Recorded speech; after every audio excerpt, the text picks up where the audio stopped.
with my coffee, I catch a glimpse of something on the ridge. At first, I think I'm seeing things, but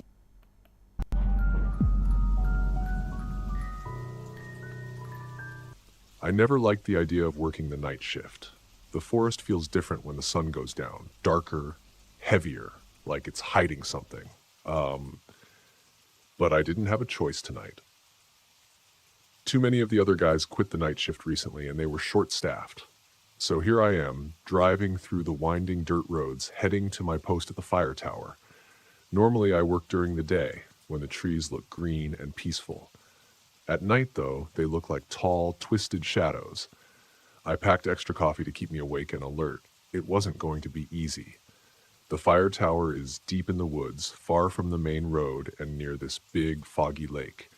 Even during the day, that lake gives me the creeps. The mist just hangs over it like something's waiting underneath, ready to crawl out when no one's looking. I try not to think about that as I park the truck and grab my gear. It's just one night, I tell myself. The climb up the fire tower feels longer than usual, maybe because the sky is already so dark. By the time I reach the top, the stars are just beginning to peek through the clouds, and everything is quiet. Too quiet. Usually I can hear crickets or owls by now, but tonight it's just still. I drop my bag inside the small room at the top of the tower and take a deep breath. This is my space for the next 8 hours. A tiny room with windows on all sides overlooking a sea of trees. I've always loved this view during the day. You can see for miles, but at night it's like looking into an endless black ocean with no shore in sight. I do my routine check first, scanning the area with my binoculars. It's my job to keep an eye out for any signs of fire or danger. Usually, I don't see much at night, just the faint outline of trees and maybe the distant shimmer of the lake. But tonight, something feels different. I can't shake this uneasy feeling. Just as I'm about to sit down with my coffee, I catch a glimpse of something on the ridge. At first, I think I'm seeing things, but when I focus the binoculars, I know it's real. There, on the far edge of the ridge, is a figure. A small one, like a kid. They're wearing what looks like a ghost costume.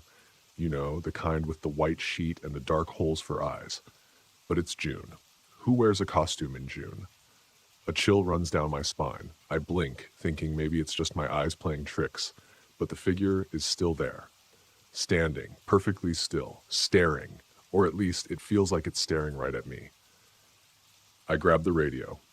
Dan, you there? I ask, my voice shaking a little. Dan is the only other person out here tonight at a nearby station. He answers, laughing. What's up? You sound spooked. I see something weird on the ridge, like a kid in a costume. Dan chuckles. You're seeing ghosts, man. I'll check it out. I keep my eyes glued to the ridge as Dan's flashlight flickers in the distance, getting closer to where I saw the figure. I wait, my heart pounding. I sit in my chair, gripping the radio tightly, my eyes never leaving the ridge. The flashlight beam from Dan's lantern bounces as he walks closer to the spot where I saw the kid. My heart races, my stomach twists. This doesn't feel right. It's too quiet out here. No wind, no crickets, not even the usual rustling of the trees. Just this thick, unsettling silence hanging over everything. I keep replaying what I saw in my head. It wasn't just the figure that was strange, it was how still it was. Too still. And the way the ghostly sheet hung over the small body gave it a creepy, unnatural look. I watch as Dan's flashlight gets closer and closer and closer to the ridge. Any second now, he'll reach it. And then we'll figure out what's going on. Maybe it's just some prank, some kid sneaking out for a scare. Yeah, that has to be it. Kids do dumb stuff all the time. Dan, getting close, I ask, my voice breaking the heavy silence. I try to sound calm, but I can't hide the nerves creeping in. Almost there, he answers through the radio. His voice sounds normal, like this is no big deal. Maybe I'm overreacting. Maybe it really is nothing. Then suddenly, Dan's flashlight flickers. It sputters once, twice, and then it dies completely. The light goes out and Dan disappears into the darkness. I lean forward, pressing the radio to my mouth. Dan? Dan, you there? My voice comes out shakier than I wanted it to. No answer. Dan! I shout into the radio, the tension building in my chest. I scan the ridge, but now it's just black. No light, no movement, nothing. My hand tightens around the binoculars as I sweep them over the spot where I last saw him. The eerie stillness is suffocating. The wind should be blowing by now. The trees should be swaying, but everything feels frozen in place. Then, just when I think it can't get any worse, the forest itself seems to react. The quiet becomes louder, if that even makes sense. The absence of sound presses against my ears. It's like the whole forest is holding its breath, waiting. I try the radio again. Dan, come on, man, quit messing around. Still nothing. A sick feeling starts crawling up my spine. Something is wrong. Really wrong. I reach for my flashlight and shine it out over the trees, sweeping it back and forth across the ridge. But as soon as the beam hits the spot where the kid had been standing, I stop. Dead. There's nothing there. The figure, the kid, the ghost. Whatever it was, it's gone. My breath catches in my throat. I should feel relieved that it's not there anymore, but instead, it feels worse. My mind races. Did the kid run off? Was this all some weird prank, or was it something else? I start pacing inside the small room, trying to think, trying to figure out what to do. Every second that Dan doesn't respond feels like a weight pressing down on me. What if something happened to him? What if... Suddenly, a new thought hits me, sending a wave of cold fear through my body. What if that figure I saw wasn't a kid at all? What if it was something else entirely? I grab the radio one last time, my voice shaking. Dan, please answer. This isn't funny anymore. But all I hear is the static of dead air. I stand frozen in the tower, staring out into the pitch-black forest. The radio is still in my hand, but I've stopped trying to call Dan. There's only silence on the other end, like the whole world has gone quiet just to mess with me. My heart pounds so hard I can feel it in my throat. I shine my flashlight down toward the forest below, hoping, praying to catch some sign of Dan. Anything. His flashlight flickering back on, his voice calling out to me. But nothing. The beam of light just cuts through the thick darkness, barely making a dent in the inky black. Then, out of the corner of my eye, I see movement. At first, I think I'm imagining it. I sweep the flashlight back and forth across the base of the tower, searching for what I saw. That's when I spot it. Something, or someone, is moving through the trees. It's slow at first, a shadow gliding between the trunks. I narrow my eyes and aim the light directly at it. My hands start to tremble. A figure steps into view, and my stomach drops. It's not Dan. It's not even close to Dan. It's a woman. At least, I think it's a woman. Her body is all wrong, tall and thin, so thin that her skin looks like it's stretched over her bones, and she's soaking wet. Her eyes glow yellow, and her clothes cling to her in a way that makes my skin crawl. Her skin looks decayed, like she's been dead for days. But it's her eyes that make my blood run cold. They're wide, too wide, and pure yellow. No pupils, just this blank, terrifying stare. Her mouth hangs open in an unnatural way, like she's about to scream, but no sound comes out. For a second, I can't move. I'm locked in place, staring down at her, trying to make sense of what I'm seeing. This can't be real. It just can't. But then, she starts moving. Fast. Too fast. She's at the base of the tower now, looking up at me with that awful blank stare. And then, without warning, she starts to climb. I snap out of my daze, my heart hammering in my chest. She's coming up the stairs. Too fast. Way too fast for something that should even be alive. I slam the door to the cabin shut and lock it, my hands shaking so badly I can barely turn the latch. Footsteps echo up the stairs, heavy and fast, like she's sprinting. My brain races, trying to figure out what to do. There's no way out. I'm trapped up here. I grab a knife from the kitchen drawer, gripping it so tightly my knuckles turn white. I back away from the door, my eyes can hear her getting closer, closer, until her footsteps stop, right outside the door. I hold my breath, praying she'll go away. But then, the door handle rattles. She's trying to get in. Suddenly, I hear a loud thud, like something slamming against the door. Then another. The door shakes in its frame, and I know it won't hold much longer. My heart races, my whole body trembling as I back into the corner of the cabin, clutching the knife like it's my only lifeline. Then I hear it, a faint, wet dripping sound. Behind me. I turn slowly, my flashlight beam shaking as it moves across the room. The supply cabinet. The door is wide open, and standing in front of it, grinning through the same dark-eyed sheet I saw earlier, is the child. I can't breathe. My heart feels like it's going to explode out of my chest as I stare at the child standing by the open supply cabinet. The same small figure I saw on the ridge, still draped in that ghostly white sheet with the dark holes for eyes. Except now, it's standing inside my tower. My hands shake as I grip the knife tighter, trying to make sense of what I'm seeing. This can't be happening. How did they get inside? How did they climb the tower so fast? The woman, she's still outside, isn't she? The child tilts its head like it's amused by my fear, and then it starts to laugh. The sound isn't right. It's high-pitched and hollow, echoing off the walls of the tiny room, making the hairs on the back of my neck stand up. I take a step back, my legs shaking so badly I nearly fall over. Before I can think, I lunge forward and grab the sheet, yanking it off in one quick motion. The breath catches in my throat. Standing beneath the sheet is Dan's son, grinning up at me with wide eyes and holding a small walkie-talkie in his hand. What is this? I stammer, trying to make sense of it all. Dan's kid. This was all a joke? The boy's grin only widens. Gotcha, he says, his voice full of laughter. Dad said you'd be scared. For a split second, relief floods through me. My knees feel weak and I almost laugh myself. Of course, it was just a prank, a stupid, elaborate prank set up by Dan and his kid to mess with me. I should have known. But then, something in my gut twists. The woman at the base of the tower. She wasn't part of this. I glance toward the door, my mind racing. Dan, I say into the radio, my voice shaky. You're telling me this whole thing was just a prank? The kid in the sheet? The whole setup? Dan's voice crackles back through the radio, still laughing. Yep, my son and I thought we'd give you a good scare. We even rigged the flashlight to die at just the right time. Pretty good, huh?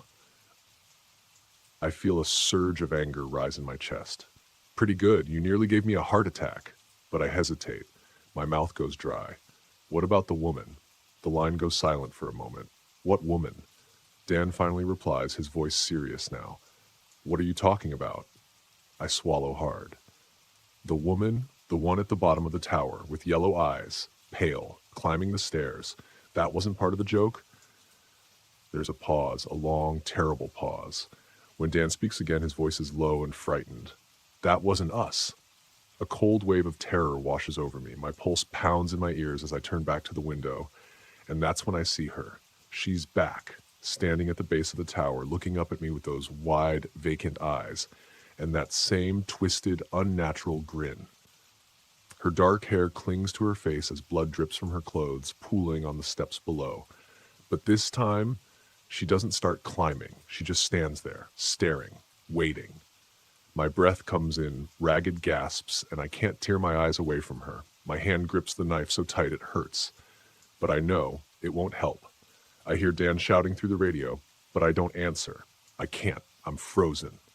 And then the woman takes one slow, deliberate step toward the tower. And I know, deep down, I won't survive the night.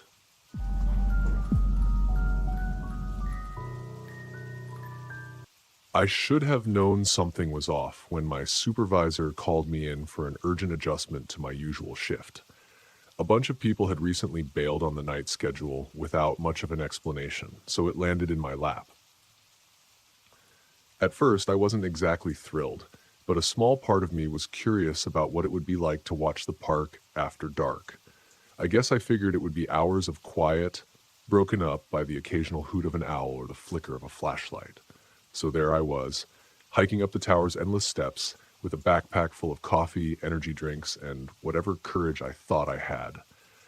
The night air tasted cool, almost damp, and my boots crunched on the gravel in a way that echoed, like I wasn't the only one listening.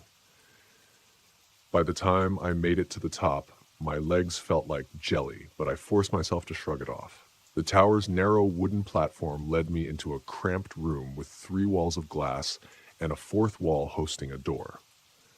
There was a rickety bed, a tiny kitchen corner with a mini fridge and a microwave, plus a desk where the radio station sat, blinking. I gave the radio a test. Static popped and hissed, but Donnie's voice eventually came through, saying something about how I'd better make friends with my flashlight because the moon was barely out. That bit of chatter steadied my nerves a little. At least I wasn't alone in the world. I stepped onto the balcony to get a proper look at my surroundings. Trees stretched in nearly every direction, their tops swaying faintly in the breeze. Off to my right was the lagoon, which looked more like a giant puddle choked with algae, lily pads, and random debris. The water sat way too still for my comfort. Meanwhile, the usual nighttime orchestra kicked up. Frogs, crickets, leaves rustling. It was almost soothing. I leaned over the balcony rail, scanning the area with binoculars. At first I spotted nothing except a few moonlit clearings and shadows that I assumed were just logs or rocks. But near one of the ridges, I caught a glimpse of something pale, a shape that stood out against the dark. It looked suspiciously like a person. Maybe a kid wearing a blanket with two big circles where eyes might be, a ghost costume, in the middle of summer, on federal land, with no one else around. It threw me off so hard, I nearly dropped the binoculars. I blinked, steadying the lenses again. The little ghost figure was still staring straight at the tower. Part of me wanted to believe it was just some leftover prank, but my gut churned in protest.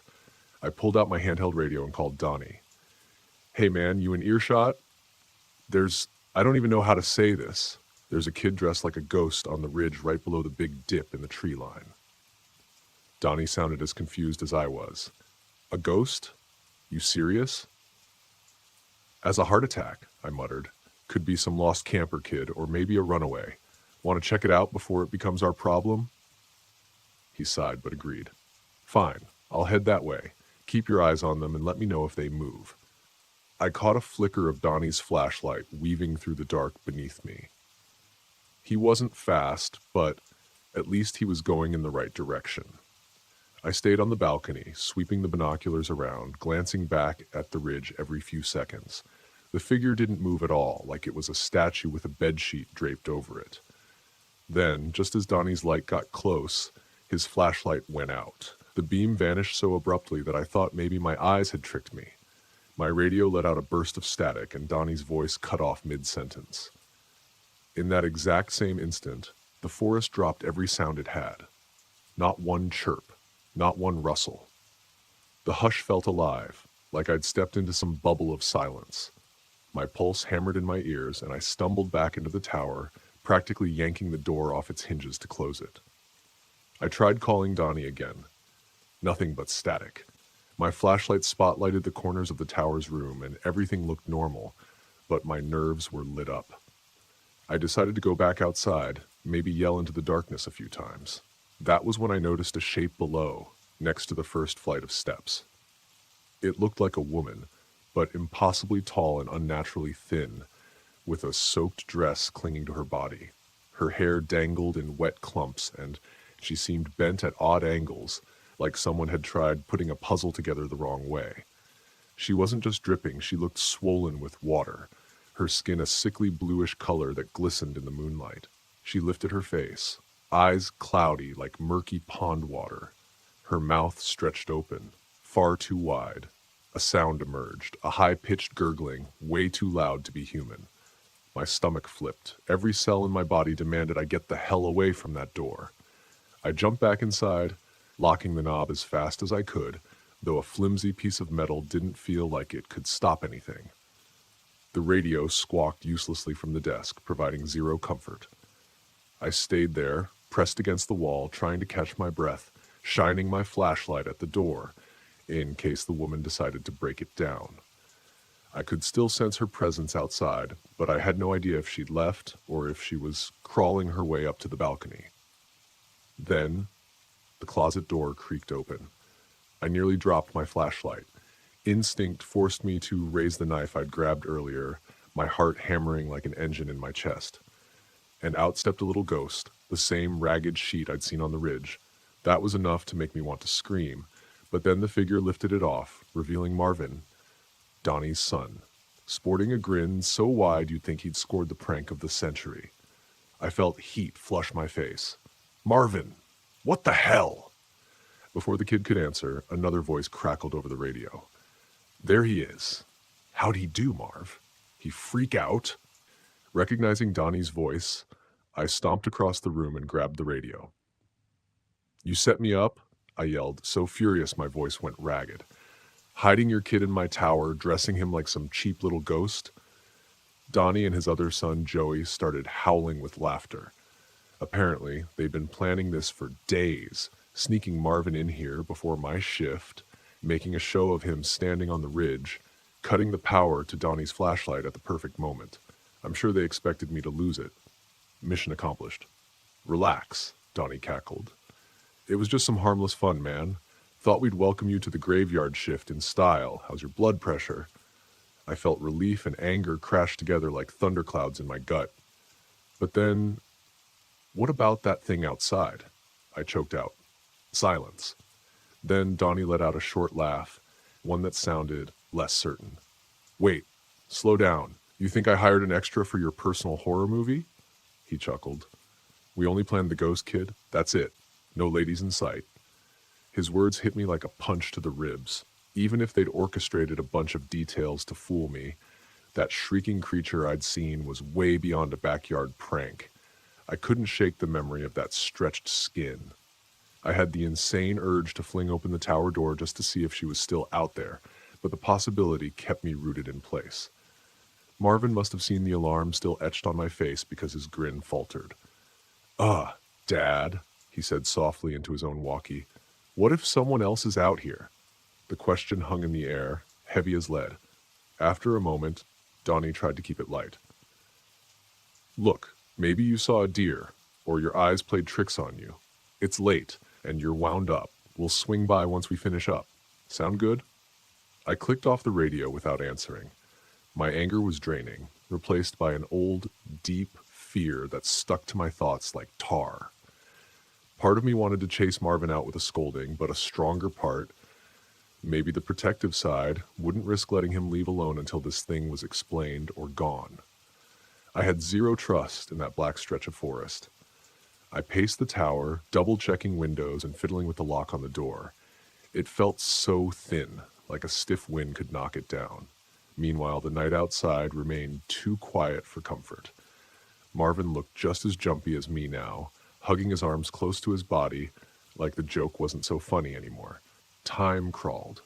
Every so often, I'd catch a glimpse of movement outside, a branch shifting or a swirl of mist over the lagoon, but I never saw that gaunt figure again.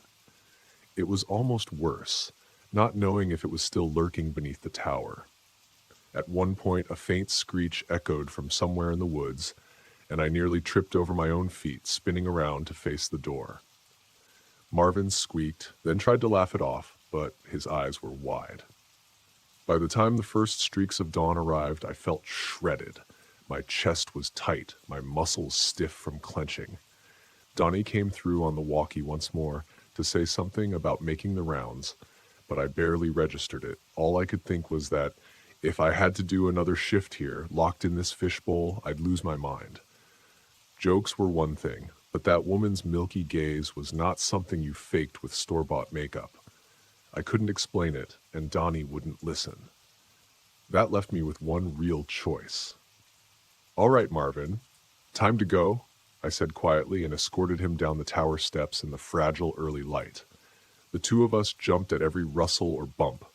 I was armed with that kitchen knife, feeling ridiculous but unable to relax. The lagoon looked almost peaceful in daylight, but I was too on edge to appreciate it. By the end of that endless descent, my mind was made up. The moment I got the chance, I'd inform the higher-ups I wasn't staying on nights. Not another hour. Let them call me paranoid. Whatever I'd seen out there, it wasn't just a trick of the dark. Something in those woods had noticed me, and I had no intention of sticking around for round two. Marvin and I trudged toward the ranger station, the first rays of sun hitting the trees in a washed-out glow. Part of me expected to see that soggy figure trailing behind us, but every time I looked over my shoulder, it was only empty space. Maybe that was even scarier. It meant it could still be anywhere. I'd always believed the night shift was nothing but quiet hours, but nothing from this point forward would ever feel normal again. When I glanced back at the tower, all I saw was a lonely shape against the morning sky and the silent, unmoving lagoon. But I remembered that scream. I remembered the hush that followed it too, and I wondered if maybe it was the woods themselves sending a warning. Some things aren't meant to be watched after dark, at least not by anyone who wants to make it home sane.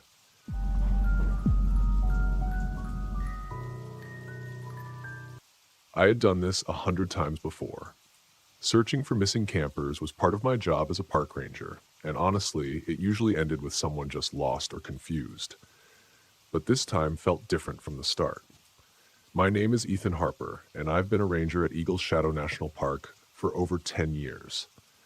The place is vast, miles of dense forest, winding rivers, and jagged cliffs. It's beautiful, sure, but unforgiving if you don't know your way. Daniel Clean, the missing camper, had been out there for 3 days now. He hadn't left a single trace behind, which was strange. Most of the time, lost hikers left footprints, scraps of food wrappers, or at least a trail of some sort. But not Daniel. It was as if he had just disappeared. My team for this mission was small but solid. There was Sarah Morales, my second in command and one of the best rangers I knew. Calm under pressure, smart, and someone I could always count on. Then there was Dr. Greg Owens, the park's biologist. He wasn't much of a hiker, but he knew the wilderness like the back of his hand. Jake Donnelly and Mia Caldwell rounded out the team, 2 younger rangers, both eager but pretty green. I wasn't thrilled about taking rookies this deep into the forest, but I didn't have a choice. We set out in the late afternoon, the sun casting long shadows through the towering pines. As we hiked deeper into the Whispering Pines section of the park, I couldn't shake the feeling that something was off. It wasn't just the thick, almost suffocating silence that blanketed the area. It was more than that. An unspoken tension hung in the air, like the forest itself was watching us. "Ethan, look at this," Sarah called out, breaking the silence. I turned to see her crouching over some animal tracks, but there was something wrong with them. They led a few feet into the underbrush, and then nothing. The prints just stopped, as if whatever made them had been lifted straight into the air. "That's not possible," Greg muttered, scratching his head. He bent down to examine the tracks more closely, but even he didn't have an answer. No predator out here could do that. It doesn't make sense. We pressed on, though the unease was starting to settle in my gut. The deeper we ventured into the forest, the quieter it became. No birds, no rustling leaves, not even the wind. Just silence. And that silence felt wrong. The first real scare came when Jake froze in his tracks. "Did you hear that?" he whispered, his voice barely audible. "Hear what?" I asked, scanning the trees around us. Everything looked normal, but I couldn't shake the feeling that we weren't alone. "A cry. It sounded like someone calling for help," Jake said, his face pale. "But it didn't sound right." "Probably just the wind," I said, as was trying to keep things calm. But inside, I knew something wasn't right. The wind hadn't made a sound all day. We finally reached Daniel's campsite just before the sun dipped below the horizon. His tent was still there, untouched. His supplies were all in order. It didn't make any sense. If Daniel had left, he hadn't taken anything with him. His backpack, his food, even his water bottle. Everything was still in place. "Why would he leave without his gear?" Mia asked, her voice trembling slightly. I didn't have an answer for her. None of this added up. People don't just vanish without a trace. "We'll set up camp here for the night," I said, though I didn't like the idea of staying in this place any more than they did. "We'll keep searching in the morning." As we began to settle in, the light faded, and the forest seemed to change around us. The shadows grew longer, darker, as if they were creeping closer to our camp. Sarah sat by the fire, staring out into the trees. Suddenly, she stood up, her eyes wide. "I saw something," she said, her voice shaky. "Out there. A figure. It was watching us." I grabbed my flashlight and swept it across the tree line. Nothing. Just endless trees stretching into the darkness. "Maybe it's Daniel," Jake suggested, though he didn't sound too sure. "Or maybe it's something else," Mia whispered, barely loud enough to hear. The air had grown colder now, the fire flickering weakly against the increasing chill. That's when we heard it. The first howl started low and distant, like the wind, but then it grew. It was a deep, guttural wail, almost human, but warped and wrong. It echoed through the trees, sending shivers down my spine. "Stay close," I ordered, gripping my flashlight tighter. But deep down, I wasn't sure staying close was going to be enough. This wasn't just a search anymore. Something was out there with us. And whatever it wasn't human. I didn't sleep much that night. None of us did. That strange howl echoed through the trees for hours, low and haunting, like something was calling out to us. We huddled by the fire, trying to convince ourselves it was just an animal, maybe a wolf or a coyote, but deep down, I think we all knew better. By morning, the fire had burned down to embers, and the forest was eerily quiet again. Too quiet. No birds, no rustling leaves, nothing. The kind of silence that made your skin crawl. I glanced at Sarah, who was rubbing her arms, her eyes darting to the tree line every few seconds. "We should keep moving," she said, her voice low. "I don't like staying here." I nodded in agreement. The sooner we found Daniel, the better. The campsite had given us no answers, only more questions. Why would he leave his gear? Where did he go? And what was that awful sound we kept hearing? Jake, looking paler than usual, kicked dirt over the fire to put it out. "What do you think it was last night?" he asked, trying to sound casual, but the edge in his voice gave him away. "Just the wind," I lied. But Jake didn't look convinced. Neither was I. As we packed up, Greg tapped me on the shoulder. "Look at this," he said, pointing to the trees surrounding our campsite. I followed his gaze, and my stomach dropped. Deep claw marks gouged the bark, long and jagged. They weren't there when we arrived last night. That doesn't look like anything I've seen before," Greg said, his voice shaking a little. "Too big for any animal around here." I swallowed hard, trying to stay calm. Let's not jump to conclusions. Could have been a bear. But even as I said it, I knew it didn't make sense. Bears didn't come this far into the forest, and these marks were way too big, too deep. We set off again, moving deeper into the whispering pines. But the deeper we went, the more the forest seemed to close in on us. The trees here were taller, their thick branches creating a canopy that blocked out most of the sunlight. Everything was dim, shadowy, like the woods were swallowing us whole. Hours passed, but we hadn't found a single clue about Daniel's whereabouts. Just more silence. And then out of nowhere, Jake stopped dead in his tracks. "Did you hear that?" he whispered, looking around wildly. I frowned. "Hear what?" Someone calling for help," he said, his face pale. It sounded like Daniel. We all stopped, listening, but I couldn't hear anything. "Jake, are you sure?" I asked, even though I knew the answer. "I swear, Ethan, I heard him," he insisted, his hands trembling. He was calling my name. I exchanged a glance with Sarah. Something wasn't right. Jake was jumpy. Too jumpy, and it was starting to get to the others, Ingrid said. "Maybe you're just hearing things, Jake," I said gently, though I wasn't sure I believed it. "We're all tired." Jake shook his head furiously. "No, I heard him. He's out there." "Let's keep moving," Sarah said, her voice tense. "Standing around here isn't going to help." Reluctantly, Jake fell in line, but I could tell he was still on edge, glancing over his shoulder every few minutes like he was expecting something or someone to jump out of the shadows.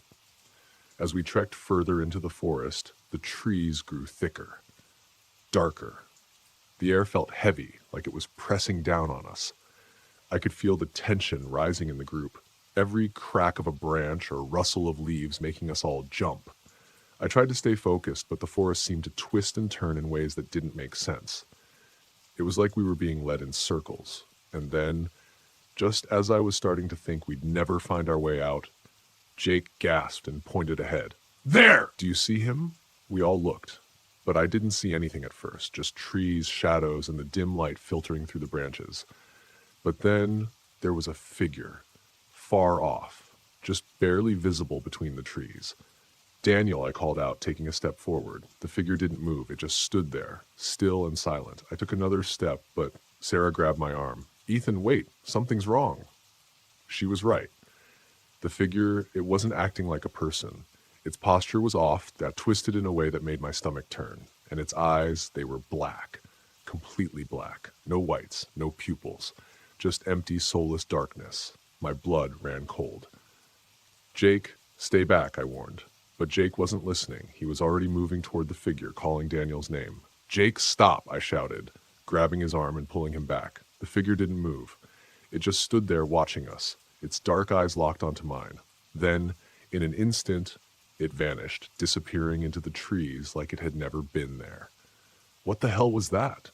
Greg whispered, his face pale. I didn't have an answer. All I knew was that we needed to get out of this forest. Fast. Something was out there. Something that wasn't Daniel, and it was watching us. We didn't talk much after that, not even Jake, who had been rattling on all day about seeing Daniel. Now he just walked in silence, his eyes darting from tree to tree like he was expecting something to jump out at him. And honestly, I couldn't blame him. I had seen it too. That twisted figure with its black, soulless eyes. The sun was starting to set again, and the shadows in the forest stretched longer, darker, until they seemed to blur together. We needed to make camp soon, but I couldn't shake the feeling that stopping would be a mistake. Every instinct I had was screaming at me to keep moving, to get out of this cursed place as fast as possible. But the others were exhausted, and the deeper we went into the whispering pines, the more it felt like we were going in circles. "We need to stop," Sarah said, her voice strained. "We can't keep going in the dark." I wanted to argue, but she was right. We were all worn out, and continuing blindly through the night would only make things worse. So we found a small clearing and set up camp. I made sure the fire was big, bigger than usual. Something about the light made me feel safer, even if it was just an illusion. As we sat around the fire, the silence felt heavier than ever. Jake hadn't said a word since we saw that thing in the trees. Greg was scribbling notes in his journal, though I couldn't imagine what he thought he was going to explain. And Sarah, she just stared into the flames, her face pale and drawn. "What do you think it was?" Mia finally asked, breaking the tension. I didn't want to answer, but I knew I had to. "I don't know," I said honestly, "but it wasn't Daniel." Jake shifted uncomfortably. "It looked like him, though, didn't it?" I shook my head. "It might have looked like him, but that wasn't human. No way." Greg cleared his throat, looking up from his notes. "There are stories, legends about creatures in the forest, things that can mimic humans. Skinwalkers, I think they're called." "Skinwalkers?" Mia asked, her voice trembling. "Like from those old Navajo stories?" Greg nodded. "They can take the form of people, animals, whatever they want. It's said they use voices to lure people in." "That's just a myth," Sarah cut in, her tone sharp. "Stories to scare kids around the campfire." "Maybe," Greg said. But what we saw out there, it fits the description." Before we could debate it further, a voice broke through the silence. "Help! Help me!" We all froze. It was a woman's voice calling out from the trees, and not just any voice. Mia's voice. We turned to Mia, who sat with us by the fire, her face draining of all color. That's my voice," she whispered, her eyes wide with fear. The voice called out again, sounding even closer this time. "Please help me. I'm lost." I stood up, heart pounding in my chest. "Stay close to the fire," I warned the others. "It's trying to trick us." "But it sounds so real," Mia whispered, her hands shaking. "How can it sound exactly like me?" "I don't know," I admitted, "but we're not going anywhere." The voice continued, now circling our camp, calling for help in Mia's voice, each time more desperate than the last. But we stayed put, huddled by the fire, refusing to be lured into the dark. And then, without warning, the voice stopped. The silence that followed was even worse. For a few minutes, no one moved, no one spoke. We just sat there, listening to the crackling fire and the eerie quiet of the forest. And then, out of nowhere, Mia screamed. We all turned to see her being dragged away into the darkness, her legs kicking wildly, her hands clawing at the ground. Her scream echoed through the trees, and then, just like that, it was replaced by an awful, twisted version of her own voice, calling back to us. "Help! Help me! I'm lost." I grabbed a flashlight and ran toward where Mia had been dragged, but there was nothing. No sign of her, just more of that horrible silence, and the sound of her voice, No, the creature's voice, calling out from deeper in the forest. It's playing with us. Sarah whispered, her face pale. It's taking us one by one. I felt panic rising in my chest, but I pushed it down. We need to get to the old watchtower, I said, my voice firm. If there's any chance of getting help, that's our best shot. Greg looked doubtful. What makes you think we'll make it? We don't have a choice, I snapped, trying to keep control of the situation. It's either that or we sit here and wait for it to come back. Sarah nodded, standing up. Ethan's right. We need to move. We packed up quickly, the fire still burning behind us as we plunged back into the darkness of the forest. The creature's voice followed us the entire way, calling our names in familiar voices, always just out of sight. But no matter how fast we moved, I could feel it closing in. We were being hunted, and I had no idea how we were going to survive. We made it to the old watchtower just as the last light of the day faded behind the mountains. The wooden structure loomed above us, tall and weathered, with broken windows and a door that hung crooked on its hinges. It wasn't much, but it was our only chance. I wasn't even sure if the radio inside still worked, but right now it was better than being out in the open with that thing stalking us.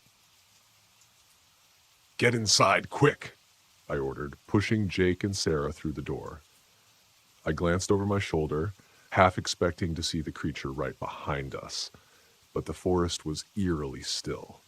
That was the worst part. The waiting. It was toying with us, and we all knew it. We barricaded the door with an old wooden beam, then piled up whatever we could find, broken chairs, an old desk, anything that might slow it down. Sarah rushed to check the radio, but from the look on her face, I could tell it wasn't good.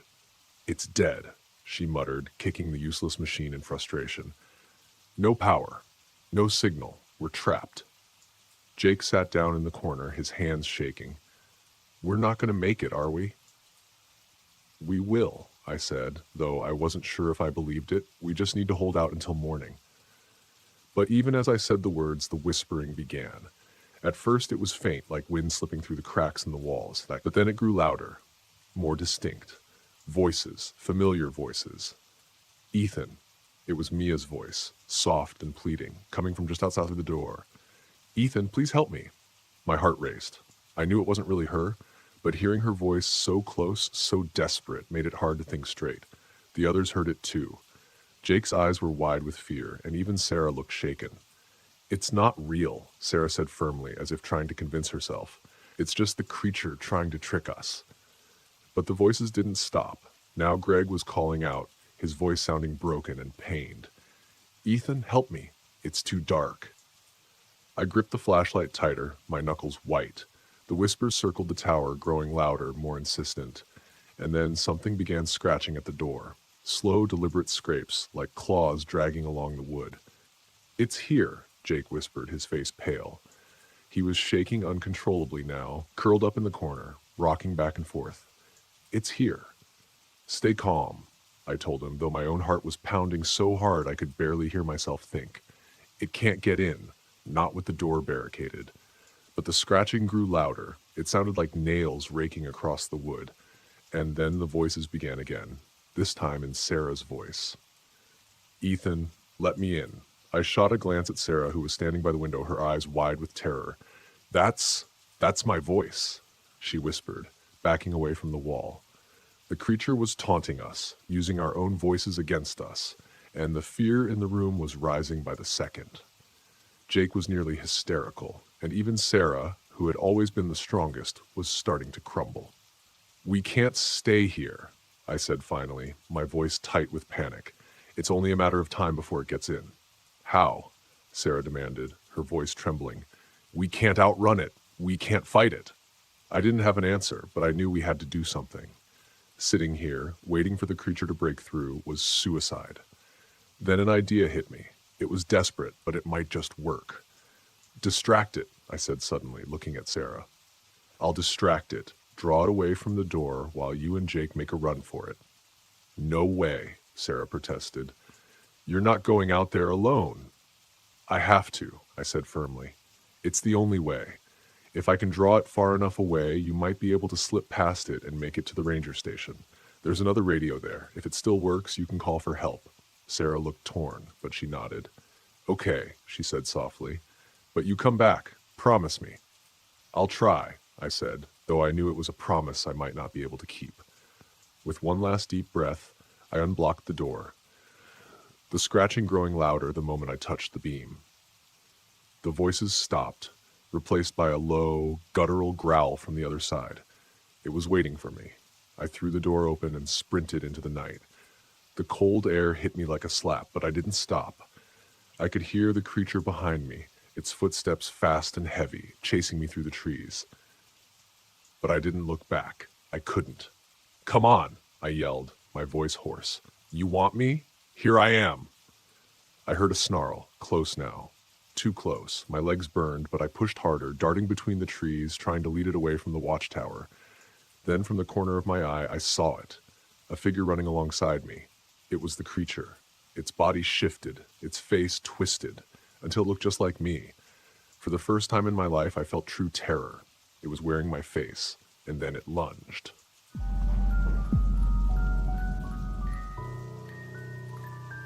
My name's Brian Patel, and this happened to me in the National Forest in Oregon. I grew up in Portland and spent most weekends hiking the trails with my dad. After he passed away, I kept the tradition alive, even though the solitude wasn't quite the same. I wasn't the sentimental type, but being out there brought some quiet to my otherwise loud, chaotic life as an electrician. That particular weekend, and I'd planned a 2-day solo trek, something to clear my head and test out some new gear. I wasn't an ultralight fanatic or anything, but I liked keeping things minimal. Just me, the trail, and whatever nature threw at me. My route started at Timberline Lodge and cut through some backcountry trails that didn't see much traffic. It was early morning when I set out, a thermos of black coffee in one hand and a map in the other. The first few hours were uneventful. The trails were damp from rain earlier in the week, and the scent of pine mixed with the occasional waft of mushrooms kept things pleasant. Around noon, I passed an older couple hiking with trekking poles. They waved but didn't stop to chat, which was fine by me. Solitude was the point. It was late afternoon when I noticed the first odd thing. I'd stopped at a clearing to refill my water from a nearby creek. The silence was too perfect. No birds, no rustling, nothing. It wasn't unusual for animals to scatter when a human came stomping through, but this was eerie, like the forest was holding its breath. I joked to myself that maybe I'd finally reached that perfect peace people were always yapping about in self-help books. As I climbed higher into the denser part of the forest, the feeling lingered. Every so often, I'd hear a snapping twig or see a flash of movement out of the corner of my eye, but I chalked it up to squirrels or deer. That changed when I reached the ridge. There was a campsite up there, or at least what was left of one. A collapsed tent lay flattened against the dirt, its poles bent at odd angles. Gear was scattered around like someone had emptied a backpack in a panic. What caught my attention was the cooler, one of those sturdy, bear-resistant kinds. Its lid was wrenched open, and deep claw marks gouged the plastic. I didn't recognize the pattern. It didn't look like bear claws. Whatever did it had talons. I poked around cautiously. A jacket with a name tag, Franklin, hung on a low branch, ripped down the middle like someone had tried to peel it off. That's when I saw the blood. Not a lot, but enough to know something had gone wrong. My stomach tightened. I didn't consider myself squeamish, but the combination of the silence and the blood made the air feel heavier, like it was pressing down on me. I didn't linger. I wasn't about to play hero and investigate further, but I also didn't want to turn back the way I'd come. The campsite had a bad vibe, and if someone was injured, I wasn't eager to meet whatever or whoever had caused it. I decided to push forward toward a secondary trailhead about 5 miles out. It wasn't on my original route, but it would get me out of there quicker. The trail narrowed as I descended into a gully. Thick undergrowth swallowed most of the light, and the temperature seemed to drop. My boots squelched in the damp earth as I pushed past ferns that slapped against my legs. About halfway down, I caught a foul odor, like rotting meat mixed with damp fur. My first thought was a dead animal, maybe a cougar kill left to rot, but it was strong enough to make my eyes water. Then I heard it, a low, deep rumbling noise that didn't sound natural. It wasn't a growl, but it wasn't mechanical either. It reverberated through the trees, making it impossible to pinpoint the direction. My fight or flight instincts kicked in, and I chose the third option, freeze. I crouched low, scanning the trees, my heart hammering in my chest. The noise came again, closer this time, followed by the crunch of heavy footsteps. I forced myself to move, creeping forward as quietly as possible. The trail curved ahead, and just as I rounded the bend, I saw it, or at least part of it. A massive, hulking shape loomed through the trees, crouched over something on the ground. Its limbs were grotesquely long, the joints bending in ways that didn't make sense. It had patches of wiry fur mottled with bare, pale skin. What struck me most was its posture, like a predator that had evolved to ambush. I stayed hidden behind a tree, trying not to breathe. Whatever it was feeding, its movements jerky and almost insect-like. The thing was tearing into something unrecognizable, its talons slicing through flesh with surgical precision. My stomach churned, and I fought the urge to retch. The smell was overwhelming. A sudden snap of a branch underfoot betrayed me. The creature's head shot up, swiveling unnaturally as it scanned for the source of the noise. I didn't get a clear view of its face, but I did see its teeth, rows of uneven, serrated spikes that looked like they belonged in a shark, not on land. I bolted. Stealth be damned. I sprinted down the trail, branches clawing at my face and arms. The sound of pursuit was immediate, heavy footfalls crashing through the undergrowth. I didn't dare look back. My pack jostled against my shoulders as I weaved through the narrow trail, adrenaline pushing me faster than I thought possible. The trail forked ahead, and I veered left without thinking. Bad move. The path led to a dead end, a sheer drop-off into a ravine. My options were limited. Jump and risk breaking something, or turn and face the thing head-on. Neither seemed appealing. I scrambled up a boulder, hoping to gain some height and buy myself time. The creature burst through the trees moments later, its gangly frame silhouetted against the dim light. Up close, it was worse. Its skin was stretched too tight over its bones, and its movements were unnervingly smooth, like it was gliding rather than walking. It paused, tilting its head as if deciding whether I was worth the effort. I fumbled for the small knife in my pocket, knowing it was more symbolic than anything. The creature lunged forward, and I did the only thing I could. I threw my pack at it. The motion startled it, and it recoiled briefly, giving me enough time to leap down the side of the ravine. I tumbled hard, dirt and rocks tearing at my clothes as I slid to the bottom. My ankle twisted painfully, but I managed to scramble to my feet. The creature didn't follow immediately, but I could hear it pacing above, its claws scraping against the rocks as it searched for another way down. I limped through the ravine, following the trickle of water downstream. My only thought was to keep moving, to put as much distance as possible between me and that thing. The ravine eventually opened up into a clearing, and I spotted a ranger's cabin in the distance. Relief surged through me, though it was tempered by the realization that I wasn't out of the woods yet, literally or figuratively. The cabin was locked, but I found an axe leaning against the woodpile. It wasn't much, but it was better than nothing. I crouched low, gripping the axe and scanning the tree line. Minutes felt like hours as I waited, every rustle of leaves setting my nerves on edge. When it came, it was sudden. The creature barreled into the clearing, moving faster than seemed possible for its lanky frame. I swung the axe as it charged, catching it in the shoulder. The impact staggered it, but the thing didn't go down. It lashed out with its talons, grazing my arm and drawing blood.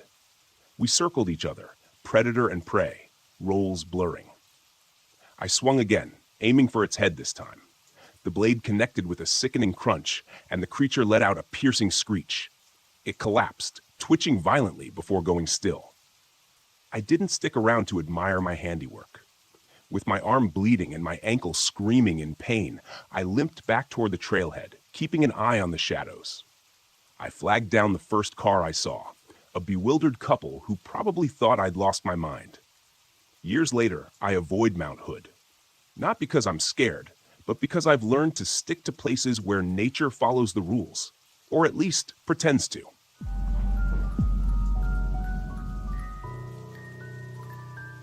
I'm going to be honest with you.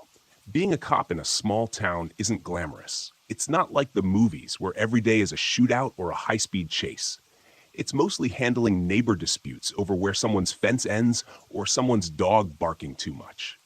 My name's Lucas Giroux, and I've been wearing the badge for 9 years here in Chesterville, Louisiana. Population about 2,000, give or take. I love this town. It's quiet, peaceful for the most part, and I like that. My days are usually filled with mundane tasks, which suits me just fine. I didn't sign up to be some action hero, but that was before what happened in 2014. That night, everything changed. Chesterville sits on the edge of Lake Vere, a slow-moving body of water surrounded by cypress trees and swampland.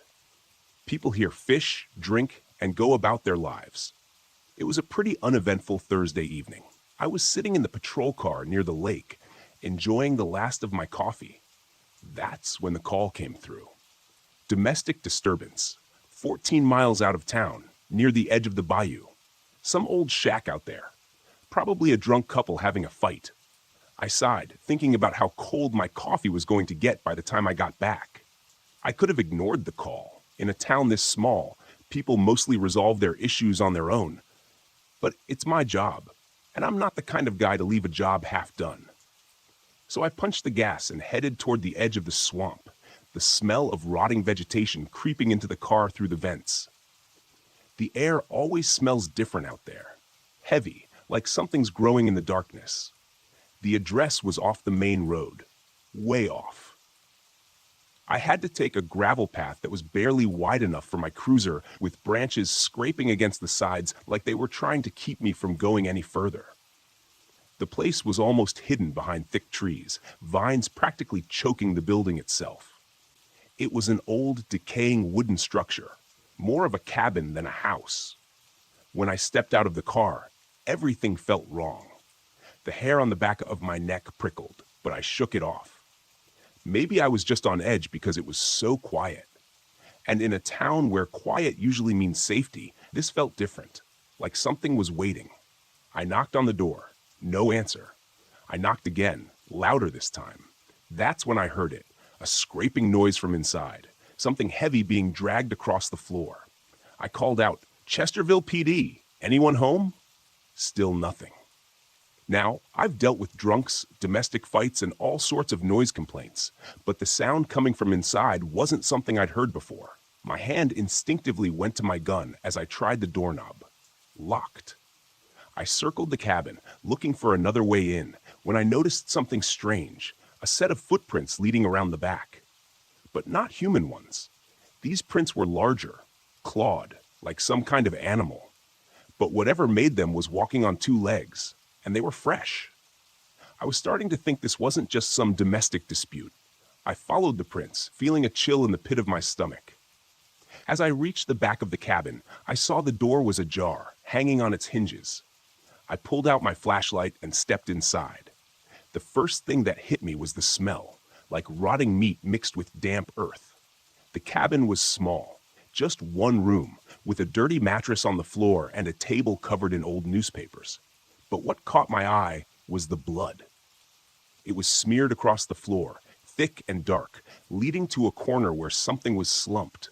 I shone the flashlight on it. It was a man, or what was left of him. His body had been torn apart, like he'd been mauled by something much bigger than any animal I'd ever seen in these parts. His chest was ripped open, ribs exposed, and his face, well, there wasn't much left to recognize. I barely had time to process the scene when I heard that same dragging noise again, but closer this time, coming from behind me. I turned, heart racing, and shone the light toward the sound. Something was moving in the shadows. Something big. At first I thought it was a bear, but bears don't move like that, and they sure as hell don't stand on 2 legs. It stepped into the light and I froze. It was tall, maybe 8 feet, with matted fur and a face that looked almost human, but twisted, distorted, like something halfway between a person and a wolf. Its claws were long, too long for anything natural, and its mouth was smeared with blood, teeth glistening like knives. I didn't hesitate. I drew my gun and fired, emptying the magazine into the thing's chest. But it barely flinched. The bullets hit, sure, but they didn't seem to do much more than piss it off. It let out this low sound, like it was irritated more than hurt, and took a step toward me. I backed up, reloading as quickly as I could, my hands shaking. I've never been a great shot, but at this range, it didn't seem to matter. Nothing was going to stop this thing. It lunged. I dove out of the way, crashing into a shelf that sent bottles and cans scattering across the floor. My head was spinning, but I managed to scramble to my feet and run for the door. I don't know how, but I made it back to the car, slamming the door shut just as it slammed into the side of the cruiser, rocking it on its wheels. I threw the car into reverse, tires spinning in the mud as I gunned it back down the gravel path. The thing didn't follow me. It just stood there in the rearview mirror, watching. As I sped away, its shape slowly faded into the darkness of the swamp. When I finally reached the main road, I stopped, hands gripping the steering wheel so tight my knuckles turned white. I had to call it in. But what the hell was I going to say? That some kind of monster tore a man apart and nearly killed me? I thought about it for a long moment, staring at the radio, before deciding to do something I never thought I'd do. I lied. When I called it in, I said I found the man already dead. Looked like some kind of animal attack. Maybe a bear, maybe a wild dog. Hell, maybe both. I didn't mention the thing I saw. I couldn't. No one would believe me. I barely believed it myself. But here's the thing. I wasn't the only one out there that night. I found out later that 2 fishermen had been on the lake, close enough to the cabin to hear the gunshots. They saw something too. Something large, moving through the trees. They didn't get a good look at it, but they said it wasn't a bear. Wasn't anything they'd ever seen before. And they swore it walked on 2 legs.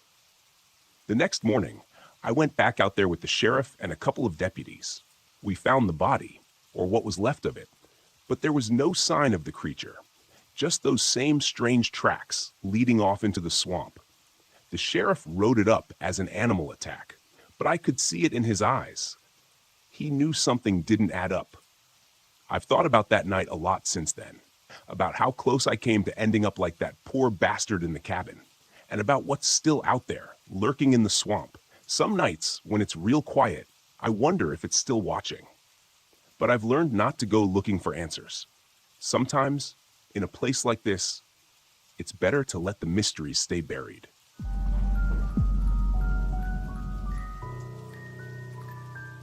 I pulled into the campground just before sunset, expecting the usual, a few quiet families roasting marshmallows, maybe a couple of seasoned hikers turning in early. Instead, I was greeted by the clamor of loud music echoing off the tree line. The source? A cluster of tents circled around a blazing fire where a group of frat boys hollered and laughed like they had the whole place to themselves.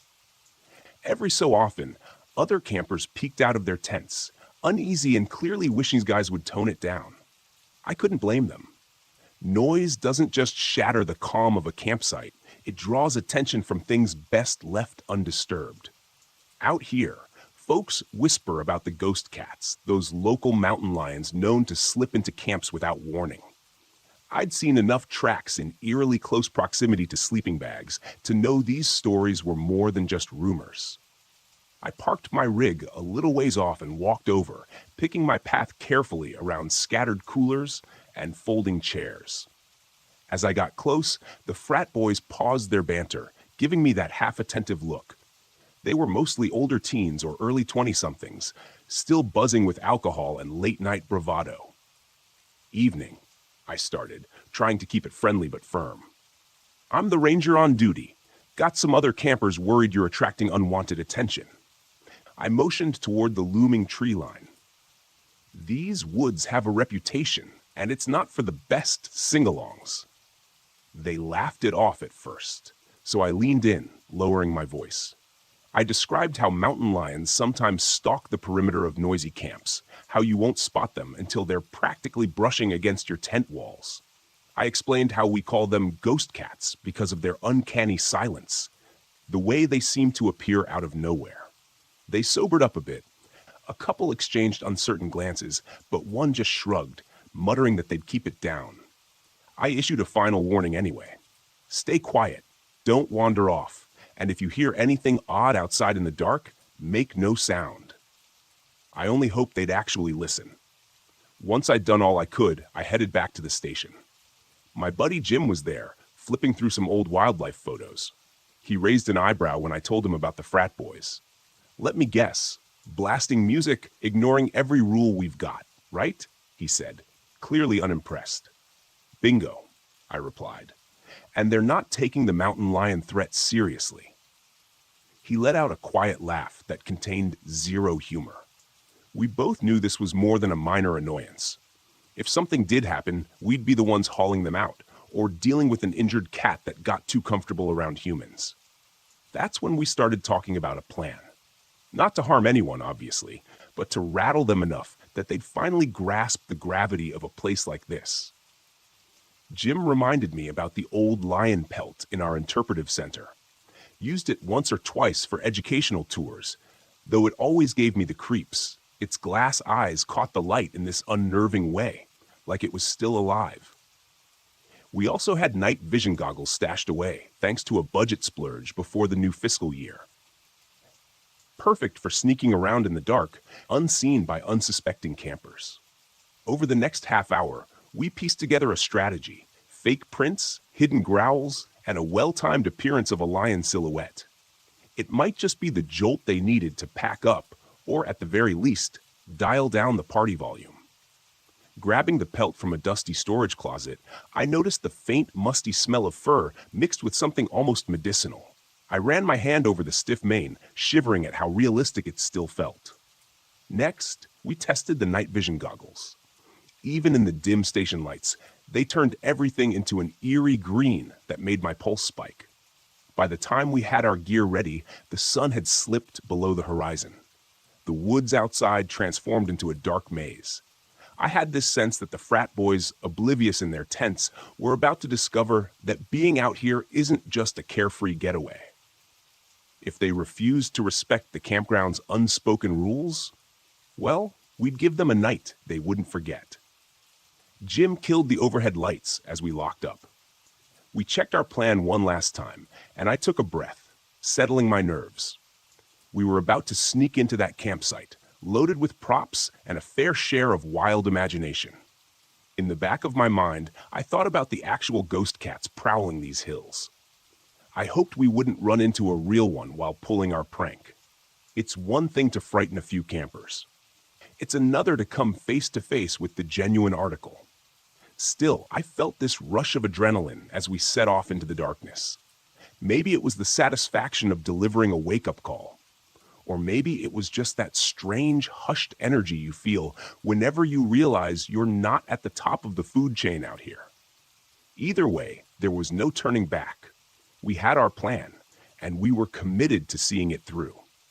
The night was only getting darker, and the silent woods seemed to hold their breath, waiting for whatever came next. I hunched down in the cramped front seat of our Jeep, double-checking that the lion pelt was still tucked out of sight. Outside, moonlight drenched the forest in faint silver, and every rustle of wind through the branches made me brace for actual movement. I couldn't help scanning the dark spaces between the trees, searching for any flicker of eyes that might belong to the real thing. My coworker Jim was fidgeting in the passenger seat, adjusting the small PA system we'd use for the recorded roars. "Ready?" he asked, voice low. "As I'll ever be," I replied, half hoping those frat kids were already asleep and half itching to put our plan into action. Either way, we needed to move quickly. The night sky was starless, and visibility would only get worse. I eased the Jeep toward their campsite, headlights off to keep our approach silent. Stopping a good distance away, we slipped out and quietly shut the doors.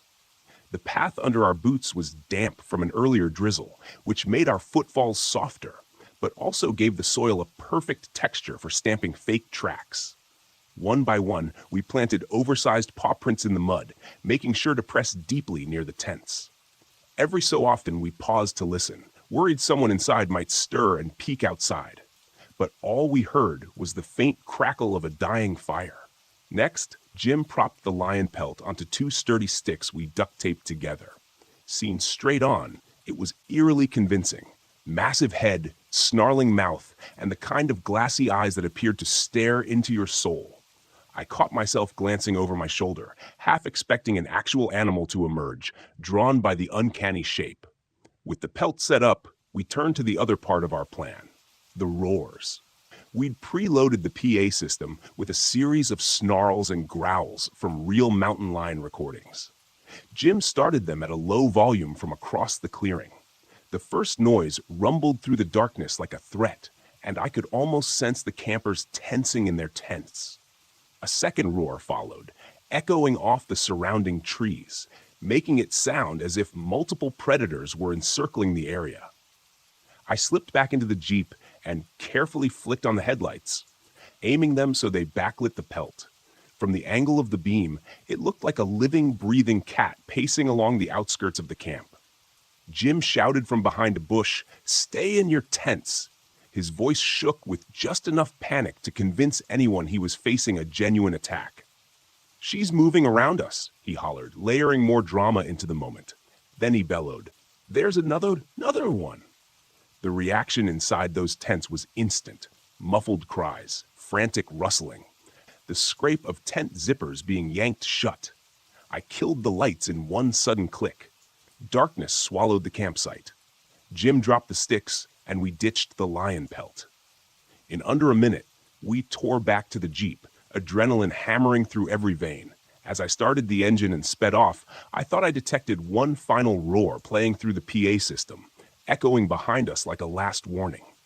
When dawn finally broke, the camp's radio chatter indicated that nobody had poked their head out until well into the morning.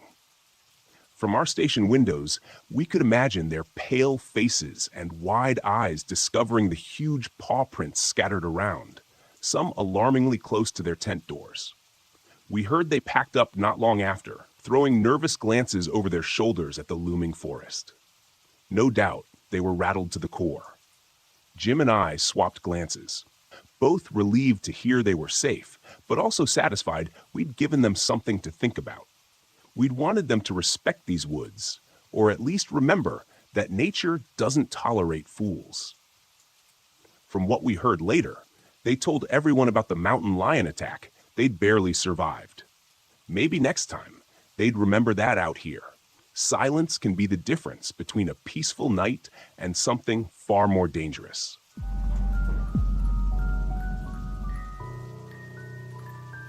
My name is Mara Caldwell, and I'm 28 years old. This happened along Paint Creek Scenic Trail in West Virginia during a trip I'd planned to reconnect with my art, and frankly, myself. It was supposed to be a peaceful escape from the noise of the world, but instead, it became something I still can't fully explain.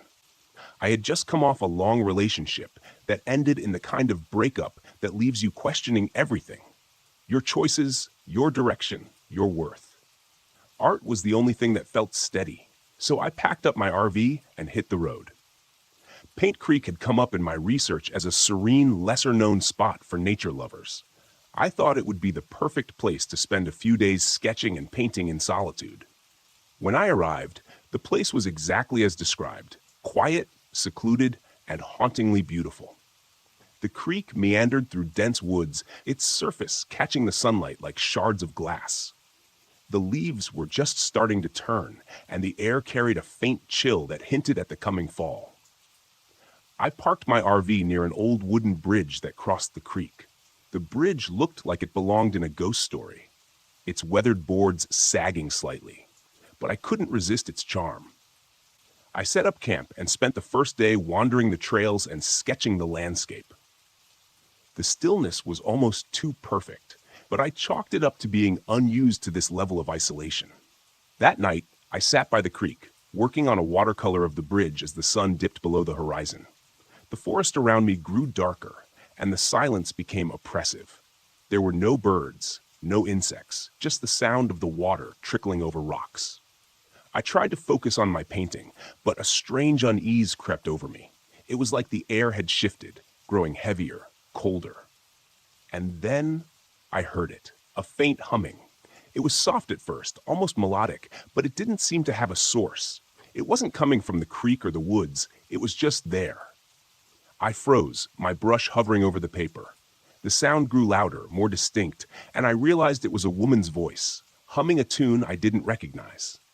"Hello?" I called out, my voice breaking the stillness. The humming stopped abruptly, as if I'd startled it. For a long moment, there was nothing but silence. I told myself it must have been the wind or some trick of acoustics, packed up my supplies, and hurried back to the RV. The next morning, I woke to find my art supplies scattered across the ground outside the RV. My brushes were snapped in half, my paint spilled and smeared across the dirt. My first thought was that an animal had gotten into them, but there were no paw prints, no signs of disturbance other than the destruction itself. It didn't make sense. I spent the day trying to paint, but something felt off. The colors didn't look right. The lines felt shaky. Frustrated, I decided to take a break and explore more of the area. The old bridge drew me in again, its weathered planks creaking under my boots as I crossed it. The creek below was impossibly still, its surface like a mirror reflecting the gnarled trees overhead. On the far side of the bridge, I noticed something etched into one of the trees. A name and a date carved deep into the bark. Margaret, 1893. The letters were uneven, as if done in haste. But what caught my attention was the feeling that swept over me as I touched the carving. A sudden, overwhelming sadness that didn't feel like my own. That night, the humming returned. I was inside the RV, trying to sketch, when I heard it again, drifting through the stillness. It was louder this time, unmistakable. The sound seemed to seep through the walls, wrapping around me like a cold embrace. I grabbed my flashlight and stepped outside, my heart pounding. The air was icy, much colder than it had been earlier, and the forest was eerily quiet. The humming led me to the bridge, where the fog had thickened, shrouding the creek in an otherworldly glow. And then I saw her. She stood at the edge of the creek, her back to me. She wore a long dress, the kind you'd see in old photographs, and her hair cascaded down her back in dark waves. She was humming that same mournful tune, the sound weaving through the air like a spell. "Hello?" I called out, my voice trembling. She stopped humming, but didn't turn around. I took a hesitant step closer, and as I did, she began to dissolve, her form breaking apart like mist until there was nothing left but the fog. I stood there, frozen, unsure if what I'd seen was real or some trick of the light and my overactive imagination. The next day, I decided to drive into town to clear my head. At a small gas station, I struck up a conversation with the attendant, an older man who seemed to know the area well. "You're camping by the bridge, aren't you?" he asked when I mentioned Paint Creek. "Yeah, why?" He hesitated, then said, "People say it's haunted. They call her the Lady of Paint Creek. Story goes, she was abandoned by her husband during a harsh winter. He promised to come back for her, but he never did. She waited by that bridge until she froze to death. Now she haunts the creek, looking for people to join her." I laughed nervously, but his expression remained serious. "I'd avoid that bridge if I were you," he added, "especially at night." That evening, I couldn't stay away. Something about the Lady of Paint Creek drew me in, like a moth to a flame. I set up my easel near the bridge, determined to capture her essence in my painting. As the hours passed and the sun dipped below the horizon, the fog rolled in again, and the humming returned. This time it was louder, more insistent. The air around me grew colder, and when I looked up, there she was, standing in the middle of the bridge. Her face was pale, almost translucent, and her hollow eyes bore into mine. She didn't move, but the humming turned into words, a whisper that sent chills down my spine. "Stay with me." I backed away, but my foot slipped on the wet grass, and I fell. When I looked up, she was gone, but the feeling of her presence lingered, heavy and suffocating. I grabbed my supplies and ran back to the RV, locking the door behind me. That night, I dreamed of her. In the dream, I was standing on the bridge, staring down at the icy water. She appeared beside me, her hand cold as she touched my arm. "He left me," she whispered, her voice filled with sorrow. "They all leave." When I woke, I couldn't shake the feeling that she was still there, just beyond the edges of my vision. I knew I had to do something to end this, to break her hold on me. On my final night at Paint Creek, I returned to the bridge with my sketchbook and paints. The fog was thicker than ever, and the cold seeped into my bones. I set up my supplies and began to paint, my hands trembling as I worked. I painted her story, the bridge, the creek, her lonely figure, waiting in the snow. As I finished, the humming surrounded me, and she appeared again. This time, closer. Her hollow eyes were filled with tears, and she reached out a hand toward the painting. I stepped back, unsure of what to do. "You're remembered now?" I said, my voice breaking. "You're not forgotten." She stared at the painting for what felt like an eternity, then dissolved into the mist. Her presence lifted, like a weight from my chest. The forest grew quiet again, and for the first time, I felt a sense of peace. I left Paint Creek the next morning, the painting tucked safely in the RV. It's one of my best works, but I've never been able to sell it. Something about it feels sacred, like it belongs to her. Even now, I hear her humming in my dreams, but it's softer now, almost peaceful, as if she's finally found rest. And maybe in a way, so have I.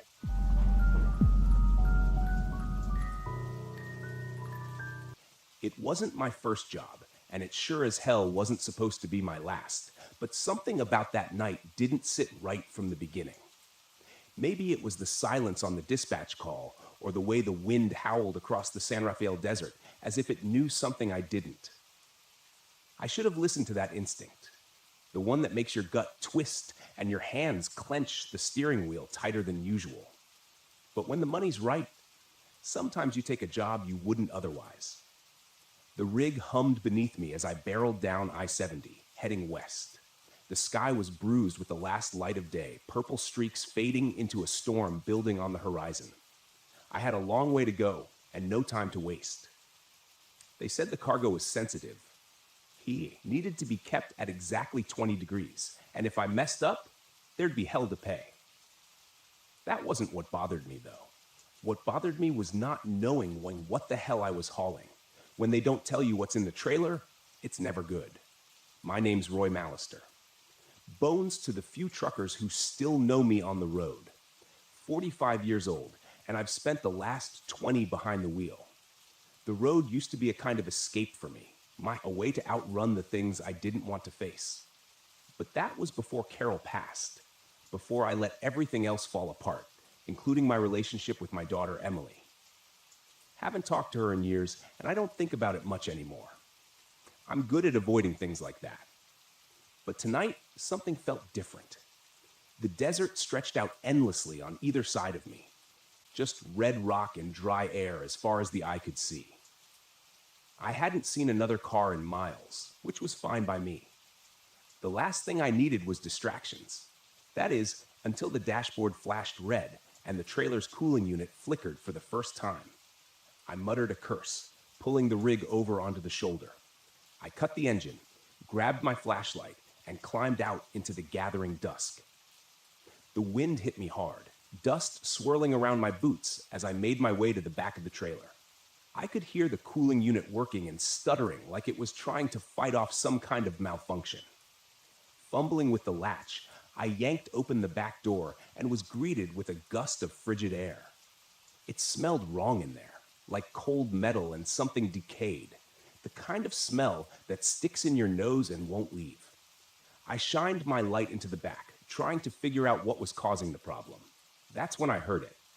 A soft tapping. No, not tapping. Scratching. It was coming from the crate, a large wooden crate strapped down in the center of the trailer, covered in heavy chains. My heart started to pound in my chest. The kind of adrenaline spike that tells you to get the hell out of there. But my feet wouldn't move. I inched closer, flashlight trembling in my grip. The scratching got louder. The crate shifted just slightly, as though something inside was alive. "What the hell?" I whispered, backing away. I wasn't going to open it. Not in a million years. I slammed the trailer door shut and locked it tight, forcing myself to breathe slowly.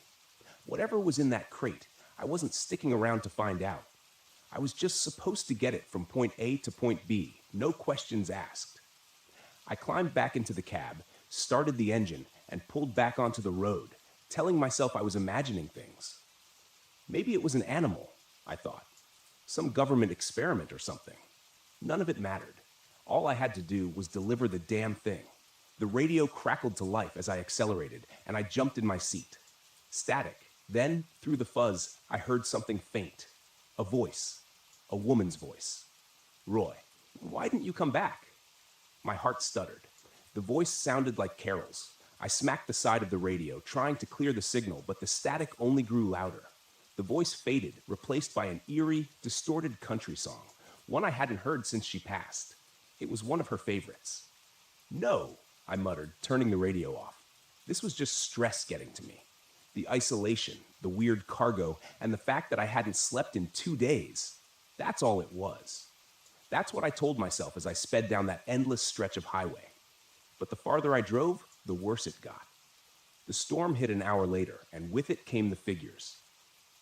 I thought they were just shadows at first, shapes in the mist thrown up by the desert sandstorm. But as the wind howled and the sand lashed against the windshield, I could swear I saw them. People walking along the roadside.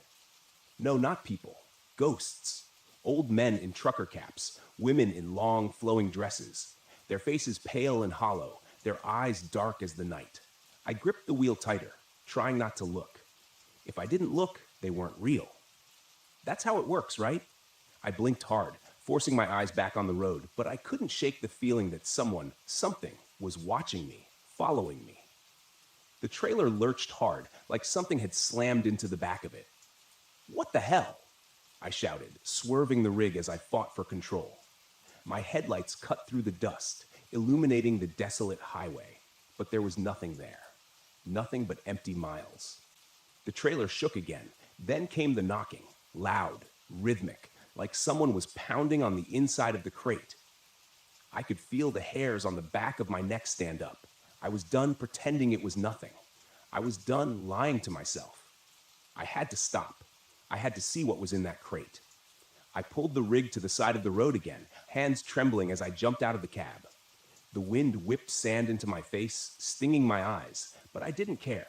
I grabbed a crowbar from the toolbox and made my way to the back of the trailer. The knocking hadn't stopped. It was louder now, more urgent. With a deep breath, I unlocked the trailer and threw the doors open. The cold hit me again, but this time it wasn't just the refrigeration. There was something wrong about it. The air inside was thick, oppressive, like it was pressing down on me. I raised the crowbar, jammed it under the lid of the crate, and pried it open. And then everything stopped. The wind, the knocking, even the pounding of my own heart. Inside the crate, nestled in layers of straw and old cloth, was something small. It looked like a statue, a human skull, but blackened with strange symbols carved into the bone.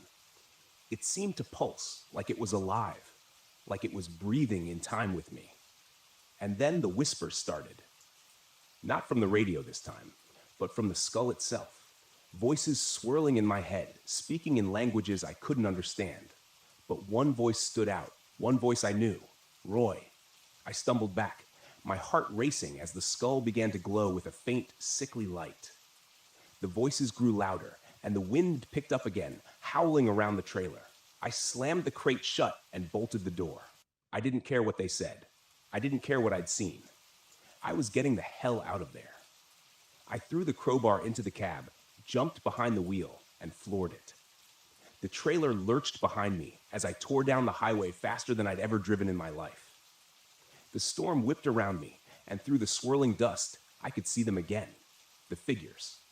They were closer now, standing on either side of the road, their eyes following me. Some of them looked familiar. Faces I'd seen on the road before. Long-dead truckers, friends. Then, as if the storm itself parted, I saw her. Carol, standing in the middle of the road, her white dress flowing in the wind, her eyes locked on mine. I jerked the wheel, swerving to avoid her, but the rig skidded off the road. The trailer jackknifed as it skidded across the desert sand.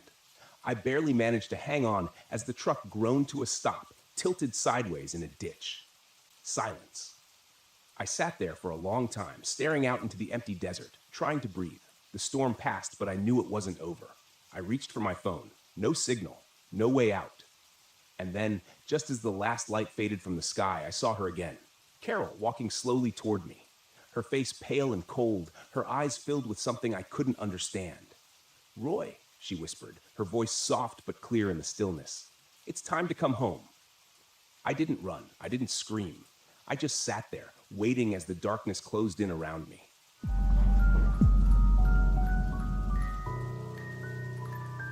I didn't believe in ghosts, UFOs, or anything supernatural. I spent most of my career chasing down so-called paranormal phenomena and explaining them with cold, hard facts. That was my job, turning superstition into science, myths into measurable data. The Brown Mountain Lights? They were just another mystery waiting for a rational explanation.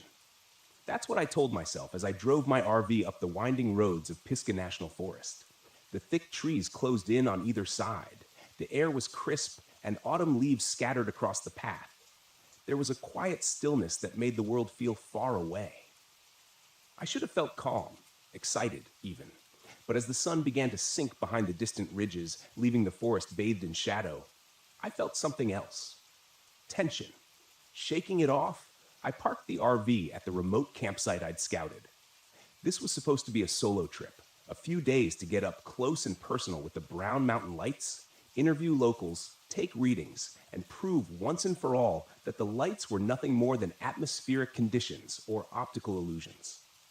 I had all the gear I'd need: high-resolution cameras, thermal scanners, EMF detectors, the works. I wasn't expecting to find anything supernatural, just an anomaly. And anomalies had explanations. But the moment I stepped out of the RV, a chill ran through me. The trees rustled softly, as if whispering some secret I wasn't meant to hear. "Focus," I muttered to myself, dragging my gear out and setting up the cameras, angling them toward Brown Mountain Ridge. I had a perfect view of the ridge from my campsite, miles away, but clear in the distance. That's where the lights were supposed to appear. By the time I was fully settled in, I was sitting outside the RV, bundled in a jacket, sipping coffee, and staring out into the dark, waiting. The forest was eerily silent. No birds, no wind, nothing. Just stillness. Then, around midnight, I saw them. At first, they were faint, flickering, small orbs of light hovering just above the ridge. I squinted, adjusting the focus on my binoculars. There they were. Three lights bobbing in the air like they were floating on an invisible current. I grabbed my camera, flipping the switch to start recording, but nothing happened. The lens stayed black. The screen dead. "What the hell?" I muttered, fiddling with the buttons. Fully charged and brand new, the camera shouldn't have malfunctioned. I checked the battery, clicked it back into place, and tried again. Still nothing. Frustration surged through me. This was exactly what I'd come here for. The lights, right there in front of me, and I couldn't even capture them. I stood up, grabbing my thermal scanner, but when I flipped it on, the screen flickered, then went dark. "Come on," I whispered, trying to stay calm. The gear wasn't cheap, and none of it should have been failing, but it was, piece by piece. The lights danced on the ridge, growing brighter, closer. My heart raced. I wasn't scared, I told myself. I was just annoyed. The logical part of my brain struggled to make sense of it. Maybe the electronics were glitching because of interference. Some kind of electromagnetic field or something. I took a deep breath, trying to settle my nerves. But the lights, those strange pulsing orbs, kept moving, almost as if they were drifting toward me. The air turned cold, so cold that I could see my breath misting in front of my face. A thin layer of frost started forming on the ground, on the RV windows, on my gear. I pulled my jacket tighter around me, my hands beginning to stiffen in the chill. It didn't make sense. The weather forecast had called for a cool night, but nothing like this. I checked my phone's temperature app. 30 degreesy? Impossible. I glanced at my surroundings, feeling the silence close in around me. Then I noticed the lights were no longer on the ridge. They were much closer now, floating just above the treetops, flickering like distant fireflies, but larger. Too large. I watched, heart pounding, as they bobbed and weaved. Their glow cast long shadows on the ground. I pulled out my phone to take a video. The screen flashed, then went black. It wouldn't turn on. Frustration boiled over. I slammed the phone down on the camping table.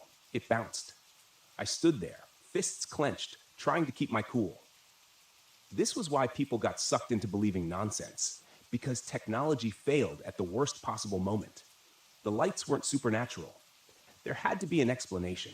Maybe the cold was messing with the equipment, or some kind of atmospheric distortion. But then I saw the handprints. Small, faint handprints etched in frost on the RV window. They hadn't been there before. I knew that. I stared at them, my breath catching in my throat. They looked like the handprints of a child, no more than a few inches across. And they were slowly, gradually melting away in the cold. A prickling sensation crawled up the back of my neck. I turned to look at the lights, now hovering at the edge of the forest. Close enough that I could make out their eerie bluish glow. They flickered in the trees, moving in slow, lazy circles, as if they were watching me, waiting for me. The rational part of my mind screamed that it was impossible. There was no way the lights could have traveled that fast. No way they could be this close. I'd seen videos, read reports. They were always distant, spectral, unreachable. But now they felt personal, as if they were beckoning me. I swallowed, my throat tight. Without thinking, I took a step forward. The cold deepened, pressing in on me from all sides. The frost crept up the sides of the RV, spreading like delicate veins. The temperature continued to drop. My breath came out in ragged gasps, and my vision blurred. The lights drifted deeper into the trees, flickering and glowing, moving in a pattern that felt deliberate, like they wanted me to follow. And I did. I grabbed my flashlight, my hands trembling as I made my way toward the forest's edge. The beam of light was weak, barely cutting through the dark. I kept my eyes on the lights, feeling a strange pull in my chest, like something was urging me forward. As I entered the trees, the world grew darker. The lights danced just out of reach, always a few steps ahead of me, their glow casting an ethereal light on the twisted branches. The forest felt wrong, too quiet, too still. I checked my watch. 2 hours had passed. I hadn't even noticed. My legs ached, and I realized with a sinking feeling that I had no idea how far I'd wandered. The lights flickered again, brightening as they circled a large boulder ahead, and then they stopped, hovering there, motionless. I took a step closer, and that's when the hallucinations began. Shapes, faint figures moving in the trees, shadows stretching unnaturally long. And there, between the branches, I saw faces. Pale, expressionless faces staring at me with hollow eyes. I blinked, and they were gone. Panic set in. I turned to leave, but the forest had shifted. The path I'd taken was no longer clear. Everything looked the same trees, the same twisting branches. The lights pulsed behind me, glowing brighter as if taunting me. I ran. My breath came in short, sharp bursts. My heart raced in my chest as I stumbled through the underbrush, trying to find my way back to the campsite. The lights flickered at the corners of my vision, but I ignored them. Then I heard it. Footsteps. Light, quick footsteps crunching through the frost behind me. I didn't dare look back. I ran faster, my flashlight flickering and dying in my hand.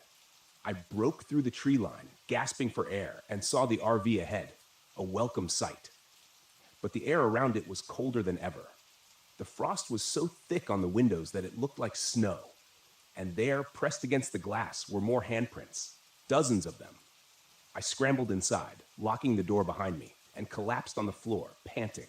My entire body trembled with cold and fear. The lights were still out there. I could see them through the frosted windows, flickering in the trees, growing fainter as the night wore on. I didn't sleep. I couldn't. By dawn, they were gone. The temperature returned to normal and the frost melted away, but I didn't feel safe. Not anymore. I packed up the RV and drove out of Pisgah National Forest, my hands still shaking on the steering wheel. I'd come here to find an explanation, to debunk the Brown Mountain lights. But what I found was something else, something I couldn't explain. And I knew, deep down, that the lights weren't just a phenomenon. They were something more, something ancient, something dangerous, something that had almost taken me. I don't know what they wanted, but I'll never go back to find out.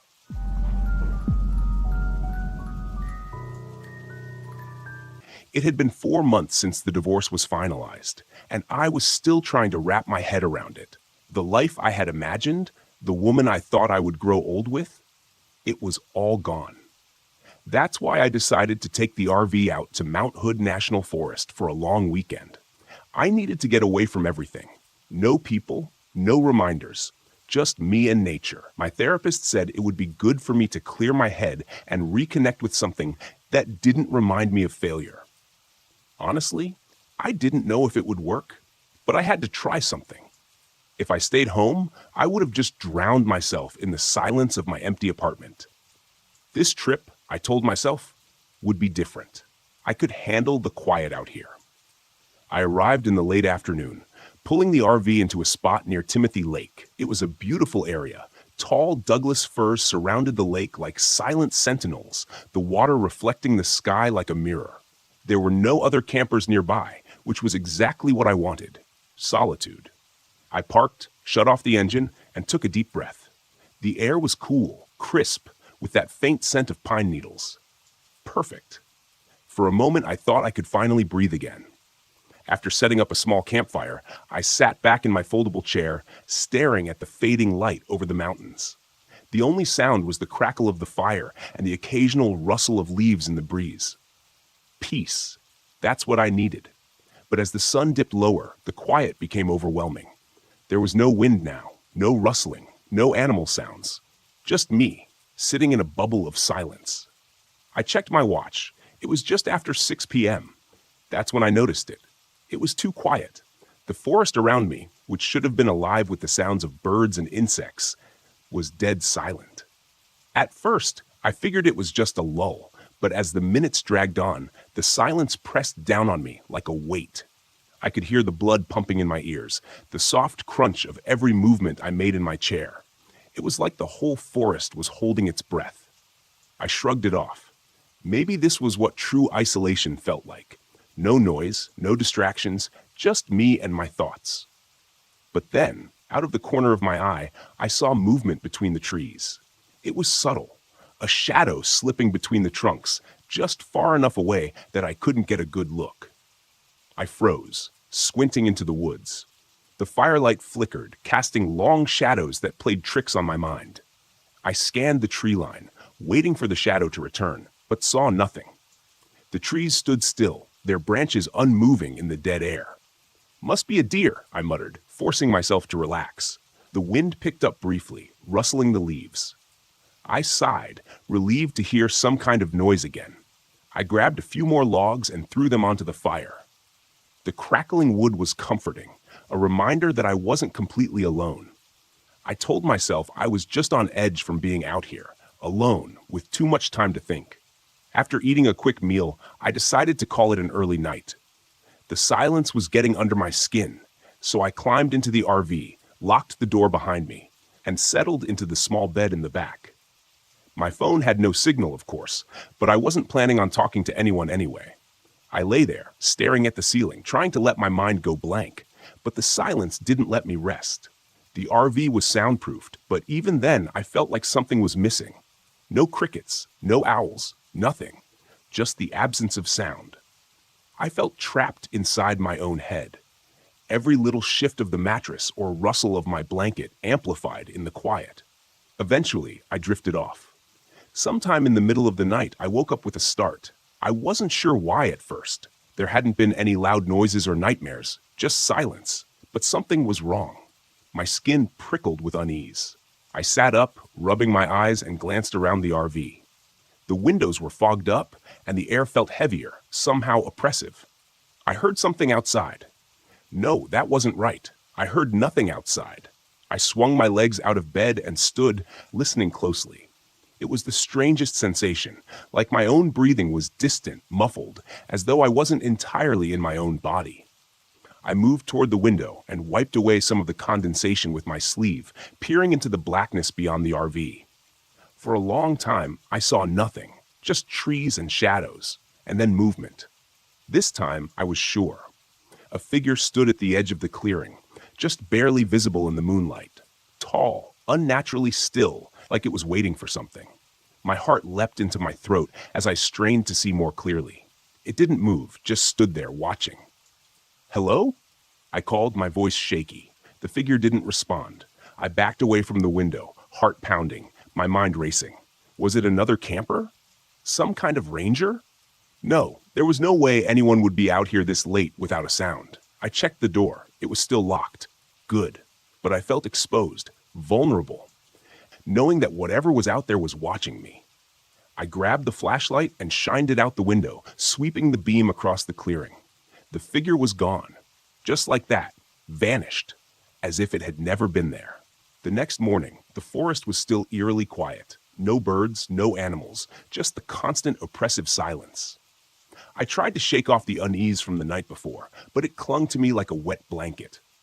I told myself I was just paranoid, that the solitude was messing with my head, but something about the way the air felt today, something was off. I decided to take a short hike to clear my mind, hoping that getting out of the RV would make me feel better. But as I ventured down the trail, that feeling of being watched grew stronger. Every few minutes, I'd glance over my shoulder, expecting to see someone or something behind me, but the trail was empty. That's when I saw it again, a figure, this time in the distance, standing between the trees just off the trail. It was the same one from last night, tall, gaunt, and still. My heart hammered in my chest as I squinted, trying to make out more details. But before I could move, it slipped behind the trees and disappeared. I ran toward the spot where I'd seen it, my boots pounding against the damp earth. When I reached the trees, there was nothing. No footprints, no broken branches, nothing to show that anyone had been there at all. I stood there, catching my breath, feeling the silence pressing down on me like a vice. That's when I noticed something strange. The forest around me was completely still. Even my footsteps had stopped making noise. I stopped my boot on the ground, but I heard nothing, not even the crunch of leaves beneath my feet. Panic surged through me. I clapped my hands together. Nothing. No sound. My breathing was shallow, frantic, but it was like I was listening to it from far away. The world had gone completely, impossibly silent. And then I saw them. Not just one figure, but several, moving between the trees. Their bodies blended with the shadows. They were everywhere, circling me in complete silence. My heart raced, but I couldn't hear it. I couldn't hear anything. I ran. I didn't know where I was going, just that I needed to get away. My legs felt heavy, every step muted, like I was running underwater. The forest shifted around me, the trail disappearing into the thick fog that had rolled in, disorienting me further. Somehow I made it back to the RV. I slammed the door shut, locking it, my breath coming in ragged gasps, but still no sound. I grabbed my phone, hoping to call for help, but it was useless. The screen flickered, the GPS spinning in circles. I was trapped. For the next few hours, I stayed inside the RV, pacing back and forth, trying to calm myself down, but the silence never lifted. I couldn't even hear my own thoughts anymore. Just the crushing weight of nothingness. And then, as the light began to fade, I saw them again, the silent ones. They were standing in a circle around the RV, their faces blank, their eyes hollow. There were no features, no mouths, just smooth skin where their faces should have been. They stood perfectly still, watching me through the windows, their bodies unnervingly thin and elongated. I banged on the window, screaming, but of course, no sound came. They didn't flinch, didn't move. They just stared, waiting. Desperation clawed at me. I couldn't stay here. I needed to leave, but the RV wouldn't start. Every time I tried, the engine sputtered and died, as if something was draining the life out of it. I grabbed a flashlight and opened the door, stepping outside. The silent ones didn't move, didn't react. But as I walked toward them, the air grew colder, the silence even more oppressive. My footsteps made no sound. My breathing was barely there. I felt a hand on my shoulder and spun around, expecting to see one of them behind me. But there was nothing, just the fog swirling around me and the figures waiting in the distance. In that moment, I realized what they wanted. They weren't going to kill me. No, that would be too simple. They wanted me to join them, to become one of them. The silence wasn't just the absence of sound, it was a part of them, and it was seeping into me, stealing my voice, my thoughts, my very sense of self. And if I stayed here much longer, I knew I would lose everything. I don't remember how I made it out. The next thing I knew, I was driving far away from the campsite, from the silent ones. The sound of the engine, the tires on the road, it was all faint, like I was still caught in their grip. But at least there was something, a reminder that I hadn't completely disappeared into that silence. It's been weeks since I got back, but I can still feel it. The quiet follows me, lingers in the corners of my apartment. Sometimes, when I'm lying in bed at night, I can feel their eyes on me, watching, waiting. And I know that one day, they'll come for me again. This time, I won't be able to run.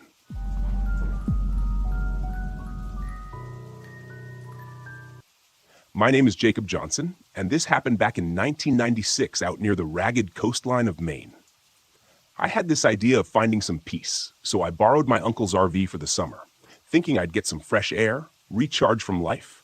I figured I'd get in some solo time, a few fishing trips, some quiet nights. That's how I ended up at a park near Black Harbor, a little nowhere town that didn't even get cell reception back then.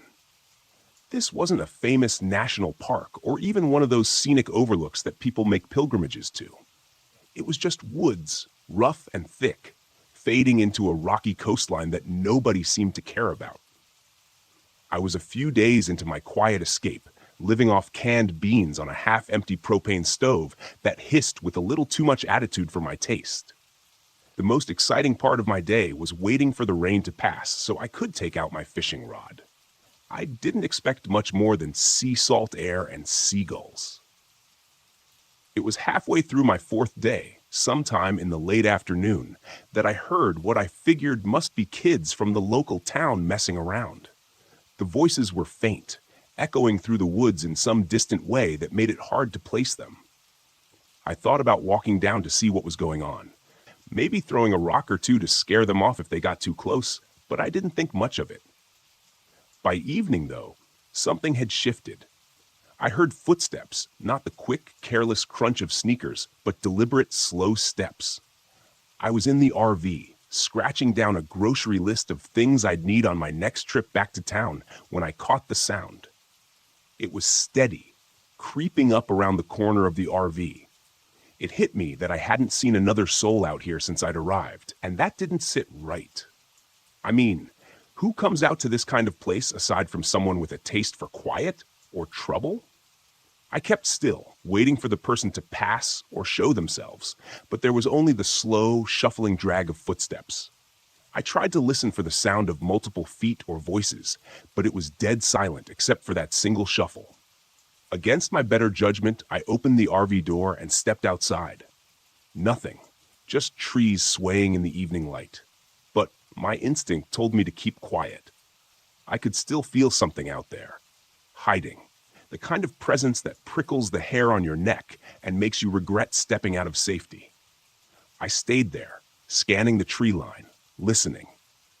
I almost thought I'd imagined it until I spotted something strange, half hidden between the trees, a figure, still as stone, facing away from me.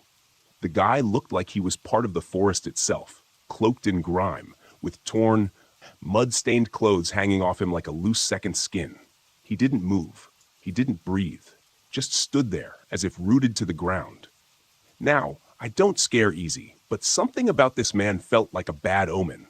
I cleared my throat, thinking maybe he was some lost hiker or drifter, but he didn't flinch, didn't even look at me. Finally, I called out something casual, like asking if he needed directions. Still nothing. After a long moment, he turned, slow, like he was trying to remember how to move. His face was something I'll never forget, but not because it was scary exactly. It was hollow, if that makes any sense. This blank expression, like he'd forgotten what it meant to be human. He took a step forward, just one, like he was testing the ground. I backed up so fast I almost tripped.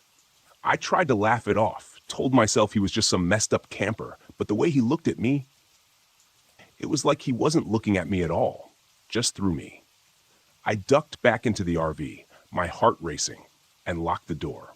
It felt stupid, locking up, but something about him felt off, like he wasn't just some regular guy lost in the woods. I figured he'd wander off, but minutes later, I heard him shuffling again, this time closer to the RV. I looked out the window and saw him standing right there, not more than 10 feet away. His face twisted into this deadpan stare that sent a chill down my spine. Then came the whispering. Low, muttering sounds, barely audible, like he was talking to someone only he could hear. At first, I thought he was addressing me, but then I realized he wasn't looking at the RV at all. His head tilted, and he mumbled something about payment and lost souls. The words were scattered, fragmented, like someone trying to piece together a broken sentence. I sat there watching him, my heart pounding so loud I thought he'd hear it, but he just kept muttering, almost in a trance. At that point, I was just about ready to pack it up and find somewhere else to park. I reached for my bag, ready to throw some stuff together, when the RV suddenly rocked. I heard metal groaning, and something slammed into the side with a force that shook the whole rig. I was paralyzed for a second, gripping the edge of the table as the guy outside went silent. All I could hear was his breathing, loud and ragged against the thin walls of the RV.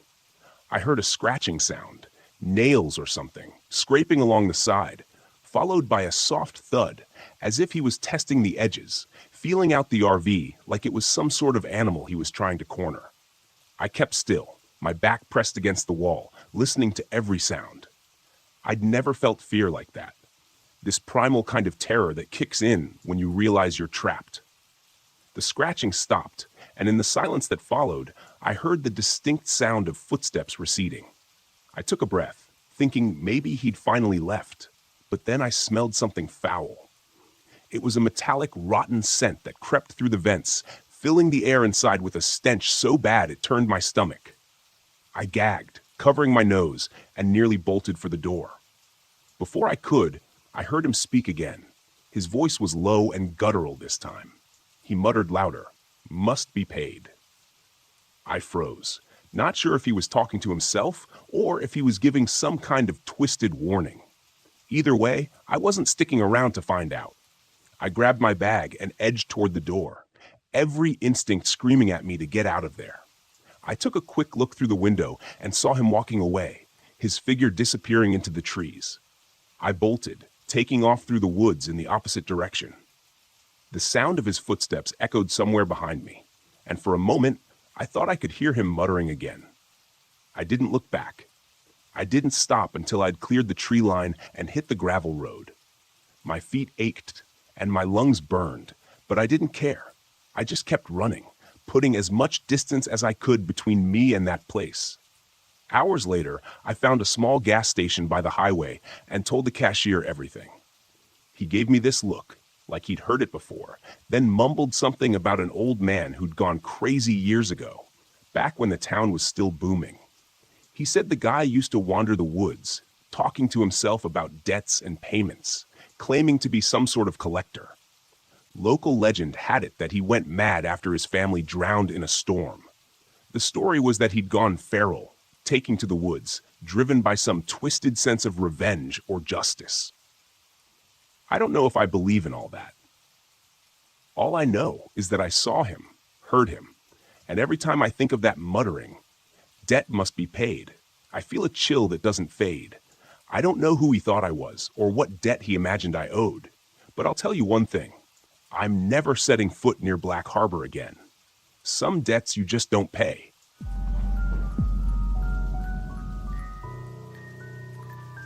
When I left the city, I was desperate for peace. After a messy divorce and years spent staring at screens, I wanted silence. Real silence. Not the muffled hum of traffic or the constant buzz of electronics, but the quiet only nature could offer. That's how I ended up in Mohan State Park, alone in my old RV, parked on the edge of the Clear Fork Gorge. The park was stunning, especially in the late afternoon light. Trees stretched endlessly in every direction, their leaves a tapestry of green and gold. The air smelled clean, untouched by asphalt or fumes. It was perfect, at least at first. The first day was uneventful. I hiked the main trails, snapping a few photos with my phone, and spent the evening cooking a simple meal on my RV's small stove. As the sun dipped below the horizon, I felt a rare kind of contentment. This was what I needed. No emails, no ex-wife, no one telling me what to do or who to be. Just me in the woods. But by the second day, things began to feel off. It started when I noticed the trail. I had been walking back to my RV after a long hike when I spotted it. A faint path branching off the main one, almost hidden by overgrown bushes. It was narrow, barely more than a line of packed dirt, and it twisted sharply into the woods. Something about it tugged at me. Maybe it was curiosity, or maybe I was just tired of the predictability of the main trails. Whatever it was, I stepped off the beaten path and onto the faint trail. The air felt different as I walked, heavier, quieter. The usual sounds of the forest, birds chirping, leaves rustling, seemed muted, as if the trees themselves were holding their breath. After a few minutes, I found the ruins. At first, I thought it was just a pile of rocks, but as I got closer, I saw the remains of a chimney and the rotting beams of what must have been a small cabin. A rusted metal lantern sat in the dirt, its handle broken. The ground was littered with shards of pottery and what looked like animal bones. A shiver crawled up my spine. Someone lived out here, I muttered to myself. The idea seemed impossible. This part of the park was miles from any road, and the trail was nearly invisible. Why would anyone build a cabin here? I snapped a photo and turned back toward the RV, eager to put the strange scene behind me. That night, the noises started. I had just crawled into bed when I heard it, a faint snapping sound, like someone stepping on a twig. I froze, my heart pounding. Raccoons, I told myself. Or maybe deer. I wasn't exactly deep in the wilderness, so wildlife was normal. Then came the footsteps, slow, deliberate, and far too heavy to belong to an animal. They circled the RV, crunching the dry leaves and stopping occasionally, as if whoever or whatever was out there was listening. I grabbed my flashlight and swung open the door, shining the beam into the trees. "Hello?" I called, trying to sound more confident than I felt. "Is someone out there?" The forest stared back at me, silent and empty. After a few minutes, I retreated inside, locking the door and double-checking the windows. Eventually, the footsteps faded, and I convinced myself it was just a hiker passing through. Nothing to worry about. The next morning, I stopped by the visitor center to report the strange noises. Leah, the park guide on duty, greeted me with a friendly smile, but it faltered when I described what I'd heard. "You were near the old trapper's cabin, weren't you?" she asked, her voice low. I blinked. "Trapper's cabin?" she nodded. "It's an old story. Back in the early 1900s, a man built a cabin deep in the woods, far from anyone else. They say he was reclusive, didn't trust people. One day, he just vanished. No one knows what happened, but some locals think his ghost still wanders the forest." I couldn't help but laugh. "Ghosts? Come on." Leah shrugged. "Believe what you want, but I'd stay away from that area if I were you. People say the forest gets strange near the cabin." I left the visitor center feeling annoyed.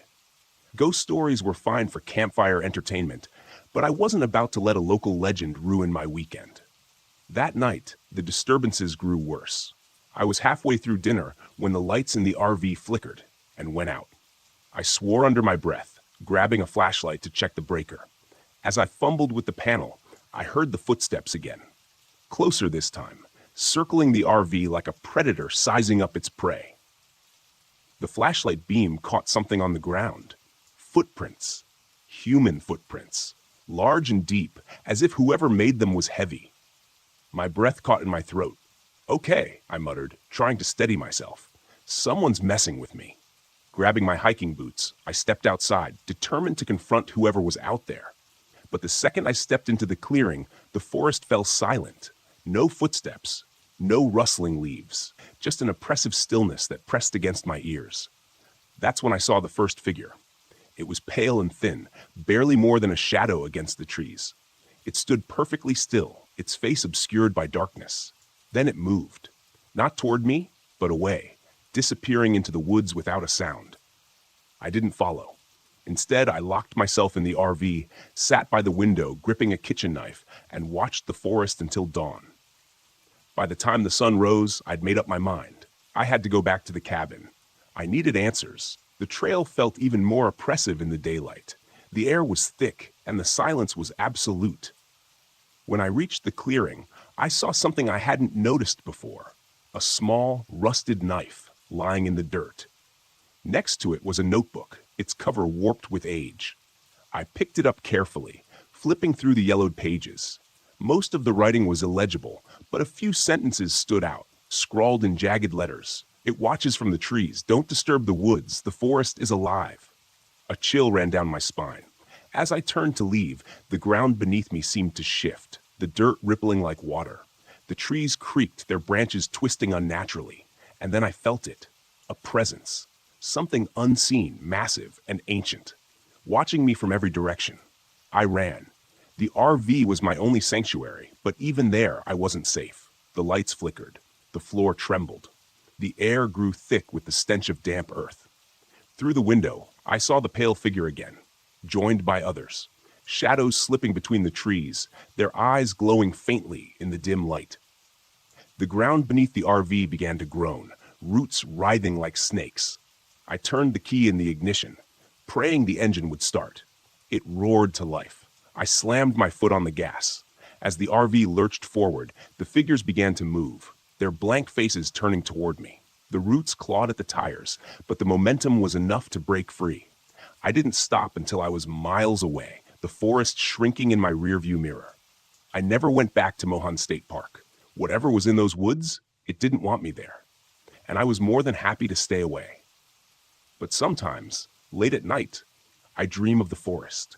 I hear footsteps outside my window, and I swear I can feel its eyes on me. The forest doesn't forget, and neither do I.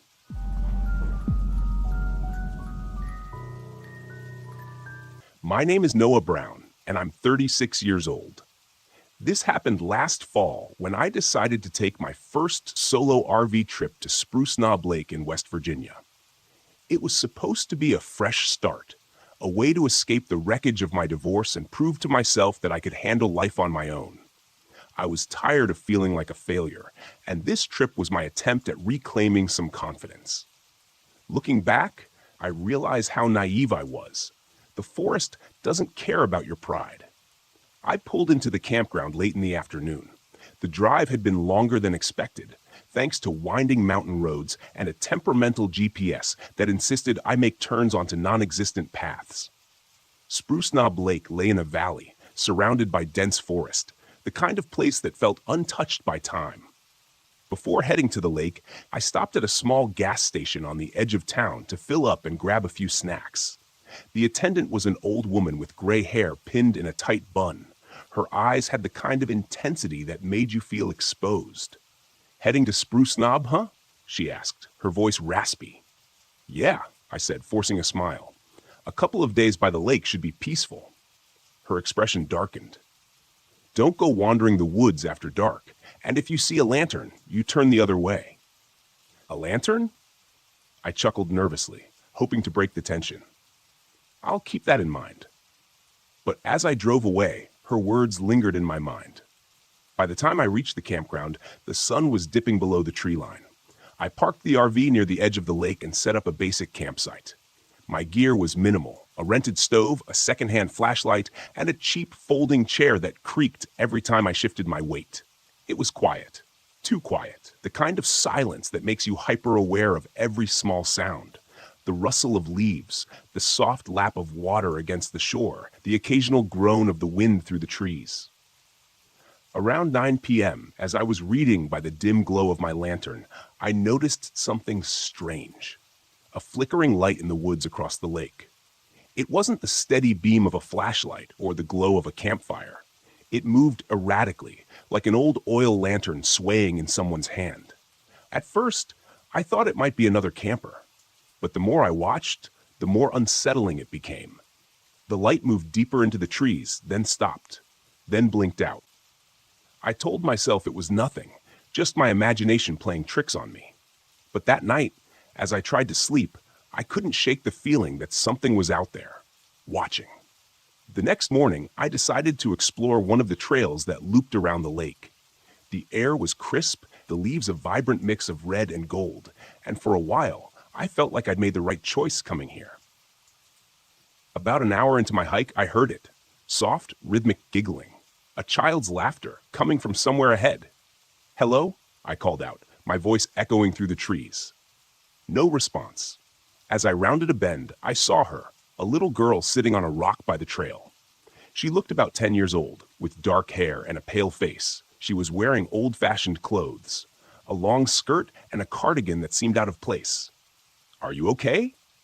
I asked, stepping closer. She didn't answer. Her eyes stayed fixed on something in the distance. "Are you lost?"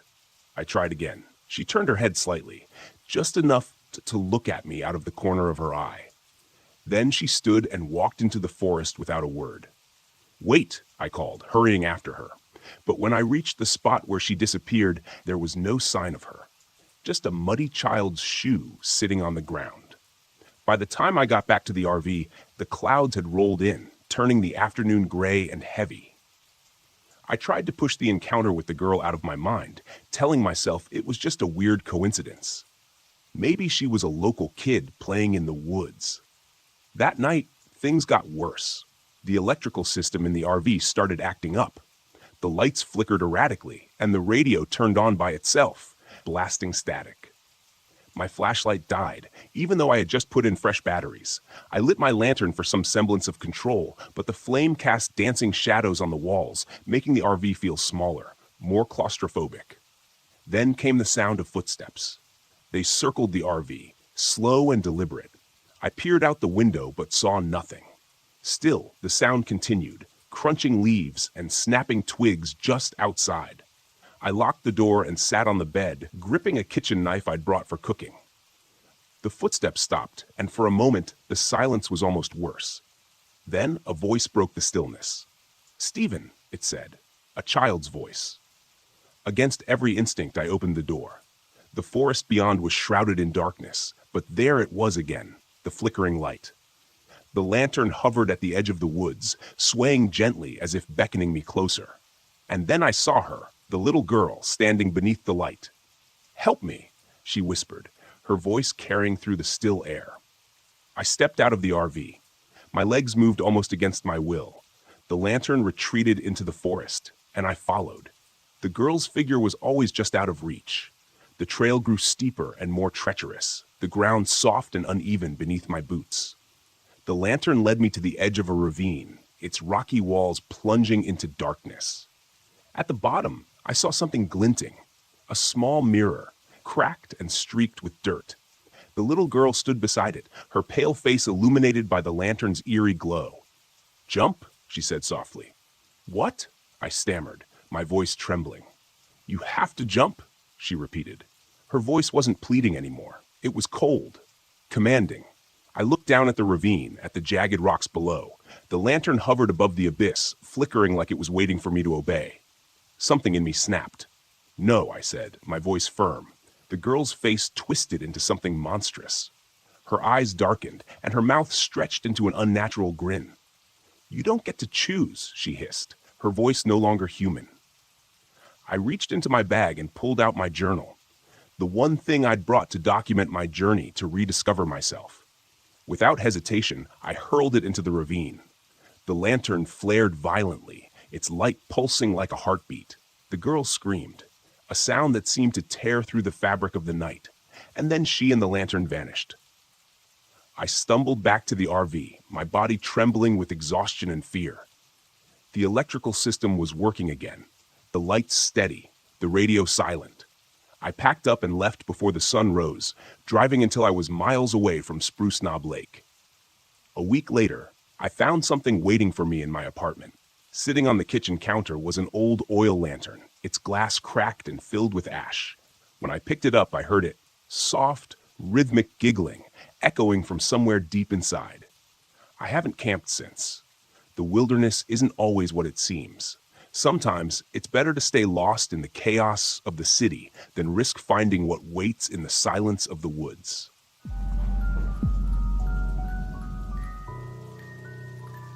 My name is James Stevens, and this happened to me back in 2002 while camping in Mount Rainier National Park.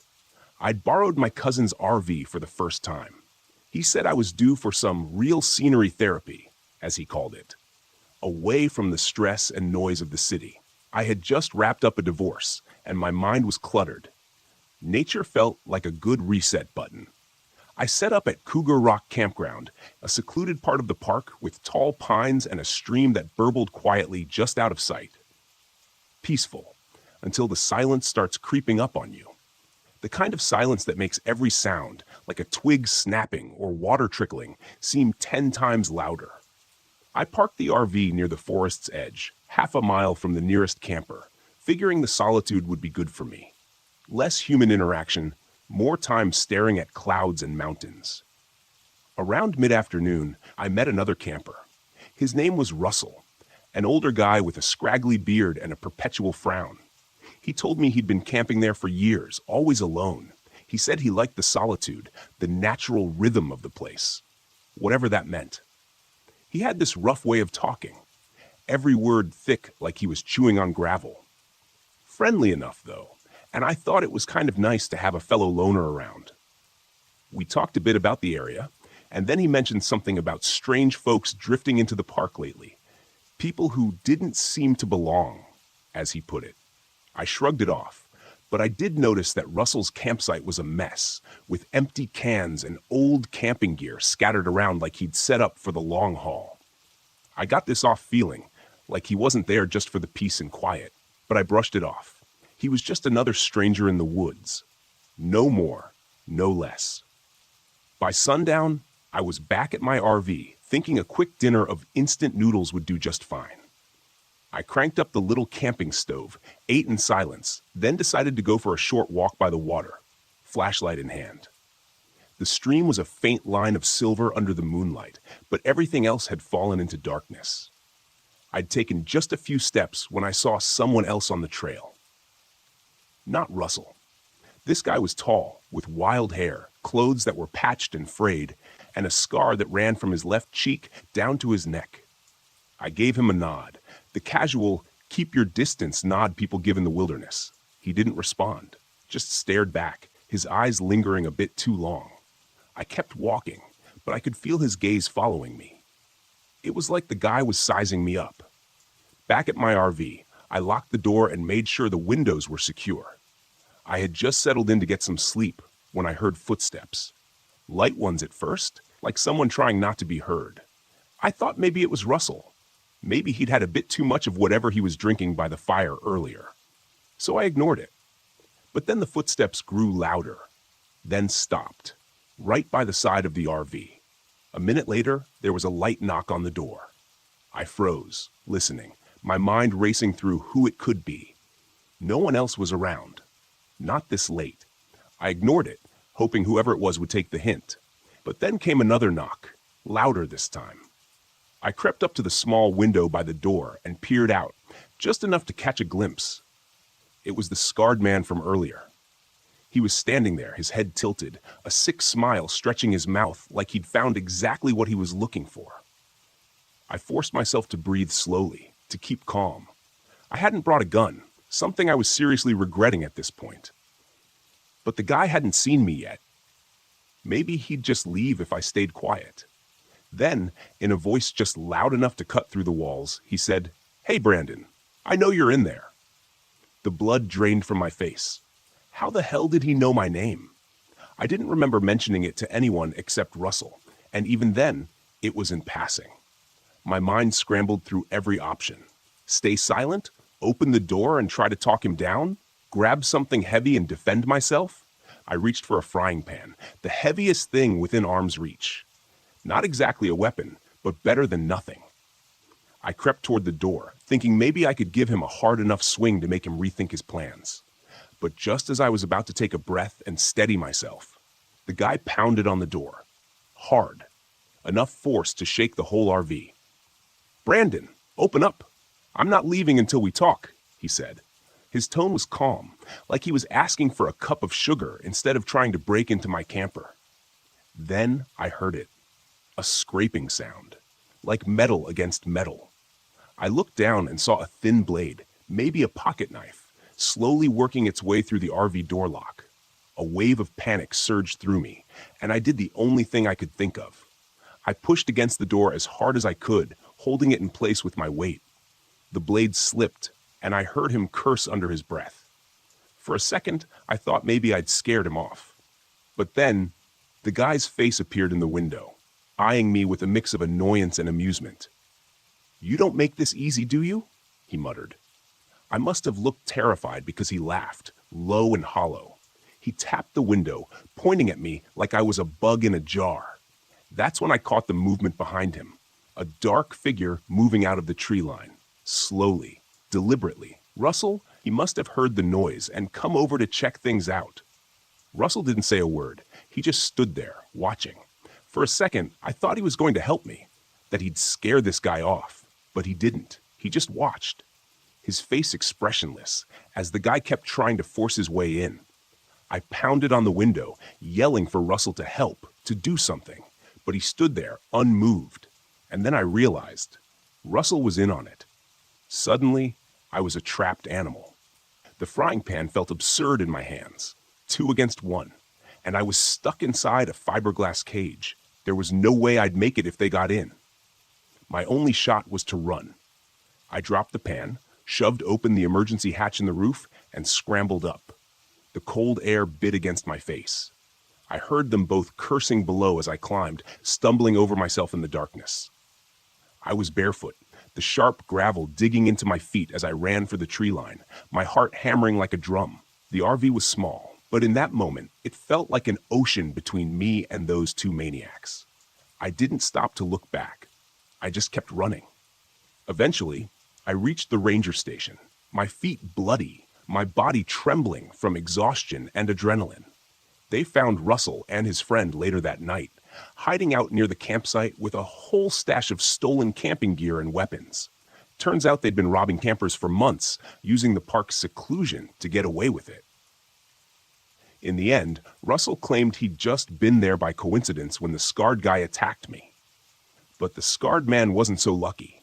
After a short scuffle with the cops, he was arrested, with enough evidence of his outdoor exploits to keep him locked up for life. It turned out he had a habit of finding interesting campers to mess with, using the solitude of the park as his own twisted playground. That's what went down that night at Mount Rainier. And I still don't know what Russell's deal was, whether he was in on it from the start or just a bystander too afraid to stand up. But one thing's for sure, I'll never be borrowing an RV for scenery therapy again.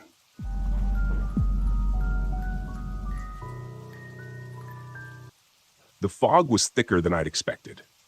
I pulled my RV into a secluded clearing in Pisgah National Forest and stepped out into the damp air, the smell of wet earth heavy in my nose. Everything was muffled, as if the forest were holding its breath.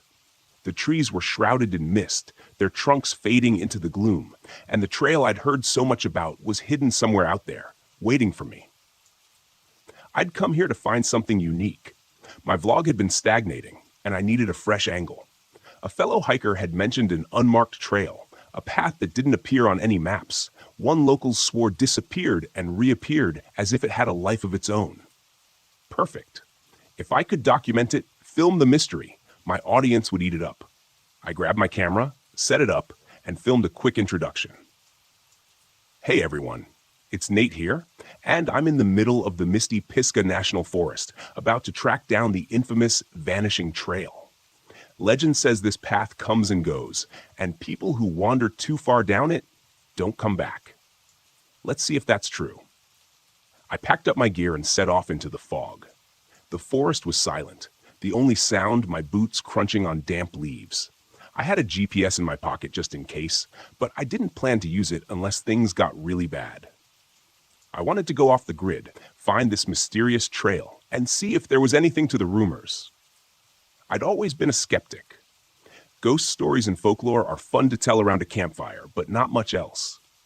As I walked, the fog thickened, swallowing the trees. It clung to my skin, cold and heavy. It wasn't long before I found the first strange marker, a stone slab jutting from the ground, its surface covered in spiraling symbols that didn't look like any language I knew. I filmed it, talking into the camera as I described the find. This looks like something from an old burial ground, but there's no mention of this on any maps. Really makes you wonder what else is out here, hidden beneath the fog. I kept moving. The trees closed in tighter, and the trail became fainter, more overgrown. Soon, it was little more than a game trail, barely wide enough to follow. I pushed forward, keeping the camera rolling, but after another hour of hiking, the trail simply disappeared. One moment there had been a clear path. Now it was gone, swallowed by the forest. I checked my GPS, but the signal flickered weakly. The screen showed I was in the middle of nowhere. No path, no landmarks, just a blank screen with a blinking dot. Me. Alone. In the fog. Okay, I muttered. You've dealt with worse. I turned back the way I'd come, but the forest looked different now. The trees seemed closer together, the undergrowth denser. The fog was disorienting, and I had to rely on instinct to retrace my steps. The GPS was useless. I kept walking, scanning the ground for signs of the trail, but there was nothing. I was starting to feel uneasy. That's when I heard it. Footsteps. Not mine. I froze. The sound came from deeper in the forest, slow, deliberate footsteps crunching on the leaves. I turned, scanning the fog, but there was nothing, just the swirling mist. Then, out of the gloom, a figure emerged. An older man, his clothes tattered and damp, his eyes wide and vacant. "Hey," I called, my voice echoing through the stillness. "You lost too?" The man looked at me for a moment, then shuffled forward. He seemed off. His clothes were torn, his face pale, and there was a distant look in his eyes, like he wasn't entirely there. "I've been walking for days," he said, his voice hoarse. "The trail, it keeps changing." "Are you okay?" I asked, stepping toward him. He shook his head. "No one's okay out here." I frowned, feeling a cold knot of fear tighten in my stomach. "What do you mean?" "The trail, it moves. I've seen it, watched it disappear and reappear. It's not just a path, it's the forest. It doesn't want us to leave." I stared at him, my mind racing. This guy was either delirious or onto something. Either way, I didn't like the way he was talking. "Look, I have a GPS," I said, pulling it out. "We can find our way back." The man glanced at the GPS, then back at me. "It won't help. The forest is messing with it." I didn't believe him. I couldn't. I was a rational guy, and this was just a forest. I'd get us back to my RV, get this guy some help, and be done with it. But as we walked, things got stranger. The mist thickened, wrapping around the trees like a living thing. The forest seemed to shift with every step. What had been an open path a moment ago would be choked with brambles. When I looked back, trees seemed to loom closer, twisting into unfamiliar shapes. The man, whose name I learned was Eli, grew more agitated with every passing minute. "It's watching us," he muttered. "It knows we're here." "Who's watching?" I asked, growing impatient. "The forest," he said, his voice barely a whisper. "It's alive, and it's been here long before we were." I ignored him, focusing on the GPS, but even that was failing me. The screen flickered, the signal cutting in and out. At one point, it showed me standing on a clear path, but when I looked up, there was nothing but trees, thick, twisted trees that looked like they had grown there for centuries. We kept walking, the fog growing thicker, pressing in on us. The air felt heavy, almost suffocating, and the whispers started.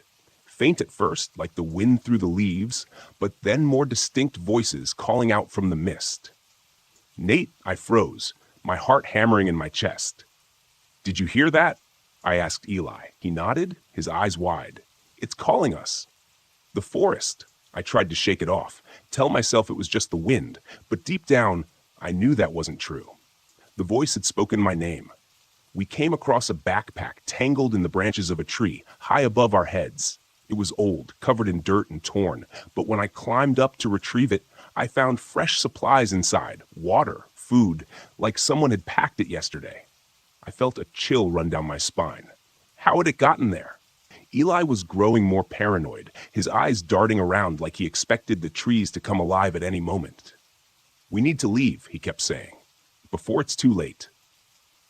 We pushed forward, but no matter which direction we went, we ended up back where we started. The fog seemed to pulse with an unnatural energy. The whispers grew louder. Then, without warning, Eli was gone. I turned around and he was just gone. The forest had swallowed him whole without a sound. I called out his name, but there was no response, only the dense mist pressing in on me. Panic set in. I was alone, lost in a forest that didn't want me to leave. The GPS was useless, and my camera was flickering, showing distorted footage of things I hadn't seen. Shadows moving in the trees, figures lurking just out of sight. I started running, my breath coming in sharp gasps. The trees twisted and shifted around me. The fog was so thick I couldn't see more than a few feet ahead. Every time I thought I'd found a way out, the forest closed in, trapping me in a maze of branches and brambles. The whispers were louder now, calling my name over and over. My camera caught glimpses of movement, dark figures moving through the mist, vanishing before I could focus on them. I didn't know what was real anymore. The forest seemed to warp around me, bending reality to its will. Then, just as suddenly as it had begun, the fog broke. I stumbled out of the trees and found myself back at my RV. The mist lingered at the edge of the forest, but it didn't follow. I didn't wait. I grabbed my keys, threw my gear into the RV, and drove, my hands shaking on the wheel. I didn't stop until I was miles away, the forest a distant memory in the rearview mirror. Back home, I reviewed the footage. I expected to see the horror I'd witnessed, the proof of the vanishing trail and the strange, shifting forest. But the videos showed nothing. The trail looked normal. The mist wasn't as thick, and Eli wasn't in the footage at all. It was like he'd never existed. I tried to tell myself it had been a bad trip, that my mind had played tricks on me. But deep down, I knew the truth. The forest had let me leave, but it hadn't forgotten me. And I had a feeling it was waiting somewhere in the mist for me to return.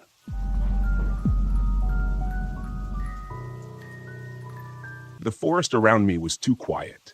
I'd been sitting by the campfire outside my RV, immersed in the silence for hours, but now something felt off. The kind of off you feel in your gut before your brain catches up to what's happening.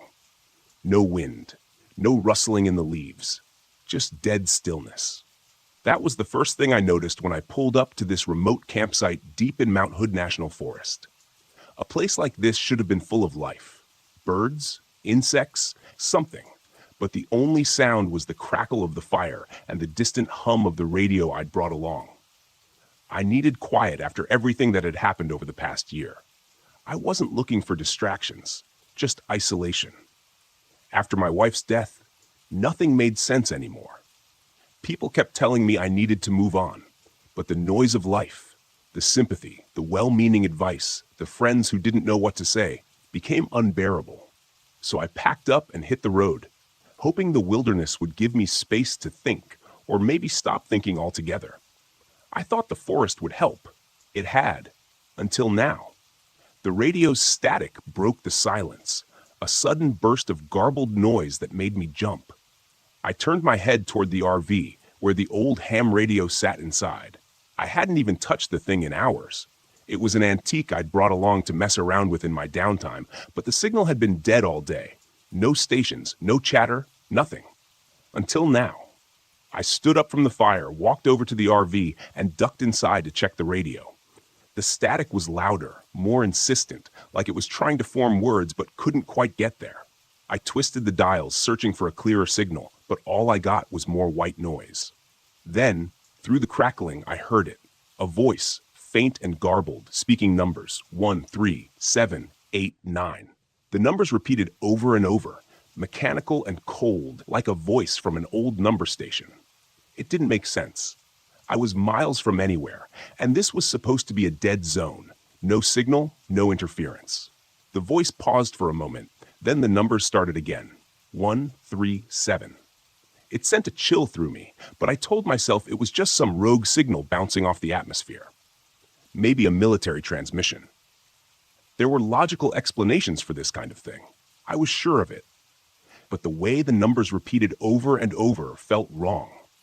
Like the message wasn't for just anyone. It was for me. I shut the radio off. My fingers were trembling slightly. I wasn't here for this.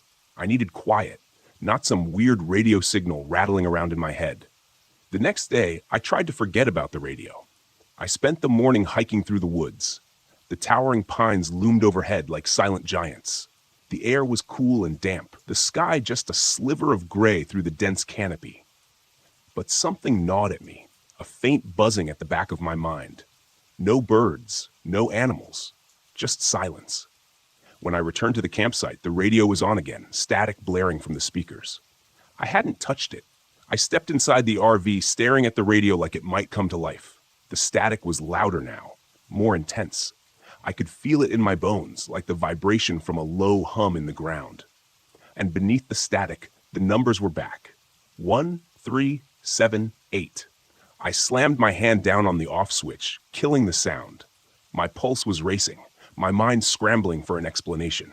It had to be a glitch, something with the wiring, maybe a stray electrical signal. I'd worked with enough technology over the years to know that things sometimes did strange things when you weren't looking. But the numbers, the way they were so clear, so deliberate, I shook it off and stepped back outside, trying to push the growing unease away. That's when I noticed the man standing at the edge of my campsite. I hadn't heard him approach. He was just there, tall, scruffy, wearing a weathered jacket and a backpack slung over one shoulder. He looked like a camper, but there was something about the way he stood, stiff and tense, like he was waiting for something to happen. "Hey!" I called out, trying to keep my voice steady. "You lost?" The man looked at me, his face tight with anxiety. "I heard it too," he said. I froze, my heart skipping a beat. "Heard what?" "The signal, the numbers," he said, glancing toward the RV. "I've been picking it up on my own radio. It's not normal." My mouth went dry. "You've heard it too?" The man nodded. "I'm Ben," he said, stepping closer, his voice low. "I was camping a few miles down the road. I've been getting static, voices, weird electrical interference. My GPS stopped working. My cell phone drained to 0 in minutes." I swallowed hard, my mind racing. "What do you think it is?" Ben shook his head, his eyes darting toward the trees. "I don't know, but it's not natural. The way the signal moves, it's like it's getting closer." I didn't know how to respond to that. I was a man of logic, of science. Signals were signals. Glitches were glitches. But there was something about the way Ben spoke, the fear in his eyes, that made my skin crawl. That night, the radio came to life again. I tried to ignore it, tried to focus on the campfire and the peaceful silence of the woods, but the static was louder than before. The numbers were clearer, more insistent. 1, 3, 7, 8. Ben was sitting across from me, his hands wrapped around a cup of coffee. His eyes constantly scanned the dark forest around us. He hadn't relaxed since he showed up, and I couldn't blame him. There was something wrong here, something I couldn't explain. "You think it's some kind of broadcast?" I asked, more to fill the silence than anything. Ben shook his head. "I don't think it's a broadcast at all." "What do you mean?" He hesitated, then leaned closer, lowering his voice. "I think it's a warning, or a signal from something out there." I stared at him, trying to process what he was saying. A warning from what? Before I could ask, the static on the radio cut out for a moment. There was only silence. The kind of silence that presses down on you, that makes your skin prickle with anticipation. Then a sound, a soft rhythmic clicking, like something metallic tapping against wood. I grabbed my flashlight and pointed it toward the trees, but the beam only revealed darkness. The clicking grew louder, echoing through the forest. And then, through the radio, a voice crackled to life. "We see you." My blood ran cold. Ben's eyes widened, his face pale. "What the hell was that?"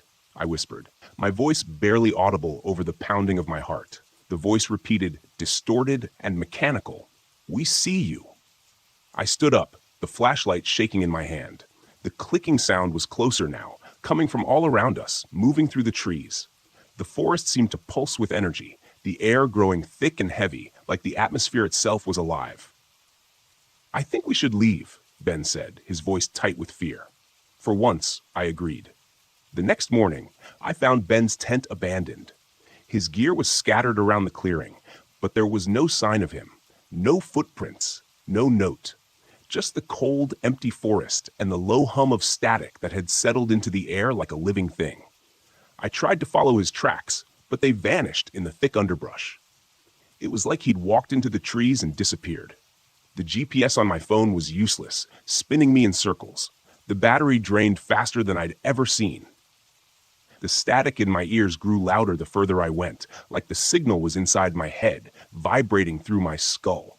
The numbers were back too, repeating over and over, etched into my mind. 137. By midday, I stumbled across something I hadn't expected. An old, dilapidated radio tower hidden deep in the woods. The metal was rusted, vines crawling up the sides, but it was still faintly humming with power. I climbed the tower, every step echoing in the stillness. My heart hammered in my chest. At the top, I found the source of the signal. A small glowing device pulsing with an eerie cold light. It didn't belong here. It wasn't part of the original tower. It was something else, something foreign. I reached out and touched it, and the static in my head exploded. The numbers, the clicking, the voices, it all crashed into me at once. An unbearable cacophony of sound. I stumbled back, nearly falling off the tower as the forest seemed to come alive around me. The lights returned, flickering in the trees, cold and mechanical. The clicking grew louder, more frantic, like something was chasing me. I ran. I don't remember how I made it back to the RV, but the lights followed me, the clicking never far behind.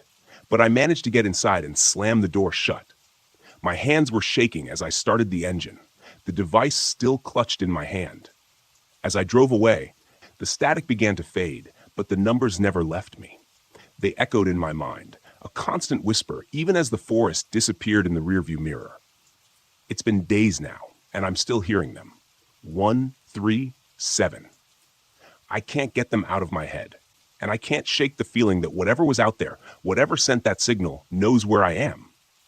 And it's not done with me yet.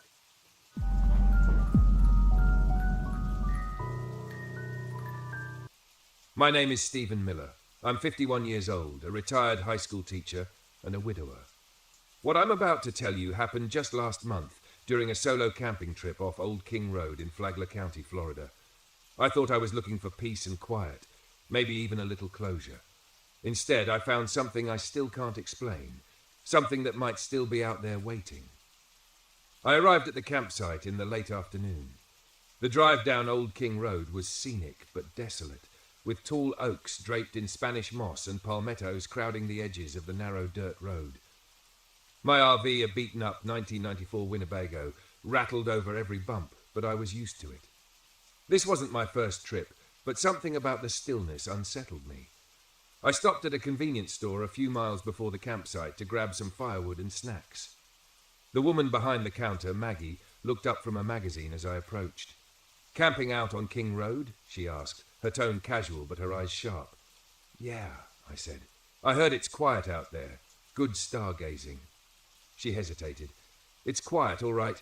Just don't wander too far from your RV, and if you hear anything strange, don't go looking for it." I laughed it off, but her words stayed with me as I drove the final stretch to the campsite. The sun was low, and I parked near a pond.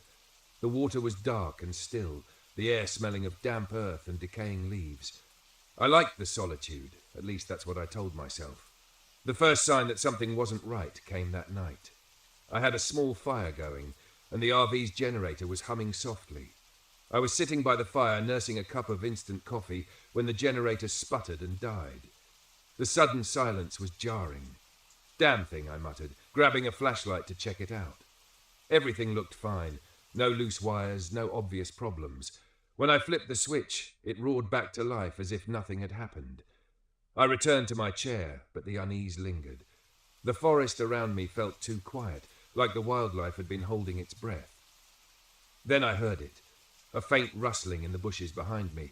I turned, the flashlight beam cutting through the darkness, but there was nothing there. Probably a raccoon, I thought, but I couldn't shake the feeling that I was being watched. The next morning, I decided to explore the area. The pond looked serene in the daylight, its surface reflecting the grey sky. As I circled it, I noticed something strange, footprints in the mud. They were large, clawed, and definitely not human. A chill ran down my spine. That's when I saw him, a teenage boy, maybe 15 or 16, standing at the edge of the trees. He was thin, with dirty clothes and wild, unkempt hair. His eyes darted nervously as if he didn't want to be seen. "Hey there," I called out. "Are you lost?" The boy flinched, but he didn't run. You shouldn't be here, he said, his voice barely above a whisper. What do you mean? I asked, stepping closer. Do you live out here? He shook his head. It's watching you. It watches everyone. You have to leave before it gets dark. Before I could ask more, he turned and bolted into the woods.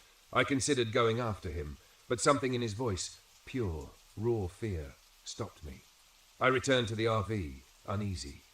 That evening, I found a mutilated deer near the edge of the pond. Its body was torn apart, the flesh twisted and shredded as if by massive claws.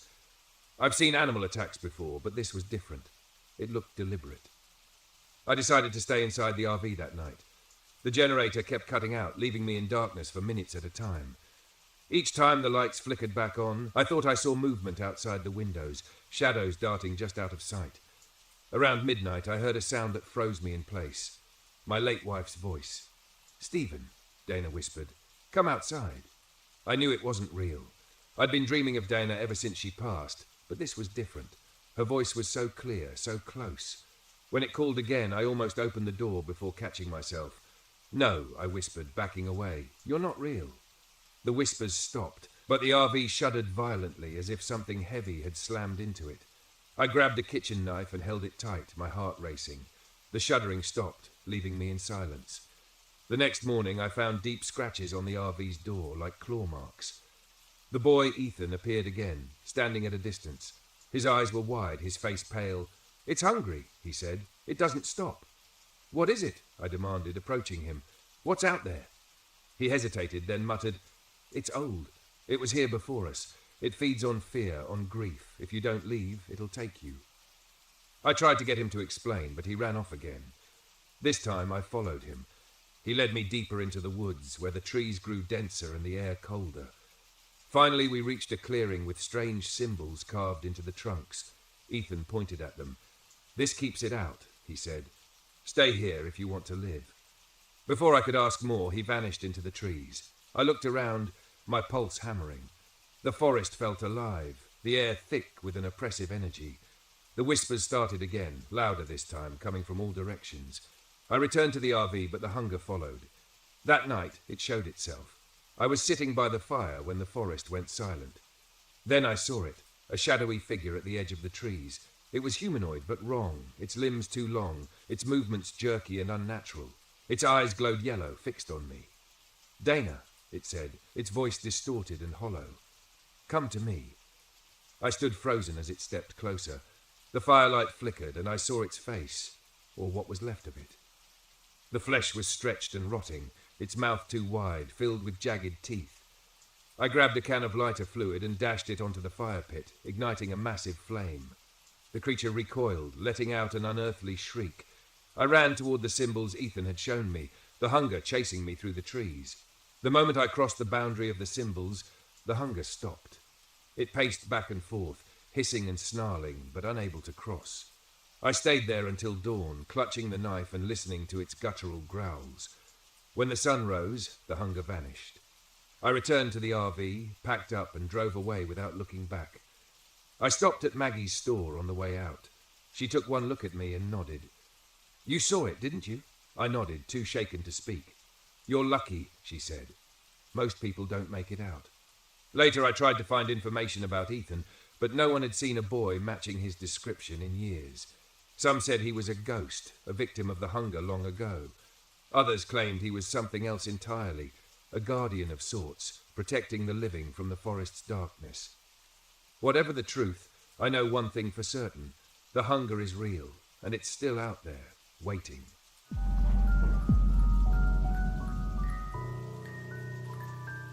My name is Kenneth Warren.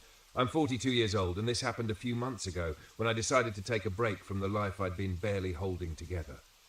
My wife, Jenna, passed away last year, and the silence of my empty home had become unbearable. I'd always loved music. It's what I taught for years. But after she died, I couldn't bring myself to pick up a guitar. So I bought an RV and decided to travel, hoping to find something, anything, that would help me feel alive again. That's how I ended up at Big Shays State Park in Florida. I'd read about the park's rapids, the largest in the state, and thought their roaring, chaotic beauty might inspire me to compose again. What I didn't know was that the silence I'd been running from would find me there, in the voices of the dead. I pulled into the park just before dusk. The forest was dense and quiet, save for the distant roar of the rapids. The ranger station was empty, but I found a map pinned to the bulletin board outside. It marked a few trails and campsites, one of which was near the riverbank. That's where I decided to stay. As I set up my RV, a ranger approached, a woman in her 30s wearing the usual khaki uniform and a wide-brimmed hat. Her name tag read Laura. "Camping alone?" she asked, her tone polite but laced with concern. "Yeah," I said, trying to sound casual. "Just needed some peace and quiet." Laura nodded but hesitated. "The rapids can be unpredictable. Be careful if you hike near the water." She paused, glancing toward the tree line. "Some people say you can hear voices out there at night. Probably just the water playing tricks, but it can be unsettling if you're not used to it." I smiled, more amused than unnerved. "Thanks for the warning." Laura didn't return the smile. "Just don't wander too far." With that, she left, her words hanging in the cool evening air. After dinner, I sat outside the RV with my guitar, strumming idly as the last light faded from the sky. The sound of the rapids was louder now, a constant rush that drowned out the usual nighttime symphony of crickets and frogs. For the first time in months, I felt a flicker of inspiration. Maybe this trip wasn't such a bad idea. Then I heard it, a faint giggle like a child's, carried on the wind. I froze, my fingers stilling on the strings. It was faint, almost drowned out by the river, but unmistakable. I scanned the tree line, but there was nothing there. "Hello?" I called, my voice sounding too loud in the quiet. No answer, just the river and the faint rustle of leaves. I told myself it was nothing, just an echo or my imagination playing tricks, and went inside to sleep. That night, I dreamed of Jenna. She was standing by the river, her back to me, humming the lullaby she used to sing when we were younger. I tried to call out to her, but no sound came from my lips. When I woke, my cheeks were wet with tears. The next morning, I decided to hike one of the trails that wound along the river. The air was crisp, and the sunlight filtered through the trees in golden streaks, but the unease from the night before lingered. I couldn't shake the feeling that I was being watched. About halfway down the trail, I noticed something odd, small footprints in the mud, too small to belong to an adult. They ran alongside my own for a few steps before veering off toward the river. There were no other campers around, and the sight sent a chill down my spine. As I followed the trail, the roar of the rapids grew louder, almost deafening. Then I heard it again, a child's laughter, clear and sharp, cutting through the noise. I stopped in my tracks, my heart pounding. "Who's there?" I called. Again, no answer. Shaking my head, I pressed on, determined to reach the riverbank. When I got there, I found something even stranger, a small, moss-covered doll lying on the rocks. Its face was faded and weathered, but its eyes seemed to glint in the sunlight, almost as if they were watching me. I picked it up, examining it closely. As I turned it over, a faint melody began to play, a music box tune, soft and haunting. My breath caught in my throat. The tune was the same lullaby Jenna used to hum. That evening, I couldn't shake the melody from my head. It felt like the forest was closing in, the shadows growing longer, the air heavier. As I sat in the RV, the music box tune began to play again, faint at first, then louder. I searched the RV, convinced I'd accidentally brought the doll inside, but it wasn't there. The tune stopped abruptly, replaced by a soft knock at the door. I froze. My hands trembled as I reached for the handle and yanked the door open. No one was there, just the empty forest bathed in moonlight. Then I saw them, shadows flitting between the trees. They were small, childlike, moving too quickly to be human. My stomach churned as I realized they were circling the RV. I slammed the door shut and locked it, my breath coming in shallow gasps. The RV began to shake as if something, or many somethings, were pounding on the sides. I shouted for them to stop, but the noise only grew louder, the whispers and laughter blending into a chaotic cacophony. Finally, I grabbed my guitar and strummed the first chords that came to mind, playing louder and louder until the shaking stopped. The laughter faded, leaving only the sound of my music and the distant roar of the rapids. The next morning, I knew I had to leave, but something drew me back to the river. I followed the trail again, clutching the doll I'd found. The voices were louder now, calling my name, singing the lullaby in eerie, childlike tones. When I reached the riverbank, the air grew icy and the shadows beneath the trees seemed to ripple like water. "I know you're here," I said, my voice trembling. "What do you want?" The voices grew louder and the shadows took shape. 3 children, their faces pale and hollow, their eyes dark voids. They stared at me, their expressions a mix of sadness and anger. "Help us," they whispered, their voices overlapping in a haunting harmony. "What do you need?" I asked, though I wasn't sure I wanted to know. They pointed to the doll, and in that moment I understood. They were tied to it, bound to the river by whatever tragedy had claimed them. I placed the doll on the ground and stepped back, watching as the children reached for it. But as their hands touched it, their forms began to twist and contort, their whispers turning to wails. The river surged, the rapids crashing violently, and the shadows rushed toward me. I stumbled backward, tripping over the rocks, and ran as fast as I could, the screams echoing in my ears.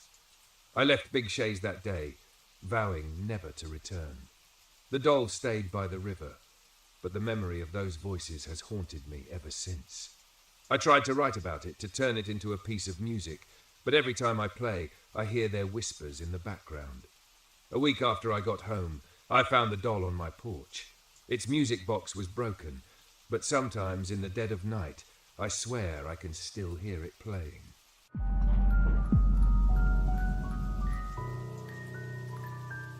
I'd always felt a deep bond with the wilderness, a profound connection with nature that made the cityscapes, concrete jungles, feel suffocating. When I received my acceptance letter as a park ranger at the Great Smoky Mountains National Park, I was ecstatic. Here was an opportunity to truly make a difference while being enveloped by nature's majesty. My name is Sam Thompson, and my journey into the wild, unknowable heart of the Smokies began on a brisk summer morning. The day was clear, the sky vast and cloudless, its expanse rivaled only by the sprawling sea of green peaks and valleys that stretched into the horizon, a silent promise of adventure. Perhaps a hint of danger, but ultimately an irresistible call to the unknown. The ranger station was an unassuming structure nestled in the crook of 2 towering hills, a comforting oasis of human architecture amidst the wild expanse. As I stepped inside, I was met by the rich aroma of brewed coffee and a symphony of radios crackling with static. It was here I met the team, a diverse bunch united by a shared respect for nature's wild beauty and the steely resolve to protect it. Mike, a grizzled veteran ranger with laughter lines etched deep into his face, extended a warm, firm handshake. Lara, a spirited ecologist with an infectious passion for the park's biodiversity, welcomed me with an encouraging smile. There were others, of course, each with their unique quirks and stories, but all sharing an unspoken bond, an appreciation for the immense responsibility we held as custodians of the park. In the late afternoon, after the station's bustle had eased, I decided to take a solitary walk. The towering trees cast long shadows, the sun beginning its descent behind the hills. A rustle caught my attention, a flash of russet brown between the trees. A deer, it seemed. But as it raised its head to look at me, something was off. Its eyes held an eerie intelligence that made a chill creep up my spine. Then the deer made a noise, a sound so surreal that I was frozen in my tracks. It was a whisper, eerily similar to a human voice. The words were incoherent, but the tone was unmistakable. It was a call for help. I blinked, and the deer was gone, leaving only the echo of its uncanny cry. I shook my head, convincing myself that the exhaustion from the day had played tricks on my mind. Little did I know that this was just a prelude, a first taste of the eerie symphony that the Smoky Mountains had in store. My tenure as a park ranger had officially begun, and with it, the veil was about to be lifted, revealing the true nature of the park. The wilderness I thought I knew was about to challenge my very understanding of reality, and there was no turning back. My second day at the park dawned bright and early. I awoke to the symphony of birdsong and the aroma of dew-soaked leaves. The allure of the Great Smoky Mountains had not dulled with the setting sun. It had merely transformed, offering a different face under the morning light. At the ranger station, the day started with an informal briefing. Mike outlined our duties, peppering his monologue with anecdotes and advice. Each story carried a subtle lesson about the unpredictability of the wilderness. It was humbling to realize that, despite our modern tools and technology, we were still at the mercy of nature's whims. As the day progressed, I got to know my fellow rangers better. Their stories varied, yet a common theme echoed throughout: an awe-inspiring respect for the park and its unexplained mysteries. Their eyes twinkled with a mix of fear and fascination when they shared tales of unusual animal behavior, uncharted trails that led nowhere, and hikers who had gotten lost, only to reappear inexplicably miles away from their last known locations. In the fading light of the afternoon, I found myself drawn to the trail where I had encountered the strange deer. I followed the familiar path, the trees whispering untold stories in the wind. The forest seemed different in daylight, less menacing, but still holding on to its secrets with a quiet dignity. As I walked, I could almost hear the echo of that eerie whisper that had sent chills down my spine the previous evening. The deer, with its intelligent eyes, the human-like cry it had made, it all seemed impossible in the stark daylight. I told myself it was just a product of my imagination, fueled by the anxiety and excitement of my new position. I spent the rest of the day patrolling, getting to know the winding trails, the hidden brooks, and the tranquil meadows of the park. The beauty of the Smokies was breathtaking, a tranquil oasis of green, punctuated by the vibrant colors of wildflowers and the constant background music of the forest. Returning to the ranger station, I found myself equally awestruck and apprehensive. The Great Smoky Mountains were indeed beautiful, an untouched piece of heaven on earth. But underneath its verdant beauty was an undercurrent of something else. Something that lurked in the shadows and mimicked human voices. As I settled in for the night, I couldn't shake off the haunting image of the strange deer. I decided to share my experience with the other rangers the next day. My curiosity piqued. Unbeknownst to me, this decision would set off a chain of events that would lead me into the deepest mysteries of the park, a journey that would transform my understanding of the world and my place in it. The next morning dawned with the chirping of birds and a gentle breeze that rustled the leaves. As I walked into the main area of the station, I felt a knot of anticipation in my stomach. Would sharing my experience with the deer make me sound unhinged? Would my colleagues think less of me, or worse, question my competence? After our regular morning briefing, I decided to bite the bullet. I described my encounter, choosing my words carefully, trying to make it sound less like a creepy campfire story and more like a fascinating anomaly. To my surprise, there was no laughter, no ribbing. Instead, there were nods of understanding, even a few knowing smiles. Mike, his face serious but not unkind, began to share stories of his own. He spoke of strange happenings, eerie sounds in the night, and shadows that seemed to move on their own. His stories weren't told in a tone of fear, but rather a kind of resignation, a concession to the fact that there were things in the park they couldn't explain, things that defied rationality. Laura chimed in too, adding her own experiences. She described instances where she'd felt an uncanny presence, or when her usually reliable compass would spin erratically for no discernible reason. Her scientific mind struggled with these anomalies, but she'd come to accept that the park held mysteries perhaps beyond our comprehension. These revelations, rather than alleviating my unease, intensified it. The realization that such strange phenomena were accepted as part of the job was hard to digest. How did one make peace with the idea of sharing space with the inexplicable? The uncanny? Yet, there was a strange comfort in knowing my experience wasn't an isolated incident. It was as if a veil had lifted, revealing a world that existed parallel to ours, intertwining with our reality in the most unexpected ways. It was daunting, but at the same time undeniably fascinating. As I lay in bed that night, the forest's usual serenade of cricket chirps and rustling leaves seemed to carry a different note. Each echo was a whisper of untold stories, each shadow a concealed mystery. I wondered about the strange deer, its eerie mimicry, and what it could possibly signify. The unease was still there, a dull thrum in the back of my mind. Yet alongside it, a newfound resolve was beginning to take shape. I was here for a reason, and I would do my best to uncover the truth behind these mysteries, to ensure the safety of the park's visitors, and perhaps come to terms with the uncanny in my own way. After all, I was a park ranger. I was here to protect and understand the wilderness in all its beauty and terror. And this was just the beginning. As days turned into weeks, my life at the Smokies settled into a pattern. Each day brought new challenges, and with them an ever-deepening respect for the wilderness. But along with the quiet satisfaction of fulfilling my duties came the persistent undercurrent of unease. One day, while digging through old reports in the station's cramped archive room, I stumbled upon a thick folder labeled Missing Persons. Out of curiosity, I leafed through the files, each one detailing disturbingly similar cases of park visitors who had vanished without a trace. Names, ages, last known locations, speculated paths, all meticulously recorded, but with no conclusive explanations or outcomes. As the number of files grew, so did my concern.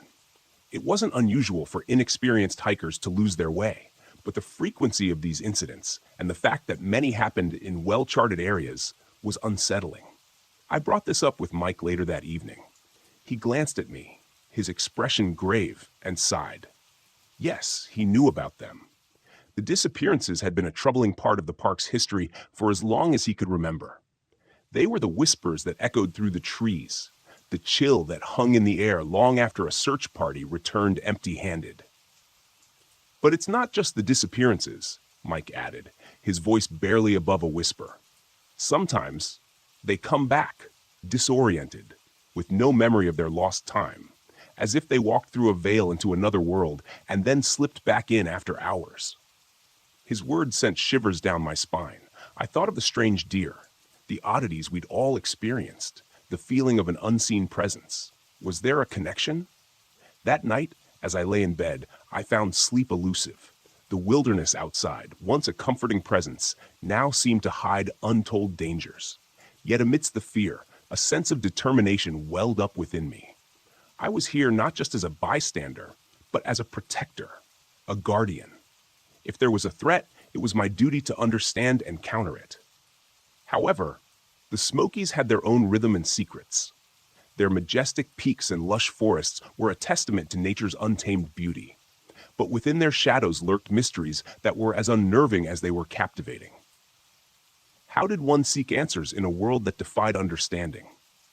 As the moon bathed the park in its silvery glow, I decided to make it my mission to unravel these mysteries, to find the link between the strange occurrences, the vanishing visitors, and the park's unknown entity, to find the missing pieces of this enigma and fit them together. I was a park ranger. I was here to protect, to serve, and to understand, no matter how deep the shadows, how eerie the whispers, or how uncanny the phenomena. I would face them head on. After all, as the saying goes, not all those who wander are lost. Some of us are just seeking answers. 2 weeks into my journey as a park ranger, I found myself navigating the sprawling expanse of the Smokies with growing confidence. My initial unease had given way to a quiet resolve. I was here to unravel the park's mysteries, and I had begun to see every anomaly, every unexplained incident as a clue. One day, we received news that a seasoned hiker named George had not returned from his usual trail. A knot of apprehension formed in my stomach. I had met George on a few occasions, a cheerful man with a ready smile, well acquainted with the park's trails. Something was wrong. We quickly formed a search party. Mike, Laura, a few others, and I packed our gear and set off toward George's usual trail. As we delved deeper into the wilderness, I couldn't shake off the sense of being watched. It was an intangible feeling, a shiver that ran down my spine every so often as we followed the trail George was known to frequent. Our reliable tools began to falter. My GPS, usually accurate to the meter, spun aimlessly, its needle dancing in erratic circles. Our radios, our lifelines back to the station, filled with static, reducing our communications to indecipherable gibberish.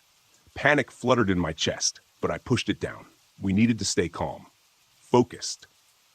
Yet even as I put on a brave face, I couldn't ignore the distinct sensation of time slipping away from us, as though we'd crossed an invisible threshold into an alternate realm. Hours seemed to blend into each other, the afternoon sun hanging in the sky like a frozen celestial body. Our search yielded no results, just a deepening sense of unease. Eventually, we decided to return, our hearts heavy with the grim possibility of George's fate. The journey back was equally disorienting. Our faulty devices continued to play tricks, and the forest seemed to shift around us, familiar landmarks appearing out of place.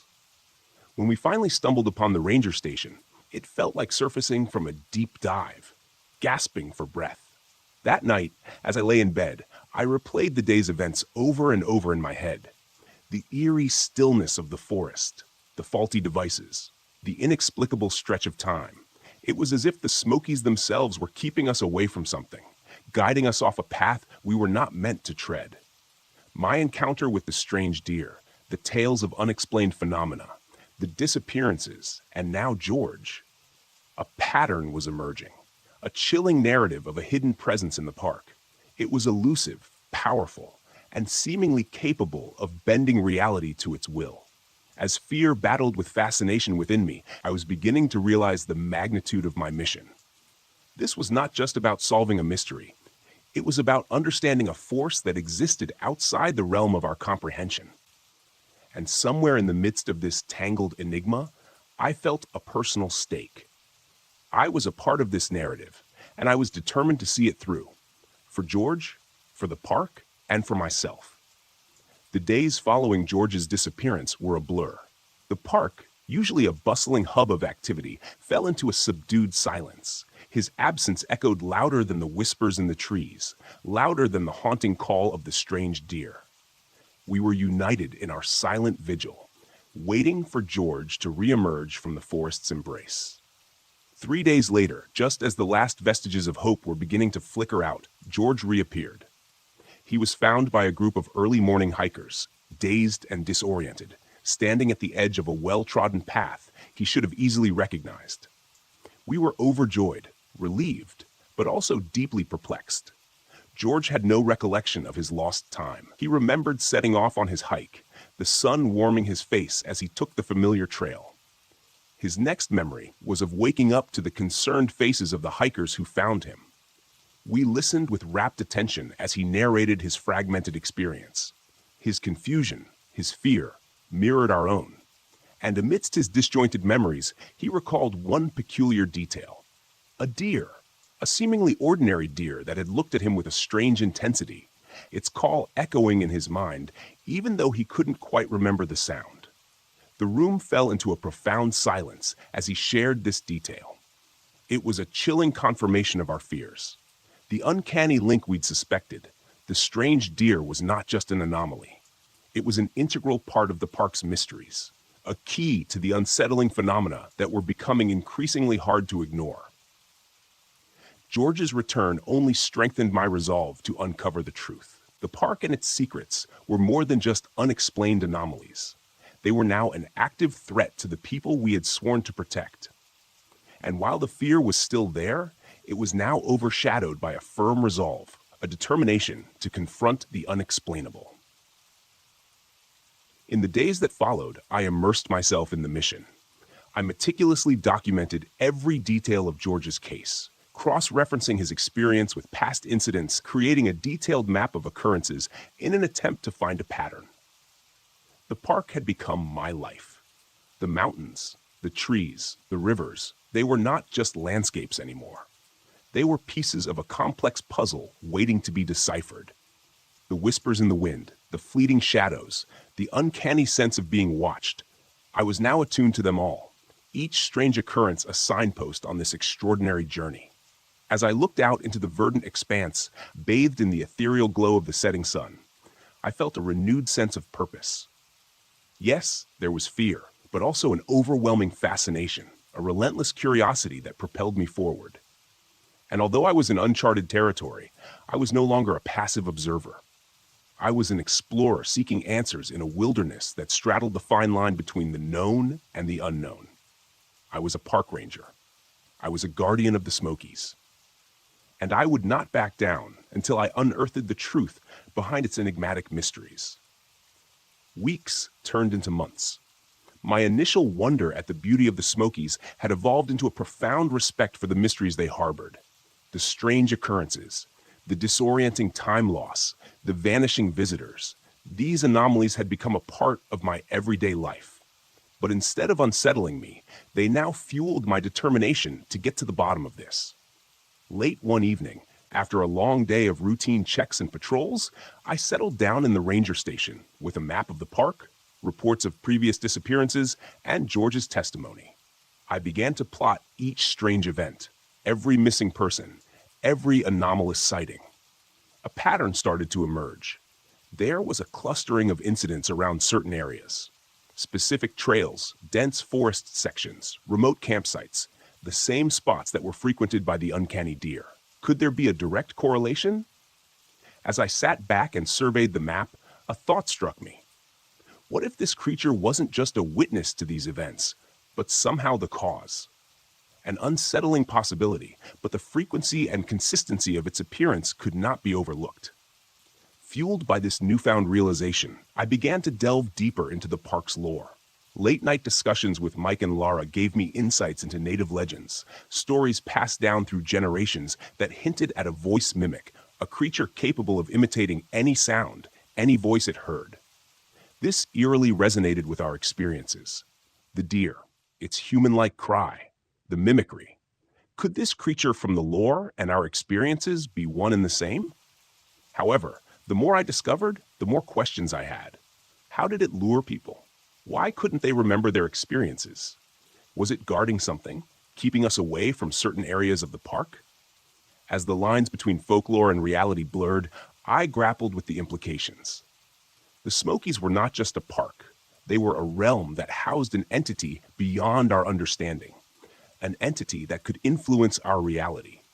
And it was my mission to understand this, to navigate the delicate balance between fear and fascination, the known and the unknown. Night after night, I pored over the map, studying the patterns, cross-referencing legends with incidents.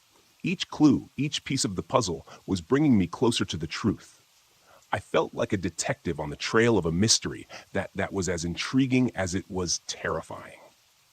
Yet I was not alone in this quest.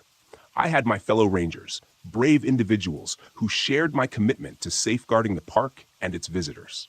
Our resolve was a beacon that shone through the murkiness of uncertainty, guiding us as we traversed this challenging path. And while the journey was daunting, I found myself fueled by an indomitable spirit of adventure. As a park ranger, I was entrusted with the protection of the Smokies and its secrets. But I was also an explorer, venturing into the realm of the unknown, seeking to unravel the mysteries that the park cradled in its bosom. It was a mission I was determined to fulfill. With every passing day, my connection to the Smokies deepened. My senses had grown acutely attuned to its rhythms, its subtle nuances. The park was no longer just a workplace. It had become my world. Each whispering tree, chattering brook, and rustling undergrowth was part of a grand symphony that played out its enigmatic melody in the heart of the wilderness. One night, as I was winding down after a particularly challenging day, an unsettling sound echoed through the dense silence of the forest. It was a cry, disturbingly human, yet uncannily animalistic. A chilling mimicry that froze the blood in my veins. Instantly alert, I grabbed my flashlight and radio and followed the sound into the enveloping darkness. The usually comforting forest now felt alien and foreboding, each twisted shadow appearing more menacing than the last. But I pressed on, drawn toward the cry like a moth to a flame. As I ventured deeper, a shape emerged from the undergrowth, the strange deer. Its eyes gleamed with an almost sentient intelligence. It was eerily still, its gaze fixed on me with an intensity that was almost palpable. I stood my ground, heart pounding in my chest, as we held a silent standoff. The creature then issued the same human-like cry, a wailing call that echoed off the trees and sent a shiver down my spine. Just then, the radio crackled to life, Mike's voice filtering through the static, asking about my location. I relayed my coordinates, my voice steadier than I felt. As the radio crackled out, I turned back to the deer. But it was gone, vanished, as if it had never been there. I spent the rest of the night patrolling the area, my mind buzzing with questions. Was the deer calling out to me? Was it trying to communicate? Or was it another instance of it luring in the unwary? As dawn broke, painting the sky with hues of orange and pink, I returned to the ranger station, exhausted yet restless. The encounter with the strange deer was a clear indication that I was getting closer to unraveling the mystery of the park. The incident only served to strengthen my resolve, my research, my interactions with the creature, the patterns I had observed. They were all leading me to an inescapable truth. The Smokies were home to an entity that existed beyond our comprehension, an entity that could influence our reality. While this truth was intimidating, it also fueled my curiosity. As a park ranger, I had taken an oath to protect this place and its secrets. This was my mission, my purpose. And no matter how uncanny the phenomena or how daunting the path, I was determined to see it through to the end. After all, I was not just a park ranger. I was an explorer, a seeker of truths in a world that straddled the known and the unknown. And as the sun rose, casting a golden glow over the park, I found myself eager to continue my journey into the heart of the Smokies and its mysteries. In the wake of my chilling encounter with the strange deer, I sought wisdom from the only source that seemed to grasp the gravity of the enigma, the Native American elders. Their tales of the voice mimic, which I had initially dismissed as folklore, were aligning too closely with my own experiences. It was time to listen with an open mind. As I sat in the circle of elders, their wizened faces lined with wisdom and resilience, I felt a profound sense of respect. They spoke of an ancient spirit that dwelled in the park, a spirit capable of imitating any sound, any voice it heard. It was seen as a guardian, a gatekeeper of the Smokies' deepest secrets. The elders described its form as that of a deer, a familiar creature in the park. It had the power to influence time, leading those it chose into a realm where minutes could stretch into hours, where reality as we knew it was distorted. As they spoke, their words resonated with the truth of my experiences. The lost hikers, the strange deer, the distortion of time. It was becoming clear that the entity and the phenomena were one and the same. Yet the elders didn't view the entity as malicious. They believed it was protecting something, preserving the balance between the park and the outside world. Those who went missing were not victims, but chosen ones, individuals who were led to the realm and then returned with no memory of their experience. Listening to the elders, I felt a mix of emotions, fear, fascination, and a strange sense of relief. I wasn't losing my mind. The events weren't mere anomalies. There was an explanation, as fantastic as it seemed. As I left the gathering, I looked out toward the Great Smoky Mountains, their peaks bathed in the glow of the setting sun. They seemed serene, unassuming, yet I knew they were teeming with secrets that had survived centuries. Secrets that I was just beginning to understand. The knowledge I gained from the elders fueled my resolve. I would do my utmost to respect and protect the balance the entity was guarding. The park wasn't just a tourist attraction or even a wildlife haven. It was the dwelling of an ancient spirit, a being beyond human comprehension. As a park ranger, my mission was evolving. I was no longer just a guardian of the park. I was a liaison between two worlds, the known and the unknown. It was a daunting responsibility, but one I was ready to shoulder. That night, as I lay in my bed at the ranger station, the whispers of the forest seemed less ominous, more familiar. I wasn't a stranger in the Smokies anymore. I was part of its intricate web, its ancient lore, its extraordinary reality, and I was ready to fulfill my role, ready to protect its mysteries while striving to comprehend them. As summer turned to fall, I found myself more immersed in the park than ever before. Each rustling leaf, each whispering wind seemed to carry a hidden message, a secret waiting to be discovered. My meetings with the elders had given me a deeper understanding, but there were still countless questions that lingered in my mind.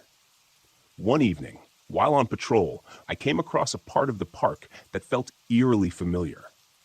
It was the same spot where I had encountered the strange deer, the area where the veil between our world and the entities seemed thinnest.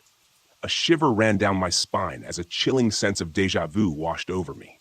I felt watched, observed by unseen eyes. I turned around to see the strange deer standing at the edge of the clearing, its gaze focused on me. But this time, there was no fear, only a profound sense of recognition.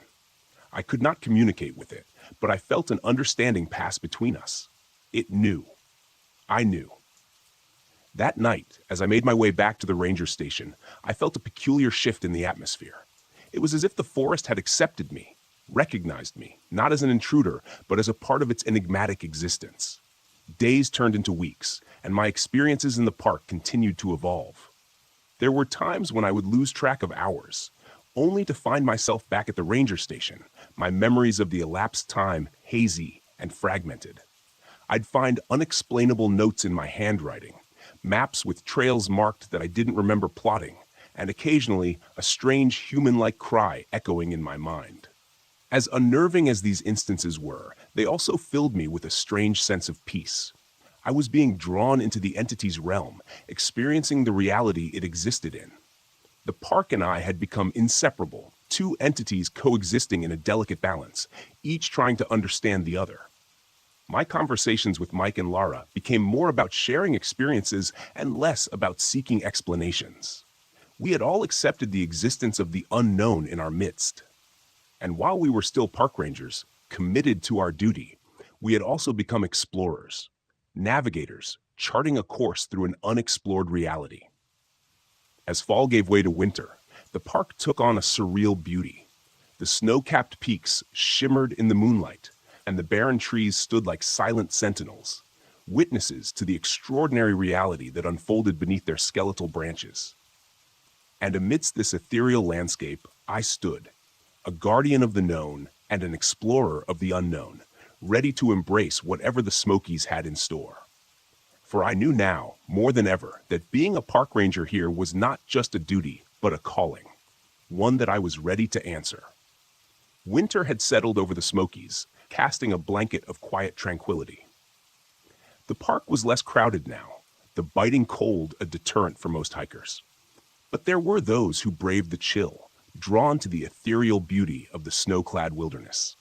One such brave soul was a young woman named Jenna. An experienced hiker, she was a familiar face in the park, but one frosty morning, she did not return from her trek as expected. Mike brought the news to the station, his usually calm demeanor replaced with palpable worry. We knew we had to act fast. Equipped with flashlights, radios, and an annoying sense of déjà vu, we ventured into the cold wilderness. The eerie stillness of the forest was punctuated only by the crunch of our boots on the snow and the crisp winter wind rustling through the barren trees. Our search led us to the areas where the strange occurrences were most frequent, areas where reality seemed thin and mutable. But the woods gave away no secrets. The radios crackled, GPS signals flickered, and time seemed to warp around us. Hours turned into days, and still there was no trace of Jenna. Our search grew more frantic, our resolve tinged with desperation. But then, on the third day, something inexplicable happened. We found Jenna in a remote clearing. Confused but unharmed, she had no memory of the last 3 days, no recollection of what had transpired. It was as if she had been plucked from reality and then returned, her mind wiped clean of the experience. As we escorted her back to the safety of the ranger station, I couldn't help but feel a sense of awe.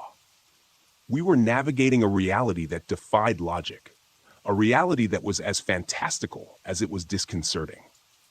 But despite the challenges, we were making a difference, ensuring that people like Jenna returned safely from the realm of the unknown. That night, as I sat in the ranger station reflecting on the day's events, I realized how far we had come. We had started as park rangers, guardians of the wilderness. Now, we were also guardians of an extraordinary secret, protectors of a delicate balance between two worlds. As the moon shone down on the tranquil expanse of the park, I couldn't help but feel a sense of contentment. This was my world, a world of towering peaks and whispering winds, a world of lost hikers and enigmatic entities, a world that balanced on the fine line between reality and folklore. And despite its challenges, despite its enigmas, it was a world I was proud to be a part of. For I was not just a park ranger. I was a keeper of secrets, a navigator of the unknown, and a guardian of the extraordinary balance that defined the Great Smoky Mountains National Park. As spring breathed life back into the Smokies, I found myself reflecting on my journey. It had been a year since I first arrived, a year filled with extraordinary revelations and incredible experiences. I had come to be a park ranger, a guardian of the wilderness, but had become so much more. From my first encounter with the strange deer to the tales of the elders, every experience had led me closer to the heart of the park, its ancient spirit. I had been chosen, just like Jenna and the others, to walk the line between two worlds, to protect and understand the extraordinary balance of the park. As I stood on the porch of the ranger station, gazing out at the vast expanse of wilderness, I felt a profound sense of belonging. The park was more than just a workplace, it was home. And I, in my role as a ranger, was more than just a guardian. I was a part of the park, its lore and its reality. The strange deer, the voice mimic, it was a constant presence, a reminder of the extraordinary entity that dwelled in the park. Its calls no longer filled me with fear, but with understanding, a reminder of the delicate balance we shared. Mike, Lara, and I continued our roles, guardians navigating the extraordinary. We shared our experiences, growing closer as we unraveled the mysteries of the Smokies. We were not just colleagues, but comrades, chosen to witness and protect the extraordinary. The hikers who wandered off returned, their memories blank slates, but their spirits untouched. The park continued its rhythm, the wilderness alive with the harmony of the known and the unknown. The elders, too, remained a source of wisdom and guidance. Their stories, once folklore to me, had become my reality, a testament to the extraordinary coexistence we were a part of. As I looked back at the past year, I realized how much I had grown, how much I had learned. Being a park ranger in the Smokies had challenged me, pushed my understanding of reality, but it had also rewarded me with experiences and insights beyond my wildest imagination. As I watched the sunrise paint the sky with hues of pink and orange, I knew I was exactly where I was meant to be. I was a park ranger, yes, but also an explorer, a guardian of secrets, a navigator of the unknown. I was an integral part of the extraordinary reality that was the Great Smoky Mountains National Park.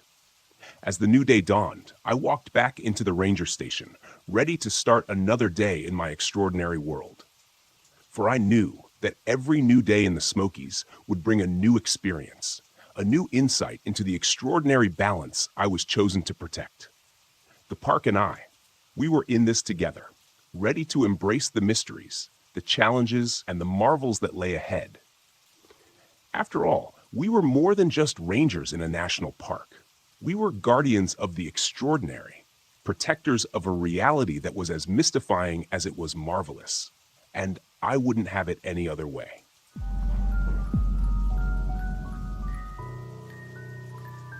I've been a cop in this small town for about 15 years now. It's a quiet place, tucked between rolling hills and dense woods. The kind of town where everyone knows everyone, where people leave their doors unlocked at night, and where nothing ever seems to happen. At least, that's what most folks think. But I've seen things that no one talks about, things that don't make sense. Most of the time, I just keep my mouth shut. People around here don't like hearing about what's really lurking in the dark, and I can't blame them. But some nights, like tonight, I feel like I need to get it off my chest. It all started about 5 years ago. I was working the night shift, patrolling the outskirts of town. It was one of those cold, misty nights where the fog clings to the ground, making everything look like a ghost town. I was driving down an old back road when I saw it, a figure darting across the road in the beam of my headlights. I slammed on the brakes, heart pounding, but by the time I skidded to a stop, the thing was gone. I say thing because it wasn't a person. It was too fast, too low to the ground. At first, I thought maybe it was a deer or a coyote, but the way it moved wasn't right. It was unnatural. I got out of the car, shining my flashlight into the trees, but all I could see was the fog swallowing the light. That night, I chalked it up to my imagination. Maybe I was tired. Maybe I'd just seen a shadow, I told myself. But I couldn't shake the feeling that something had been out there, something watching me from the trees. A few weeks later, a call came in from one of the farms on the edge of town. A couple of cows had been killed. Mauled, actually. The farmer said it looked like a bear attack, but there haven't been bears in this part of Kentucky for as long as I've been alive. When I got to the scene, I almost threw up. The cows were ripped apart like something had torn into them with claws the size of butcher knives. I've seen animal attacks before, but this was different. There were no tracks, no signs of anything that could have done that kind of damage. We filed the report as a wild animal attack and told the farmer to keep his livestock locked up at night, but something about it didn't sit right with me. Over the next few months, more reports started coming in. Livestock disappearing, pets going missing, strange sounds in the woods at night. People were on edge, but no one wanted to admit that something was wrong. This town is built on denial, on pretending everything's fine, even when it isn't. Then one night, I got a call from Old Man Jenkins. Now, Jenkins is a bit of a town legend, a recluse who lives way out in the woods, never really bothering anyone. He doesn't call for help unless he absolutely has to. So when I got the call, I knew something serious had gone down. I drove out to his place, my gut churning the whole way.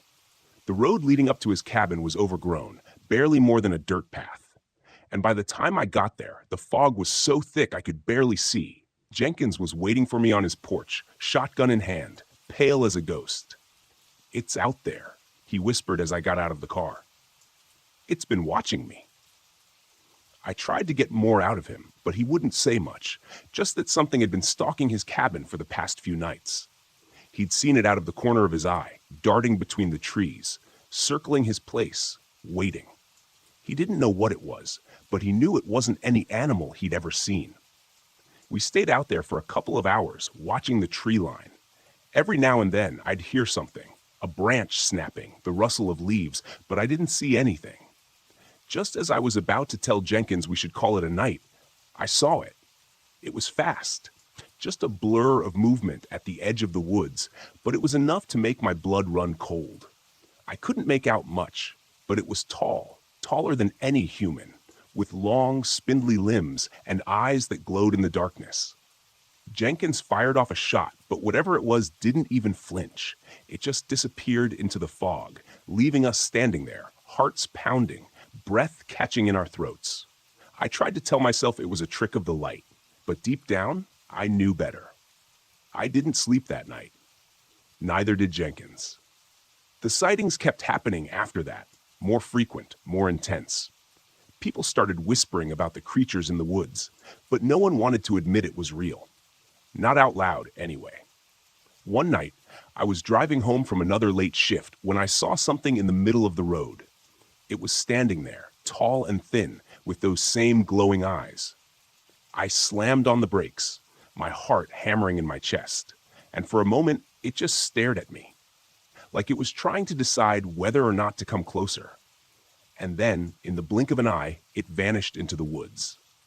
I've tried to explain it away, believe me, but I can't. There's something out here in these hills, something that doesn't belong. People go missing sometimes, and we always blame it on accidents or wild animals.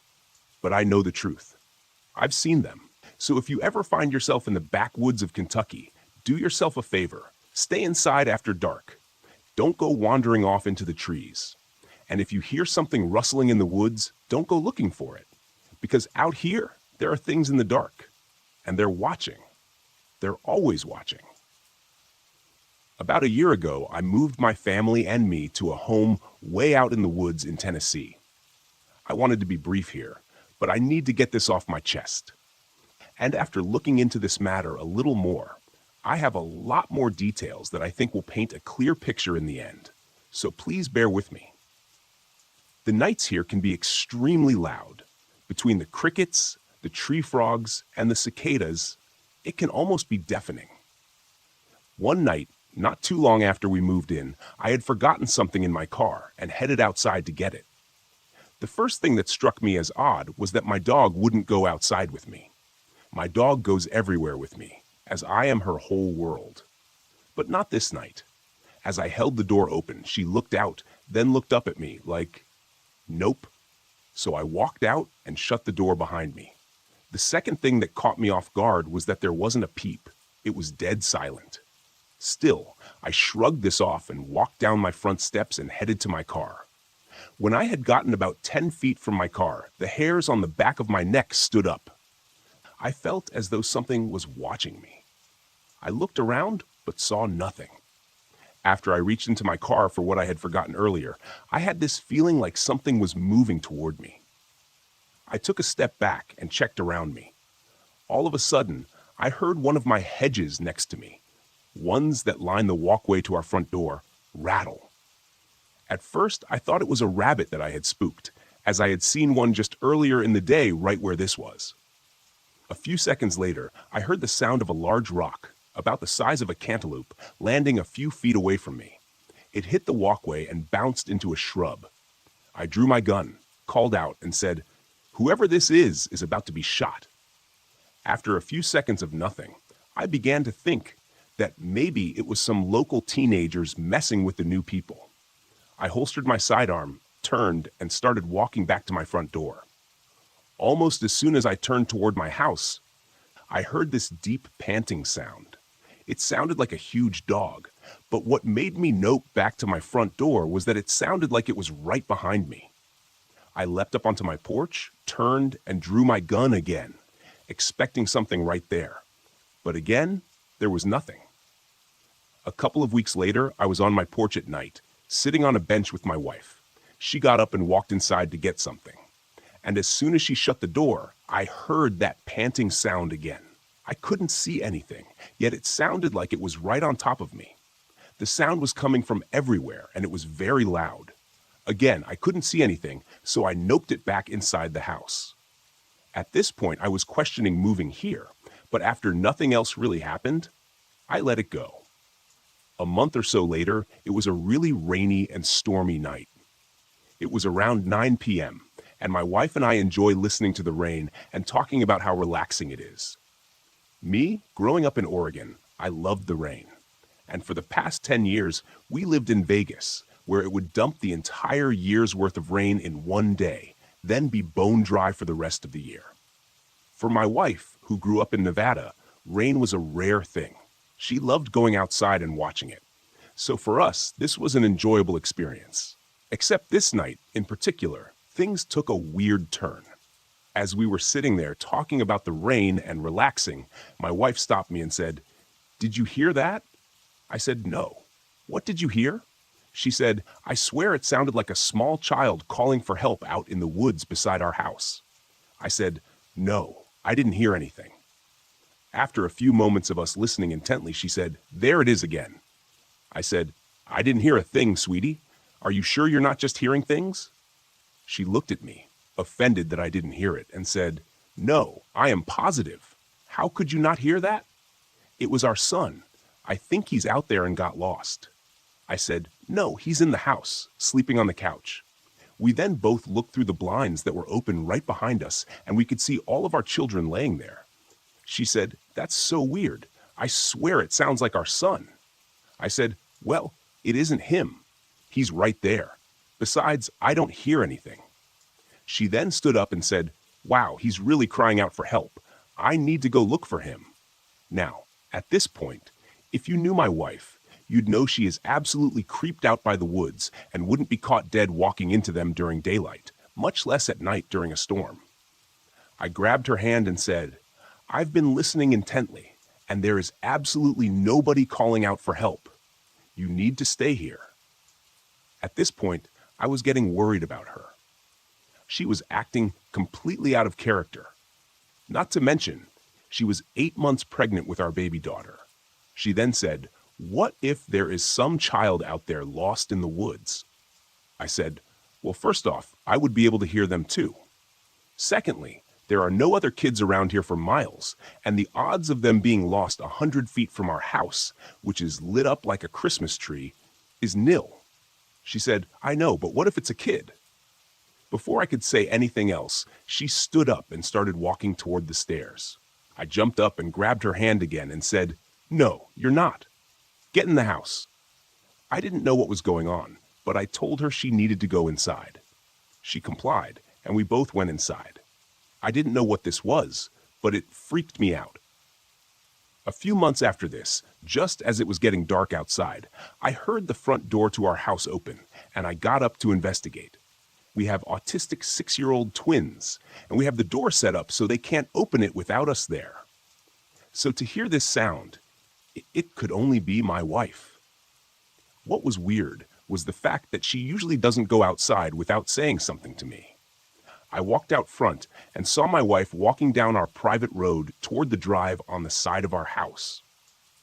I asked her what she was doing, and she said she was sitting on the back patio and kept hearing a baby crying out in the woods. I said, Seriously? And you just decided to walk off into the woods to investigate? She looked out into the woods and said, See? There it is again. Again, I couldn't hear anything. But what I did notice was that it was completely silent again. I told her, just like before, the chances of a baby being out in the woods outside our house is slim. You need to get back in the house. She said, What if someone left a baby out there? I said, Well, if that were true, I would hear it too. Now at this point, I was really starting to worry about my wife's mental health. I actually asked her to see a psychiatrist, and she did. Now looking back, I feel really bad about this, knowing what I know. A key to this moment was that my wife had just given birth to a baby girl a month before. A few days after this, we were out front on the porch. It was early evening, and I had just mowed the lawn that day. Our 3-year-old son was riding around on his little car in front of the house. Now, he knows he is not allowed outside of a certain area that we mapped off. He loves playing outside, but with the road about 50 feet behind our front porch, we have to be careful, as a lot of boaters will fly through after drinking all day on the water. As we were talking, we were both keeping an eye on him. A neighbor drove by and stopped to say hi for a second. The interaction took maybe 8 seconds, as all they said was, How are things? We said, Good, and he told us he'd stop by later as his wife got something for the kids, who happens to be one of their teachers. We said, Okay, great, and he drove off. I looked over to where our son had been, and he was gone. I called out his name and ran over to the side of the house and could hear his car on our side drive. I scolded him for leaving the area, and he said something in his 3-year-old gibberish and pointed to the woods behind our house. I told him he had 5 seconds to get back up to the front of the house, or else, but he adamantly pointed back in the direction of the woods and kept trying to tell me something. I looked off in that direction and just assumed he saw a deer or a squirrel or something and wanted to see it up close. I walked him back up to the front of the house and he cried the whole way there. He got really upset that I wouldn't let him go into the woods. But I just wrote this off as him being curious. Most 3-year-old boys are. Now this instance isn't isolated, as our twins have done similar things, but nothing quite as extreme as this. There have been nights where we had just laid down and heard a loud bang on the side of our house, on the wall behind our bed. It was so loud that I jumped up and looked out the window. Our floodlight had come on, but I could see nothing. Now, the weird part about this is that our bedroom sits about 12 feet above ground level, as we have a full-size cinder block basement. I put on my slippers, grabbed one of my 12-gauge shotguns, and walked outside to investigate. It was dead silent again. The floodlight on the side of the house had clicked off at this point, so I walked over to the end of the deck and shined my light around the yard. Nothing. I walked around the house, shining the light intently. As I approached the backside of the house, the hairs on the back of my neck stood up. It felt like someone was watching me. I shined the light up into the trees, but again, nothing. I rounded the corner, and the first thing I noticed was that my 3 dogs who were in their area weren't making a peep. Now, our dogs have no filter. They bark at everyone, including me. So to see them all hiding, tails between their legs and dead silent, really had me worried. As I kept walking, all of a sudden the crickets and frogs started making sounds again. It was as if someone had flipped a switch. I walked back inside and told my wife that I hadn't seen anything. She shrugged and said, "Okay, as long as the dogs are okay." Due to the circumstances that night, I decided to let the dogs in to sleep with us. This very same thing has happened on all 4 exterior walls of our house. It's random and annoying, but just like this instance, every time there is nothing outside. There have also been times when we were sitting in the house, and while I was watching a movie, my wife walked over and asked, "Did you call me?" I said no. She swore she had heard me call her name, right in her ear. She said it was definitely my voice, but I was about 20 feet away in my recliner. The important part, she was sitting at the table doing something, and the slider to the backyard was open behind her. Our back patio sits about 20 feet off the ground like a balcony with no stairs. I think the previous owner built it for barbecuing. There have been several instances where she said she heard someone whisper in her ear, but she couldn't make out what it said. I kept thinking she was going crazy. But as you'll see, I think all of this ties into this final moment where things are revealed. The last thing I want to mention before we get into what just happened is that I have a shooting range built behind my workshop, on the opposite side of our property near the main road. It's kind of on a downslope, but it works perfectly for what I need. The range is cut straight into the woods, going down about 100 yards. When you're downrange, you're surrounded by woods on all sides, except back up to my shop. I have to say, it always feels creepy when I'm dealing with my targets or mowing. When you're down there, it feels like you're miles from anyone. One day, around 5 p.m., I was sighting in a new rifle scope. The sun was still up but fading. I knew this would be my last test. Until then, nothing had really happened during my trips downrange, other than this constant feeling of uneasiness. As I got downrange, I kept getting this overwhelming feeling like someone or something was watching me. I looked around but didn't see anything. As I was placing stickers over my previous shots, I heard something big off to the side. It sounded like a large branch snapping. Now, if you've been in the Tennessee woods, you know branches fall off trees all the time. But this one sounded fresh, like strong, live wood, if that makes sense. I turned and looked, nothing. I started walking back up to my rifle, and I swear I heard someone right behind me. I turned around, again, nothing. As I started walking again, I heard a deep growl. It was really deep and loud. Worse yet, it felt like it was all around me. I turned to face the range and started walking backward. The thought of a wild dog charging me freaked me out, so running didn't seem like a good idea. I slowly backed up the hill to my rifle. Nothing happened. I grabbed my rifle and sprayed the target with rapid fire, hoping to scare off whatever was stalking me. I left 10 rounds in the mag, grabbed my rifle bag, and quickly walked back to the house. I never told my wife. I didn't want her to freak out. Fast forward about a year. My niece was staying with us as a live-in nanny during summer break from college. We were coming back from the store and about a mile from the house when I saw 2 eyes reflecting in the headlights from a wide tree on the side of the road. It caught my attention. They were higher than a deer's, but a different color and size. Just as I said, "What is that?" and squinted, they vanished. I commented that it was almost like it knew I could see it and moved. The color was golden or green, and it moved like a large cat, ominous, hard to explain. I shrugged it off as we passed the tree and saw nothing. A few minutes later, we arrived home. As we were getting bags out of the car, my 3-year-old son came running out to greet me. As I waited to help carry bags, I heard my dog growl. I looked in the direction she was focused, my neighbor's property across the street. Now what I saw has kept me up at night. Up until this point, I was skeptical. Even after what happened the year before, I still thought maybe it was just my imagination. My street is in a spread-out neighborhood. Each house sits on several acres, and at the end of the road is Kentucky Lake. My neighbor's house is adjacent to mine on about an acre. Directly in front of us is a wall of woods, and behind us is thousands of acres of untouched forest. As I looked across to my neighbors, I saw a large dark figure between the trees. It moved quickly on all fours, then stood up and walked like a man.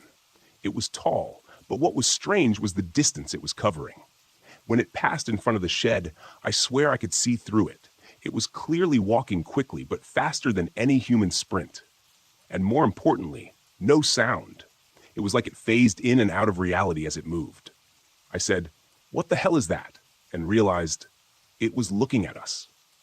It had moved at an angle to minimize its exposure and was moving fast and silently. The hairs on my neck stood up. Whatever it was stalking us. I told my niece to get inside. I grabbed my son and ran in. I came back out with my AR-15 and a short scope. My niece was still out grabbing stuff from the car. I was annoyed. I told her clearly to go inside, but I said nothing and just watched. She turned toward the woods and suddenly bolted to the house, panicked. I asked what she saw, her face pale. She said, "I heard something big walking in the woods, and then a deep guttural growl." I asked why she didn't come when I told her. She said she thought I was talking to my son. I told her what I had seen. She wanted to go get a closer look. I told her not to, but she went anyway.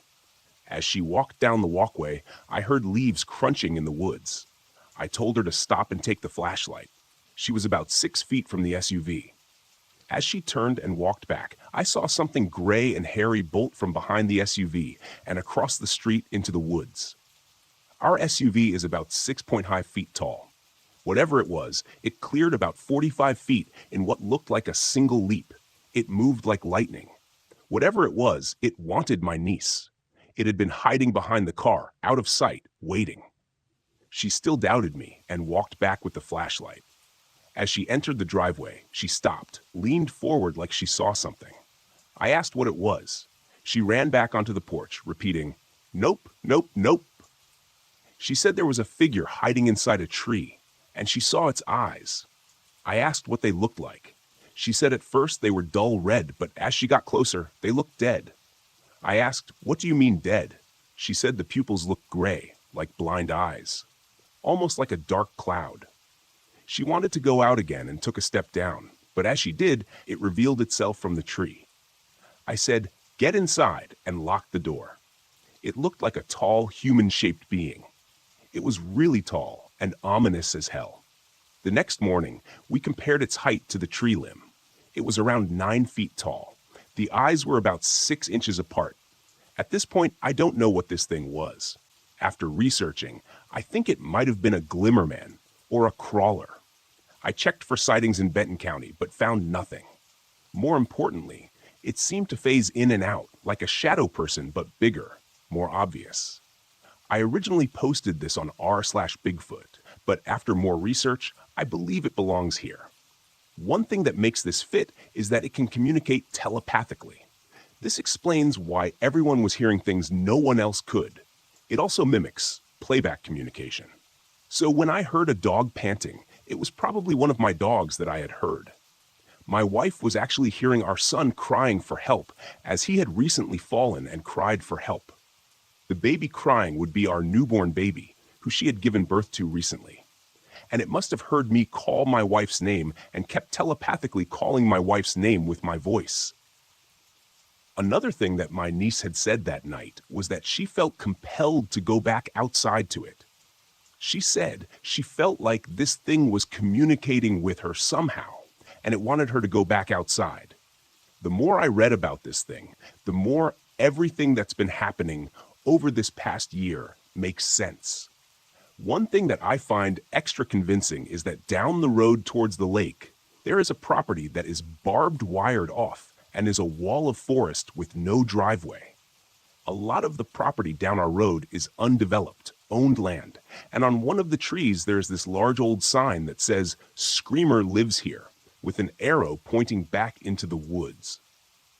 Now, I have to admit, when I first saw this sign, I laughed, thinking maybe the owner screamed at trespassers who entered his property, and teenagers put up the sign to mess with him. But when I did a satellite search of our neighborhood, that entire section of road has no houses or trails or anything, and is just pure forest as far as the eye can see. One of the things that this thing is said to do is make a loud scream when threatened. Now that you understand my story, I doubt this is the ending. The next question is, what can we do? I don't want my wife or kids to disappear one day. And if there is more than one of these things out there, this really makes the missing Form 1 make a whole lot of sense. I feel perplexed and scared, as what can I do? Any advice? I will try and keep this post alive with any new experiences. I have reason to believe a rancher in the northwest of my state might have come under a Wendigo attack. I'm on the trail of the case as a paranormal investigator, and I realized I know very little about Wendigos, besides having seen 2 outside my home a few years back. 40 cows were killed but not consumed, with bites consistent with that of a large canine. I'm almost 80% sure it was a skinwalker rather than a Wendigo, but a friend of mine asked if there's any chance it could be a Wendigo, so I wanted to give it the right amount of thought before discarding the theory. Since Wendigos are characterized by all-consuming hunger, I'm inclined to say it wasn't one. I'm truly convinced it was a skinwalker, but I figured I'd gather a second opinion or 3. Also, if there's anything I'm missing, let me know. Any other possible options? I live in the western USA, and I've already ruled out Sasquatches. I don't have enough information to confirm the existence of genuine lycanthropes, but that would be a solid guess if I could be sure they were real.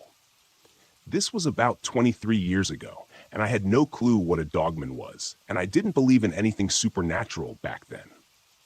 I was hunting wild hogs in one of the southernmost areas of the Great Dismal Swamp. This is far south of the wildlife refuge where it ends at the Albemarle Sound in eastern North Carolina. I had put my boat in the water at a friend's house, about a half hour by water from where I went into the swamp. This was in late November, so it was pretty cold and really overcast, and it gets dark around 5 or so. It was about noon when I tied up and got out of the boat. The first hour or so was pretty uneventful. I was working my way inland. Some of this part of the swamp can be walked through when the tide is low, and it's just marshy with deeper canals and bogs scattered about. But there aren't any trails or marked paths or anything, so you really have to pay attention to where you're going, and definitely need a compass since you can't see the sun. It's pretty dark in there, even on bright and sunny days. I was back in there about 2 hours, looking for signs of hogs. I could tell some had been back there at some point, but it had been a while. I got a little further in and started smelling what I had thought was a boar. It's breeding season, and male wild hogs have a very distinct smell. It's musky and kind of fermented, mixed with old poop and urine. Kind of hard to explain if you've never smelled it before. However, this was different. It was musky, but more like an outside dog that's soaking wet. I stopped to look and listen, and after 10 or so minutes, I started hearing a snuffling breathing that came and went. After a bit, I started to hear some growling. I started to get a little freaked out because it didn't sound like a hog, and it sounded big. I stopped again and knelt down, waiting and looking around. Where I was at, the brush was pretty thick, so I really couldn't see more than 20 or so feet in any direction. That's when I started seeing movement. It definitely wasn't moving like a hog. It was kind of low, walking crouched down, but not on all fours, and I was only getting glimpses of it, and it would stop. It was probably about 40 feet away. This is when I actually started getting scared. I was born in northeastern Kentucky and spent most of my free time as a kid in the woods, camping, riding dirt bikes, and have always been comfortable even in the deep woods. So when I moved to NC, I fell in love with the swamp. This is the first time I think I had ever felt real, actual fear. I had a Mossberg 590 shotgun, but no extra shells and no pistol. The 590 also has a bayonet lug, so I took out the bayonet and put it on. I started backing up, not taking my eyes off where I had last seen whatever it was. A few minutes later, I hear it again, a little further over to my left. I'm probably about 3/4 of a mile into the swamp. It doesn't seem very far, but the terrain doesn't make for really quick movement. This goes on for about another 20 minutes while backtracking out as fast as I can, and I'm still hearing it and catching glimpses of movement, and the smell is getting stronger. After a bit, I realize that this thing has gotten between me and the way I came in from my boat, and I'm starting to panic. I try to start getting further away from it and headed in the right direction. And then I see it again, and it's standing up, and it's pretty damn tall. It was still back in the brush, so I couldn't really make out any details, as it's dark as hell back there. I wanted to cry and run, but I knew that was a bad idea. It didn't seem like it wanted to get in the water, so I started wading through the canal headed back towards my boat. I started to put some distance between it and myself, so I got back on hard ground to move a little faster, but I can still hear it snuffling and growling and moving through the brush. But it's not close anymore.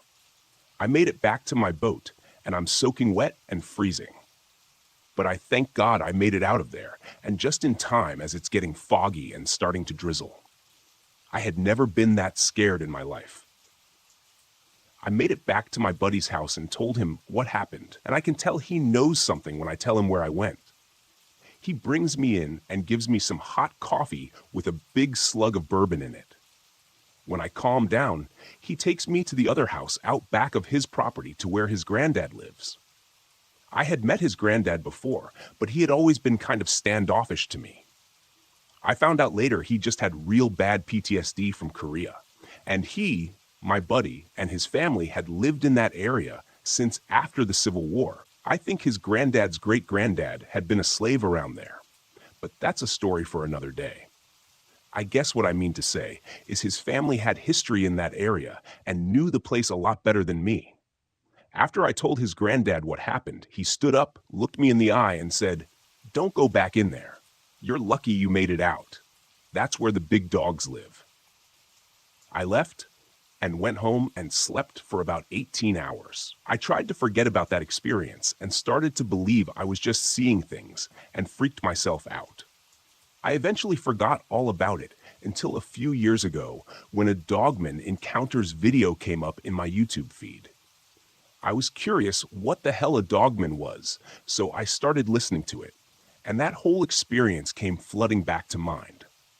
It was very similar to what happened to me.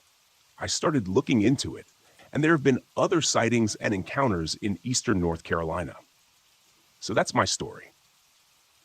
I'm 44 now, and still live in coastal North Carolina, but haven't been back anywhere close to that area. I still hunt and love the outdoors in the swamp, but don't go too far in anymore. I live right next to a Navajo reservation and have made friends with many of the people there. My age, we like to hang out, play video games, and just be normal teenagers. I walk over there a lot since my best friend lives just a little less than a mile away from me. This isn't a long trek and usually only takes me about 25 to 30 minutes. I have made this trip dozens of times now and have grown very comfortable with it. I know the people along the way, so I'm not scared or on edge at all. However, there is a patch of forest about midway there that's a little unnerving. Sometimes there is always that feeling of being watched. This was a regular occurrence for me, so I tried to just ignore it and shake it off as my mind was playing tricks on me. This day, I spent more time at my friend's house than I meant to, and when I left, it was already getting dark. I reached the stretch of forest right as the sun disappeared from the sky. I shivered a little as I readied myself to begin the journey. I was 10 steps in when I heard a branch snap.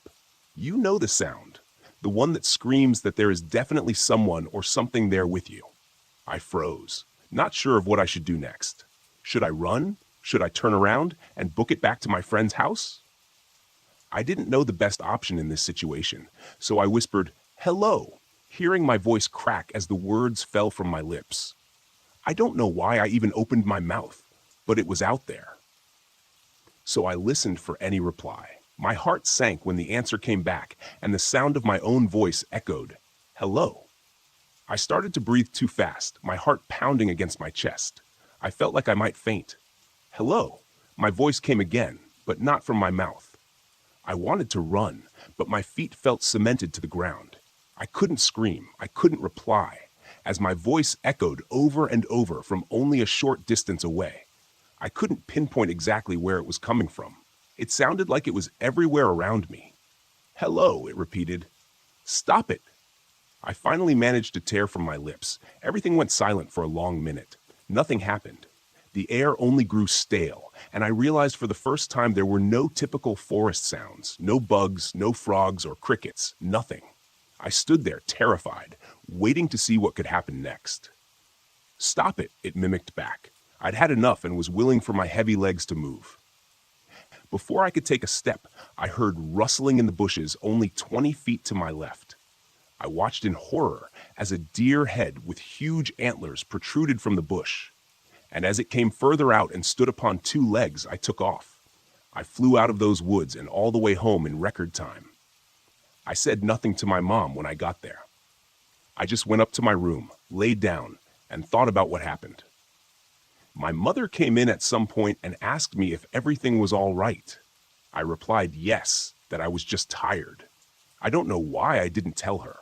I guess I might have just been afraid of how she would react. I called my friend and told him everything. He freaked out and told me that no matter what happened that night, to reply or look out my window. This terrified me even more. He said to call the next morning and he would explain more, that he had to speak to his grandfather as soon as possible. That night, I didn't sleep. I stayed awake listening to every little sound the night brought. Around 3 a.m., just as I was about to drift off, I noticed the air changed. The night sounds quieted, and I felt my heart begin to pound. I lay there and waited, pulling the covers up over my head like a child far too scared to move. It came after a long moment. Hello, I cried. It was all I could do. Hello? Stop it! It mocked what I had said in the woods again. It was terrifying enough when it copied what I said, but then it did something new. It called my name Amy in my mother's voice. Amy, Amy, come here! Hello, stop it! My voice again. For the rest of the night, the creature outside my window called my name in my mother's voice and repeated what I said in the woods over and over.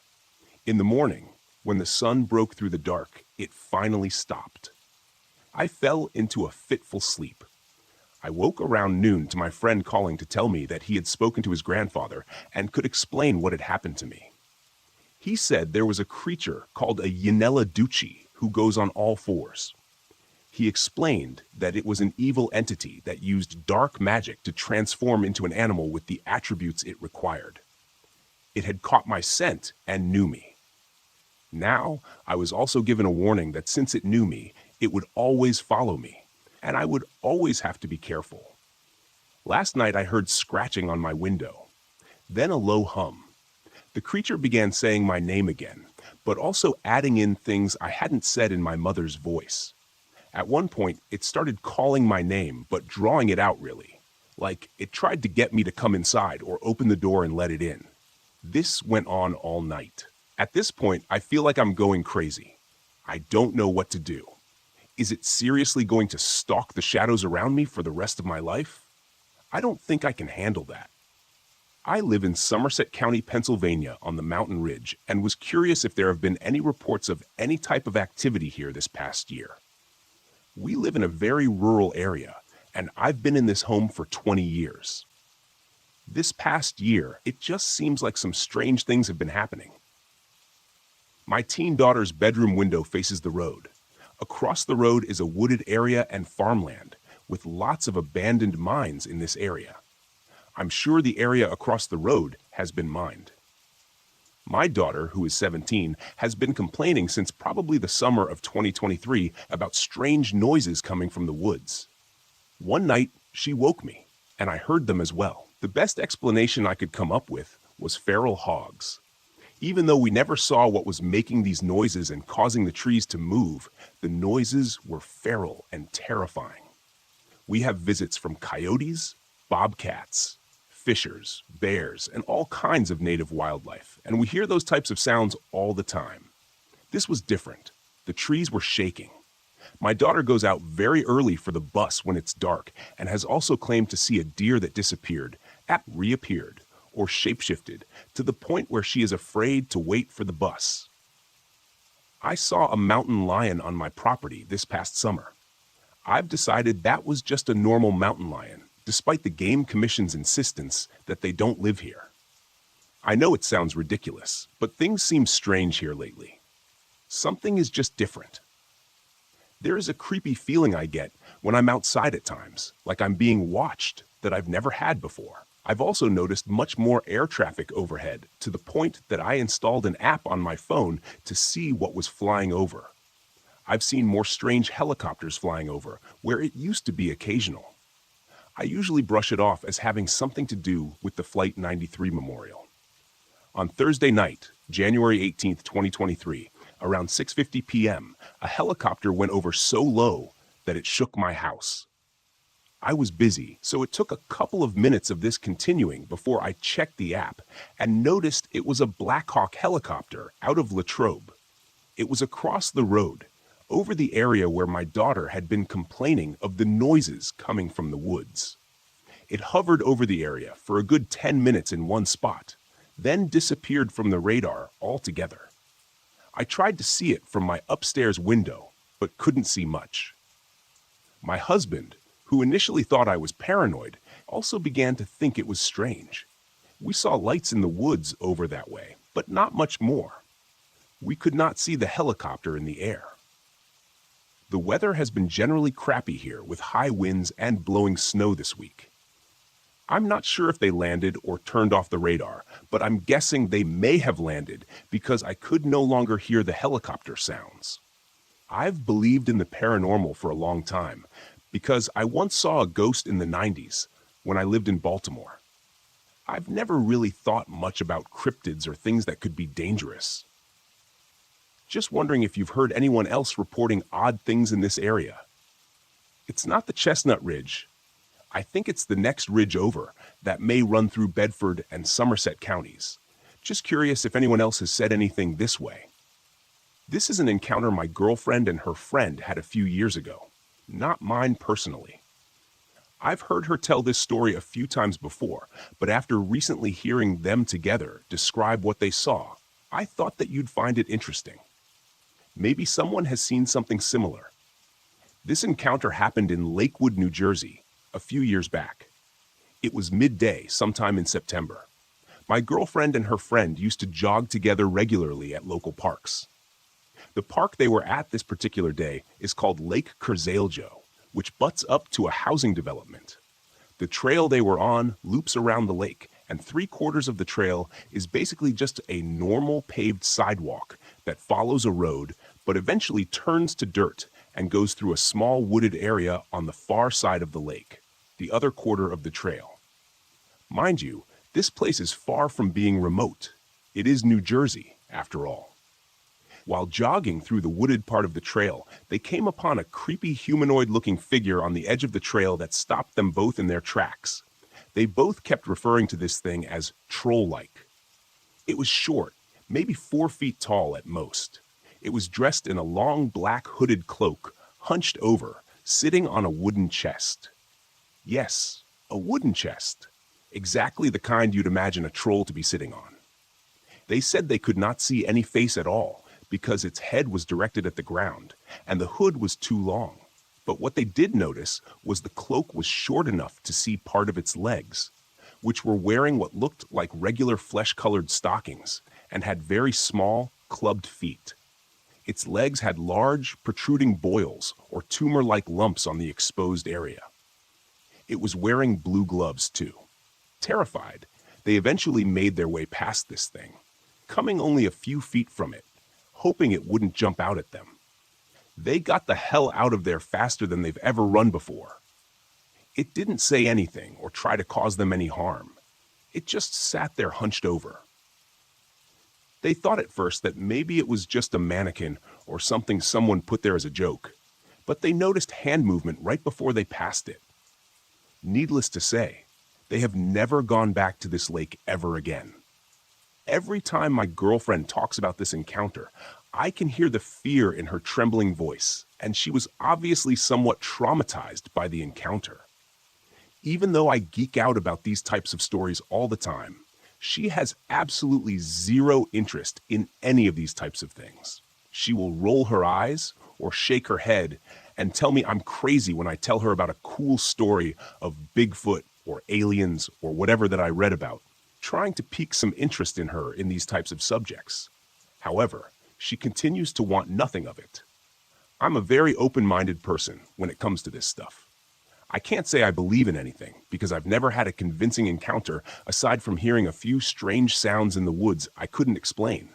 I always ask myself, is it possible creatures, aliens, or Bigfoot exist? The answer is usually yes.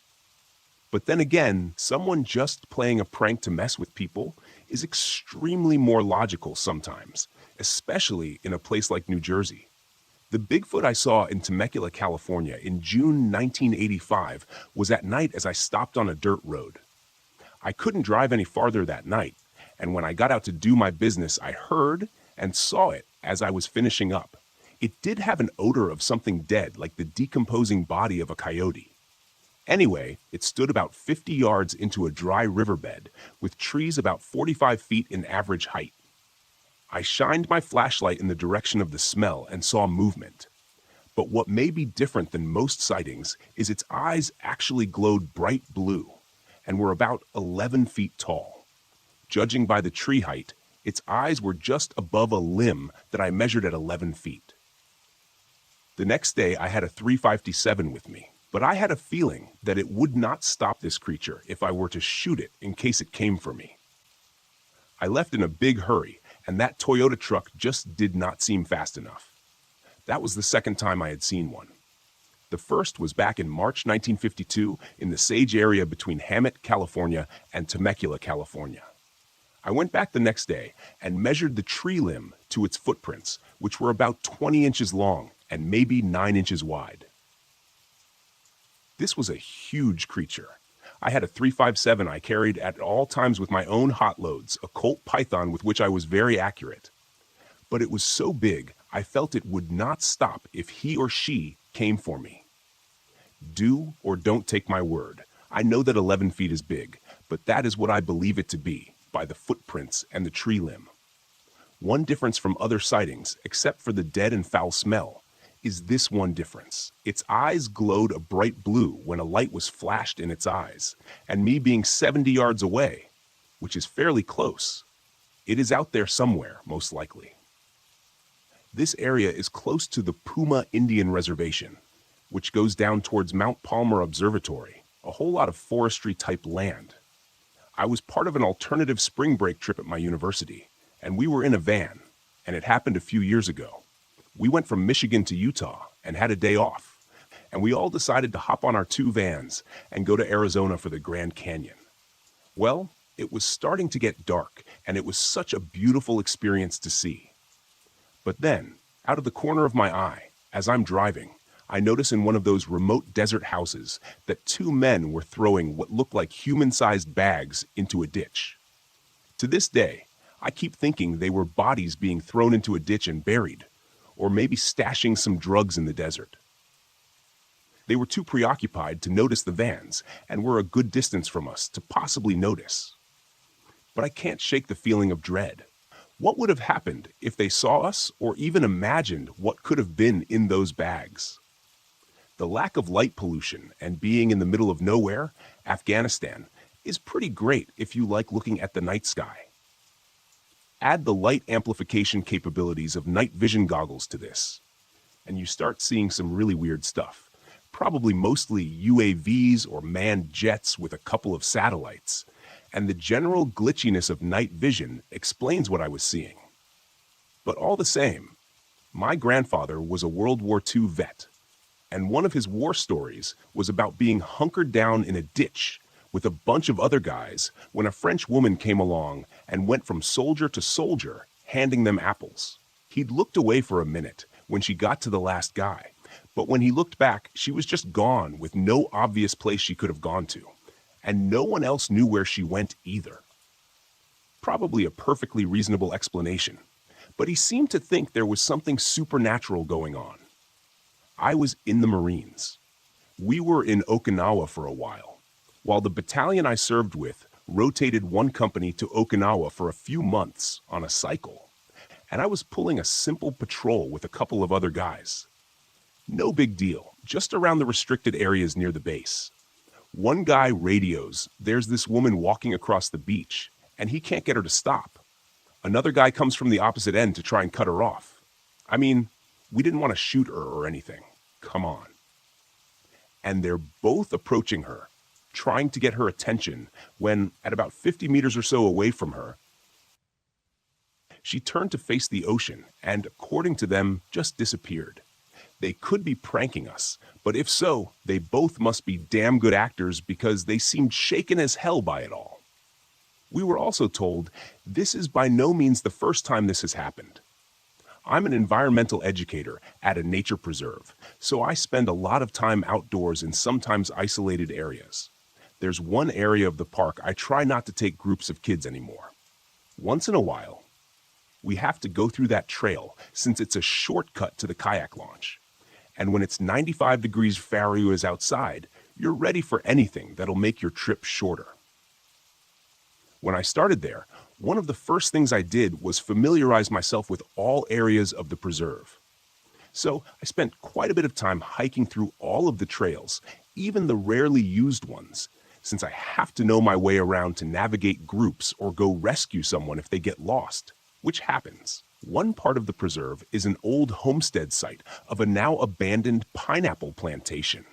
It was settled in the 1890s. We don't know much about the family beyond the name and the year they settled there, and the approximate year the homestead was abandoned. This is in southern Florida, and there are thousands of similarly abandoned homestead sites. The early settlers of that area had to be tough as nails. This was a pre-railroad area. The nearest town was about 5 miles south through what would have been wilderness with no real roads. So, these guys were on their own in a land absolutely bursting with mosquitoes, panthers, bears, and bad water. The water table is high, and fresh water can be easily contaminated by the salt water nearby. In other words, early homesteaders were badasses because that was the only way they'd survive. There is a narrow trail through what was once the homestead site. On one of my first days, I decided to trek through there. I got about half a mile in when I started to get some weird vibes. I've always been sensitive to my surroundings and have spent enough time in isolated natural areas to know that if something doesn't feel right, it probably means your instincts are picking up on something you should pay attention to. Usually, this means your brain is picking up on minute movements on the ground that indicate an unfriendly snake may be nearby, or another animal you don't want to confront. While the panthers are nearly gone, we've got aggressive wild boars and bobcats that freely roam. So I stopped dead in my tracks and let my mind go quiet, looking around carefully for any warning signs. There weren't any, and I didn't see any recent tracks, but the bad vibe feeling was still there. I shrugged it off and kept going. The trail kept getting narrower, and the bad vibes kept growing deep in my gut. I felt I was being watched and followed. Now, this is an isolated area, so the possibility that a person was following me was remote but possible. I stopped every few meters, but there were no sounds. Actually, none at all, not even birds. I started to sweat, and my heart started to race. One thought kept echoing in my mind. You are not welcome here. You are not welcome here. Turn around, you are not welcome. Well, fuck that, I thought, just jittery from nervous new job feeling. I came to a bend in the trail, and I stopped. My feet would go no further. In my mind, the phrase got louder and louder. You are not welcome here. You are not welcome here. I heard a crash coming from behind me, but when I turned to investigate, there was no one. Not animal, not human, nothing. The vegetation was sparse enough I would have been able to see something. I turned around and left. I put it down to nerves or me being a wimp or something and sort of forgot about it. About a month later, I'm taking a camp group through to the kayak launch where our kayaks await us. I decided to take the kids through the narrow trail to save us about 10 minutes. We get to the same bend in the trail, and the kids have gone silent. These are 9-year-olds in summer camp. They are not silent. They're never silent.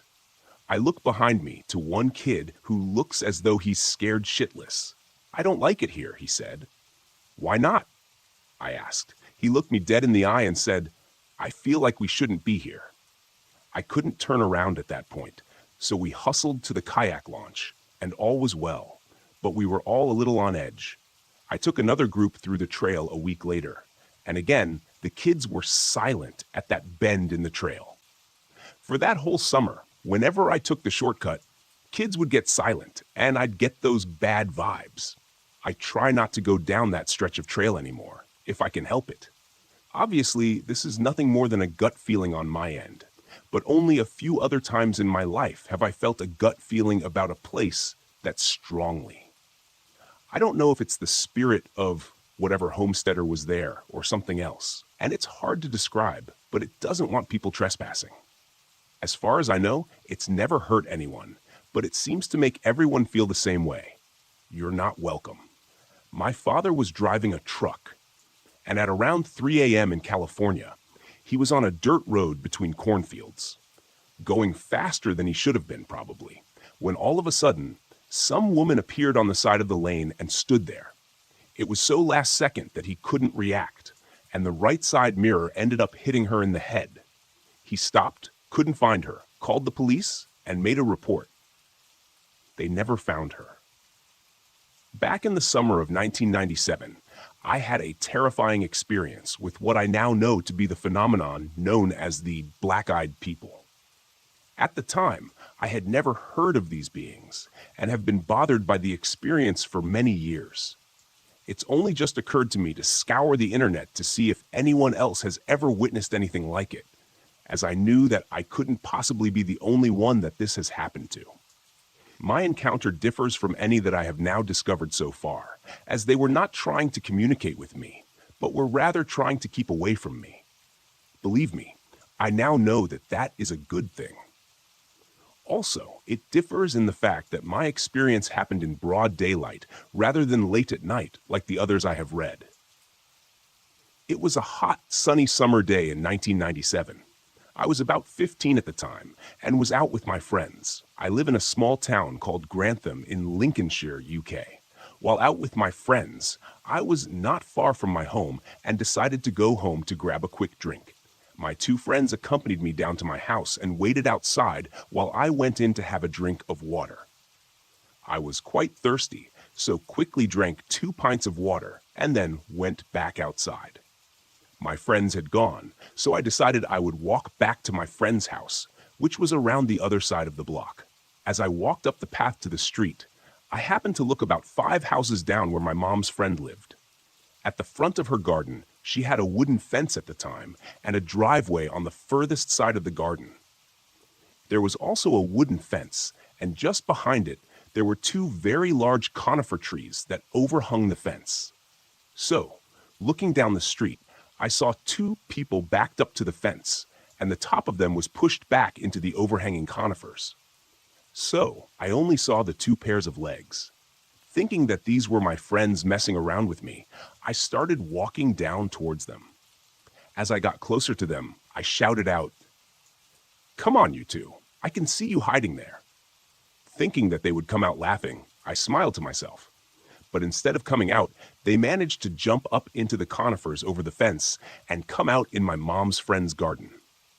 At this point, I was thinking how they could have done this because the foliage on the trees was pretty thick. They didn't stop there. They turned around towards the next garden and managed to climb over the 5-foot fence panel.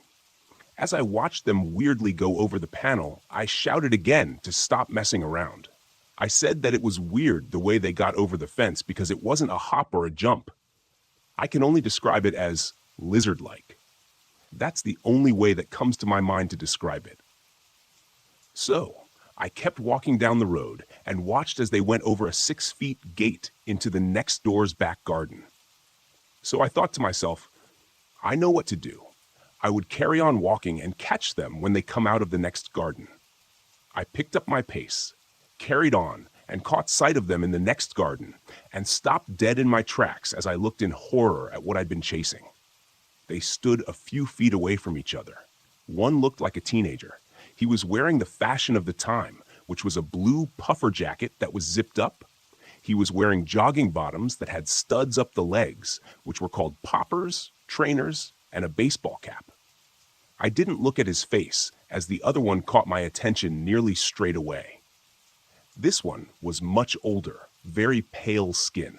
The top of his head was completely bald, but around the side of his head, he had long, greasy black hair down to the middle of his back. He was wearing a long trench coat, which went down to his ankles. He was wearing boots. His hands had long fingers that ended with sharp-looking, dirty nails. He had a big hooked nose, and his eyes were pure black. It looked so evil. As my eyes met him, it felt like time stood still. Nothing was moving. Not a leaf, no breeze, nobody else in the street. Silence. I couldn't move, as I was paralyzed with fear and terror. I knew it was staring at me into my eyes, maybe into my soul. I stood rooted to the spot for what felt like hours, but must have been maybe 5 minutes. I broke the eye contact, turned, and ran for what felt like my life back to my house. When I got indoors, I sat down and cried like a big baby. I couldn't console myself. It took me a while to compose myself and tell my parents what had happened. They didn't know what to do. I sat down and drew what I had seen. I still have the drawing today. Not that I need it. That image is well and truly etched into my mind, and I would probably draw the exact same one in another 30 years. I don't know what this thing is. It definitely was not human. Over the years, it has played on my mind, bringing many questions and no answers. I thought it was either an alien, a demon, or any monster in between. Some of the questions it's brought me, apart from what is it, how did they climb the fence like they did? Why were they wearing large coats on a boiling hot day after reading other accounts of them? Why were they out in the middle of the day on a normal street in a small town? Why did they run from me? I hope no one ever has the experience of encountering these black-eyed beings. If you see one, run for it. P.S. It turned out that my friends went straight back home when they left me. I was quite angry with them for a while and told them what had happened, only for them to laugh at me and think I was joking. I've never been more serious about anything. This is no laughing matter, and I dread to think what could have happened if I hadn't run off. Please be aware of them and take care of yourself. This was not hiking, but it was in a remote place in the woods. My uncle built a house on some acreage he has that is pretty far out there. There is not another house within 2 miles of his, at least, and most of that is woods and cow pastures. But his place is beautiful. He built it all by hand and has a wonderful wraparound deck, perfect for family get-togethers. We were all out there, probably 20 adults and 5 or 6 kids, for a party one day. It was one of those summer times when it's blazing hot, but the light breeze is cool enough that you don't notice it after a while. I had been there hanging out all day when I was asked to run into town and grab some more groceries. So I packed up and headed out. I got the groceries and everything was fine. As I drove back, it was starting to get dark, and it was at a time of year when night falls fast. It was pitch black when I finally arrived. As I pulled up, I noticed something sitting in front of my car, facing the house. It wasn't disturbed by my headlights, but it did glance back at me once. It was a panther, just chilling there, watching the party. As I sat there for a second, watching it, I noticed that it had specifically placed itself near the edge where all the kids were running around. After I had my headlights on it for a minute or so, it kind of looked back at me again, as if to say, "Okay, I was caught. Oh well." And then it gave the most human-like sigh and just walked off into the woods. I sat there for a bit before building myself up to get out of my car and go to the party to tell everyone.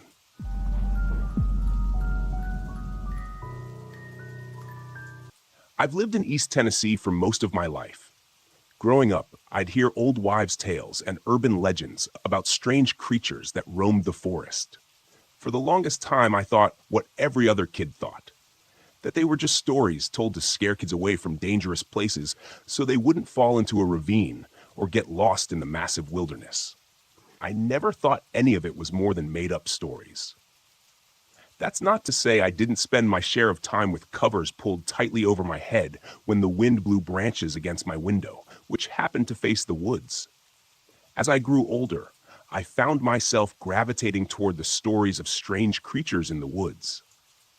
That curiosity is what led me to investigate such things in my spare time. People around here seem to be obsessed with Bigfoot, as if he's some local celebrity. They tend to ignore or downplay other cryptids. I don't know why. With the hundreds of thousands of acres of unexplored and barely explored forest, it seems there's plenty of space for anything that feels like making its home there to be left in relative peace. Me? I'm more of a fan of dogmen, unofficially, of course. You see, once I graduated high school, my only goal was to become a park ranger. Where else could you go to work and be surrounded by such glorious nature, even at its most dangerous? There are literally dozens of stories I could tell, but the one that sticks with me is about the hikers from a couple of years ago. I remember it was early October. I always make the hike up to Clingman's Dome several times during autumn. Gazing out over the canvas of trees sprouting a myriad of colors, looking every bit like nature's fireworks show, reinforced that I had made the right career choice. I was on patrol when a call came in to go to the cabins near Fontana Lake. I got the address and headed south, crossing into North Carolina. When I got there, I was met by a woman who said her husband, son, and brother-in-law had gone to the lake fishing and hadn't come back. I got the information I needed about their general description, names, and a description of the truck and boat, then headed out to search for them. She said they were heading up to Wolf Creek. I called it in and told the station I would be driving down to Flat Branch to see if they had gone into the river there. It was a decent drive to get there, but then it was a decent drive to get pretty much anywhere out in the backwoods of the Smoky Mountains. When I got there, I found 3 trucks parked off to the side. 2 of them had empty boat trailers. I checked the description the wife had given me, and it matched one of the trucks. I had a starting point for my search. I walked up to the water and looked both ways, hoping to luck out and find them coming in from a hard day's fishing. No such luck. There was a house nearby, so I walked over and asked if they had seen my quarry. The man said he had been out fishing himself yesterday and recalled seeing a boat like the one I described with 2 men and a boy in it. I asked him which direction they were going, and he said west. I asked if he had a boat and could take me up to Wolf Creek. The man's demeanor changed from friendly to deadly quiet. He agreed to take me across the river, but not all the way to Wolf Creek. I accepted what I could get. After a quick jog back to my truck to get my backpack, he ferried me across and quickly left. It was a mile or so to the rural campsite I suspected they had camped at. I started walking along the edge of the river, keeping an eye out for them. It wasn't long before I spotted a boat sitting on the shore. I approached the boat, and it seemed to be the right one. Everything about this missing persons report seemed like just another case of someone staying out later than planned. It was a little too easy. I would be very happy to find them sitting by a campfire, about to pack up and go home. It didn't take long to hike to the campsite, but when I got there, things stopped being easy. There were only 2 tents set up, but they both looked like someone or something had torn into them. I checked inside each one and found sleeping bags and general camp equipment strewn about. I did my best not to disturb anything. When I came to the second tent, I found something more disturbing. This tent was also in disarray, but as I looked, I saw distinct drops of red. There was a notebook sitting near one of the sleeping bags. I picked it up and paged through it. October 3rd. We headed out for our annual fishing trip this morning. Mom wasn't too happy, but we told her we'd be back tomorrow. The drive to the boat launch was kind of long, but we filled the time talking about all the fish we were going to catch and generally telling stories about the area. Dad tried to scare me with a story about a cryptid that lives in the area, but I knew he was just yanking my chain. We got to the boat launch and headed out into the water without too much of a hitch. Uncle Roger nearly fell in trying to get the boat undone. He didn't find it nearly as funny as Dad and I did. Once we were out on the lake and had our lines in the water, he seemed to settle in and enjoy himself. After a few beers, he was laughing about it with us. We caught a couple of fish, but they were too small, and we had to throw them back. Dad said he'd heard about a good spot up by Wolf Creek. We had better luck when we got there. Uncle Roger caught 3 largemouth bass, and I caught 2. Dad had a big one on his line, but it got loose before we could net it. It was starting to get dark, so Dad said we should go to one of the rural campsites. We pulled the boat up to shore and tied it to a large tree, then took our gear and hiked to the campsite. There wasn't anyone else there, which Dad said was odd because the site is normally full. We unpacked and set up our tents, and Dad got a fire going while Uncle Roger cleaned the fish. We ate, laughed, and talked until it was dark, and we turned in for the evening. Dad said there was a better fishing spot further west, and he wanted to go there early in the morning before we headed back to the cabin. It's the middle of the night, and Dad is playing a joke on me. I woke up for some reason, and he wasn't in the tent. I could hear rustling outside, along with something pawing the ground and snorting. I knew it was Dad trying to scare me. He and Uncle Roger had been telling cryptid stories while we ate supper. I told them they weren't going to scare me like they did last year. They just looked at each other and smiled. I knew they would have something up their sleeves. I didn't bother to turn the light on or go out and check. I knew they would just run away and hide, pretending to be a creature I had scared off. Then, in the morning, they would ask each other if they had heard the commotion, hoping to scare me. I wasn't falling for it. One thing you learn from having a prankster for a dad is not to believe anything you see, or in this case, hear. I rolled over and tried to go back to sleep, but Dad was making it tough. He was stomping and growling around so loudly, trying to get my attention, but I wasn't having it. When I got up in the morning and went outside, the campsite had been destroyed. Uncle Roger asked if I had heard anything last night, and I played along, saying I'd heard some creature outside our tent, but was too scared to go out and check. He made a good show of searching for Dad and seeming genuinely concerned. I was just waiting for Dad to get tired of the game and come back to the campsite. As the morning wore on, Uncle Roger started talking about going to look for him. I wanted to tell him I hadn't fallen for their little prank, but didn't want to spoil their fun. When noon rolled around and Dad still wasn't back, I started to get worried. Maybe he had fallen and hit his head on a rock or something. Uncle Roger was beside himself. He told me he would have already gone looking for Dad, but didn't want to leave me alone at the camp. We decided to go look for him. Uncle Roger found what looked like a scuffle, and we headed off in that direction. He told me to stay right with him as we struggled through the forest, looking for any sign of Dad. I was starting to doubt that this was a prank. I was getting worried about Dad. The further we went, the more I realized how wrong I'd been. I wanted Dad to jump out and scare me just so I'd know he was okay. We walked around for hours searching for him, but we couldn't find him. I was beyond worried now, and I could tell Uncle Roger was too, but he didn't let on. He just kept saying Dad was probably already back at the campsite by now. When the sun started sinking low in the sky, we gave up our search and headed back. Twice we lost our way and had to double back to get to the site. There weren't many trails out here, at least not ones people had made. When we got back to the site, I ran to our tent, hoping he would be there, but he wasn't. We ate a quick supper and turned in for the night. Uncle Roger promised me he would wake me up when Dad came back. October 4th, Uncle Roger never woke me. Dad didn't come back. I said we should call for help, but he told me Dad had the only phone. We were trying to decide what to do when we heard rustling in the woods and the birds went silent.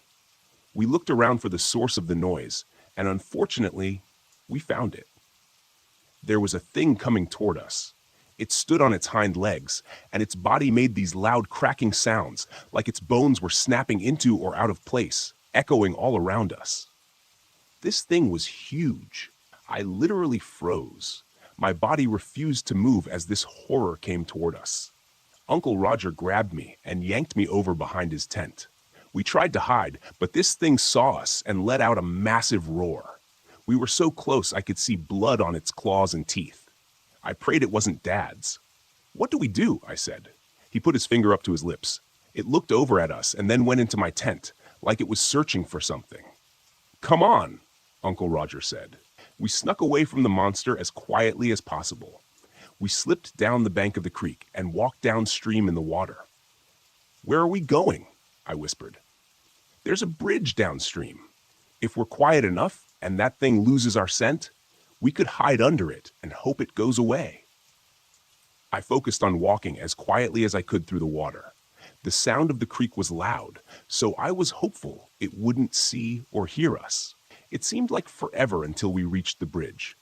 It was a small wooden bridge that spanned the creek, allowing hikers to pass over. There wasn't a lot of cover. We tried to wedge ourselves into the shadows at the farthest end of it. Time slowed to a standstill as I sat there on the uncomfortable rock, shivering. Neither of us had our jackets on, and the sun had gone down, taking the warm air with it. I started to doze when I felt a nudge. I looked up, and Uncle Roger was motioning me to be quiet. I was about to ask why when I heard the creak of a board on the bridge right above my head. It wasn't the steady walk of a hiker going down the trail. It was a slow, deliberate step, someone sneaking or hunting. I listened in mortal terror as the board slowly gave way to the weight of whatever was on it, one slow step at a time. As if I wasn't cold enough, my teeth began to chatter with fear. It couldn't have been very loud. Uncle Roger barely heard it. But he went into silent convulsions, motioning me to stop. I bit my tongue to keep the noise down and continued to listen. Only there was nothing to listen to. Whatever was on the bridge had stopped moving. It was as if it was listening to be sure it had heard something. I strained my ears, and when I did, I heard sniffing. The thing was trying to catch our scent. For the first time, I noticed there was a slight breeze. It was blowing in the same direction the water flowed, but I had no idea which side of the bridge the creature was on. The wind could be our savior or our doom. Another slow footstep sounded like a bomb going off as the board creaked beneath it. For the briefest of moments, it seemed like it was moving away toward the far end of the bridge. I hoped and prayed that was the case as another footstep sounded, then another. I breathed a silent sigh of relief as I heard it step off the edge of the bridge and onto the trail. My relief was short-lived, though, as I saw a face peek around the corner and peer under the bridge. I froze in terror as this thing that looked like a giant, monstrous dog walking on its hind legs snuck around the corner of the bridge and dipped its feet into the water. It sniffed the air and poked its snout into the shadows under the far side of the bridge. Coming up empty, it turned its focus to the side of the bridge where we were hiding. Daylight had faded to dusk. There was precious little light to see by. That was our only saving grace. The shadows were darker here, making us nearly invisible, but that was rapidly ending as the beast approached. My mind was vapor-locked. I had no clue what to do. Running would just give us away more quickly. It was looking like our only choice was to die. At that moment, I was 100% sure of what had happened to Dad. Hot tears streamed down my cheeks at the thought of my father being torn apart by this monster. As I prepared to die, I felt Uncle Roger lean over a little closer. He was right in front of me, and it was hard to see the monster. I saw his hand move down toward the ground and pick up a stone the size of his fist. I knew right away what was happening. He was trying to shield me. He would offer himself as a sacrifice to protect me. My tears redoubled, making it hard to see. The monster was almost on us. It hadn't acted like it knew we were there, but at this point, it didn't matter. A few more steps, and all doubt would be removed. I saw it reach out with its terrible claws that nearly touched Uncle Roger's nose. This was it. Suddenly, it stopped. It lifted its head and sniffed the air. I saw the hair on its back bristle. Then, in a heartbeat, it disappeared. Uncle Roger slowly stood and looked around. I tried to do the same, but my legs didn't want to cooperate. I dislodged some stones as I stood, making a little noise and causing Uncle Roger to hiss at me. We stood silently, waiting for that thing to come jumping out at us from whatever hiding place it was in. After a few minutes, I began to hope that we were okay. Uncle Roger led the way back to our camp. He said we should change into dry clothes and get a little rest. It felt so good to be warm again. I snuggled up in my sleeping bag and wrote this message so that if we didn't make it, someone would know what happened. I hoped my dad was as lucky as we were. I read through the entire message, then went back and reread the description of the creature. If it was what I thought it was amazing they were still alive. Knowing what I was tracking put me on guard and made me wonder if I was being hunted right now. If it had intentionally left things as they were to ensnare another victim. I didn't have much hope of finding them, but I would look anyway. I started with the tracks in the camp, specifically the ones around the tents. It seemed like the boy and his uncle had gone toward the creek. The creature's tracks went that way too. It followed them to the creek, where its tracks seemed to wander around as if it had lost its prey. I saw where they went into the water to throw off its scent. Smart move. I followed the meandering tracks until they came to a small bridge that forded the creek. The tracks went over the bridge, then through the creek underneath it. That didn't make sense unless they were hiding in the shadows.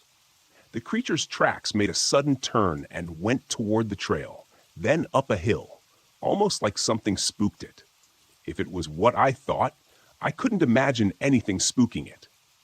I followed the creature's tracks up over the hill. Then they doubled back and followed the creek from the top of the ridge. I noticed there was a good view of the creek. It didn't make sense to be going this way until I found myself back in the camp. It had put them right back in its sights. I was confused for a while. I couldn't find a second set of tracks where they left the second time. If the creature had slaughtered them at the campsite, there would be a lot more blood. But there wasn't. In fact, I couldn't find any proof they'd come back. Then it hit me. I went back and looked at the tracks again. There were a few here and there that were doubled. The boy and his uncle must have come back here after the bridge, then left the same way as before. The disturbing thing was, I still hadn't seen any tracks of the father. I circled around the camp slowly, looking for anything I might have missed. Eventually, I found a set of adult tracks leaving a tent and going to the edge of the trees. They stopped facing a tree. There was a dark spot on the bark, a couple of feet up. This had the earmarks of a late-night bathroom break, but the confusing thing was the tracks never returned, like he had stopped there to relieve himself and then just disappeared. I searched all around the tree when I made a startling discovery. There were flecks of blood farther up on the bark. I circled out further from the tree and found my terrible discovery, tracks of the creature with drops of blood beside them. My marrow turned to ice at the implication. I followed my new trail, hoping I wouldn't find what my mind was telling me I would. I tried to report to the station on my radio, but strangely, all I got in response was static. I knew there were areas out here that didn't get good reception, but I didn't think this was one of them, right near a posted campsite just off a trail. I decided I would try again later. I adjusted my backpack and started off after my prey. As a precaution, I pulled out my sidearm and made sure it was loaded. It seemed like a silly thing to do, but when dealing with a dangerous alpha predator, it's best to make sure you're ready to shoot. My hand shook a little when I put my gun back in its holster. I knew this was dangerous. I knew it would be just as easy to go back to the station and let search and rescue take care of it. But I also knew that there was a man who was in the clutches of a deadly creature, and he was losing blood. I didn't have time to waste. I followed the tracks as best I could through the brush and fallen trees. I would lose the trail sometimes, only to pick it up again when I found a few more drops of blood. The tracks ran along the base of the hill, heading west until they came to a stop. It was right in front of a mountain. I looked all around, but the trail had disappeared. Finally, in desperation, I looked up and noticed a cave partway up the mountain. I thought about going up there, but was unsure. That could be the home of this creature, or it could be the home of a dozen other animals, none of which would appreciate me storming into their living room unannounced. After another thorough look around the area, I decided it was likely where my prey had gone. Clouds had been rolling in all day, and now they decided they were done playing nice. The rain began slowly enough, but was soon coming down in sheets. The cave was looking better as I covered my eyes and tried to see where I was going. It was raining so hard I couldn't see the cave anymore. I just kept pressing forward in what I hoped was a straight line, over fallen trees, through brush and rapidly rising streams. I finally looked up and saw I was at the base of the mountain. My direction was off by a little bit, and I had ended up a few dozen yards to the right of it, but it was no matter. I started climbing the mountain, being extra careful of my footing, especially in this torrential downpour. After a few slips, including one that nearly had me tumbling off the mountain, I made it to the mouth of the cave. I slipped inside and enjoyed a moment without water dumping on me. I looked down, and the water dripping off of me made a little puddle, like I had brought my own rain cloud into the cave with me. I shook off as much water as I could, as quietly as possible. The rain pouring down outside made loud splashes inside the cave. It would have been difficult to hear anything else, but I still wanted to be sure. I buckled and set the backpack down just inside the mouth of the cave. The rain had made it gain extra weight, and I didn't know if I would have to move fast. I opened my pack and got out my bottle of water and drank. It had been a while since I had drunk anything, and I chugged half of it down. I closed it and saved the other half in case I got out of here alive. With that happy thought rattling around in my brain, I stowed the water bottle back in my pack and pulled out a small flashlight. I turned it on while pointing it at the floor. The bright beam illuminated the cave. It was large as caves go. I could stand up in it and not reach the ceiling. There were many boulders and stones. It wasn't a smooth floor. The walls were rough. There weren't any cave drawings in here. I walked slowly. Each step felt like I was closer to my doom. I pulled out my gun and held it tightly, the sense of foreboding thick in the air. Two thoughts impressed themselves on me. Firing a gun in here would probably deafen me, and the stench was horrific. It smelled like an open sewer in the middle of August. As I crept deeper into the cave, the sounds of the rain diminished, replaced by an eerie silence. I could hear the steps of my feet, my breathing, and my heart pounding. I was seriously considering turning around and leaving when I saw something ahead of me move. It was big, at least as big as me. I dove against the wall for some cover, forgetting that I was holding a bright light in my hand, so it didn't matter if I tried to hide as long as the light was on. I pointed at the floor, but didn't turn it off. I heard a shuffling sound getting closer. I was tempted to turn off the light, but giving the edge to this creature was not a good idea. It already had the home field advantage. I heard it sniffing, but I couldn't see it yet. I decided to find out more by bringing my light up and shining it deeper into the cave. I got the shock of my life when my light landed on the creature, and it was only a few steps away. It was big, at least 6 feet tall, and looked like a dog with a long snout, only its body seemed elongated. It stood on its hind legs and had hands attached to muscular arms. Overall, it looked like a nightmare. Part 2. It recoiled from the light and let out a growl. It was all I could do to keep from soiling myself. Without thinking, I pointed my gun and fired. The sound was deafening. My ears instantly started ringing.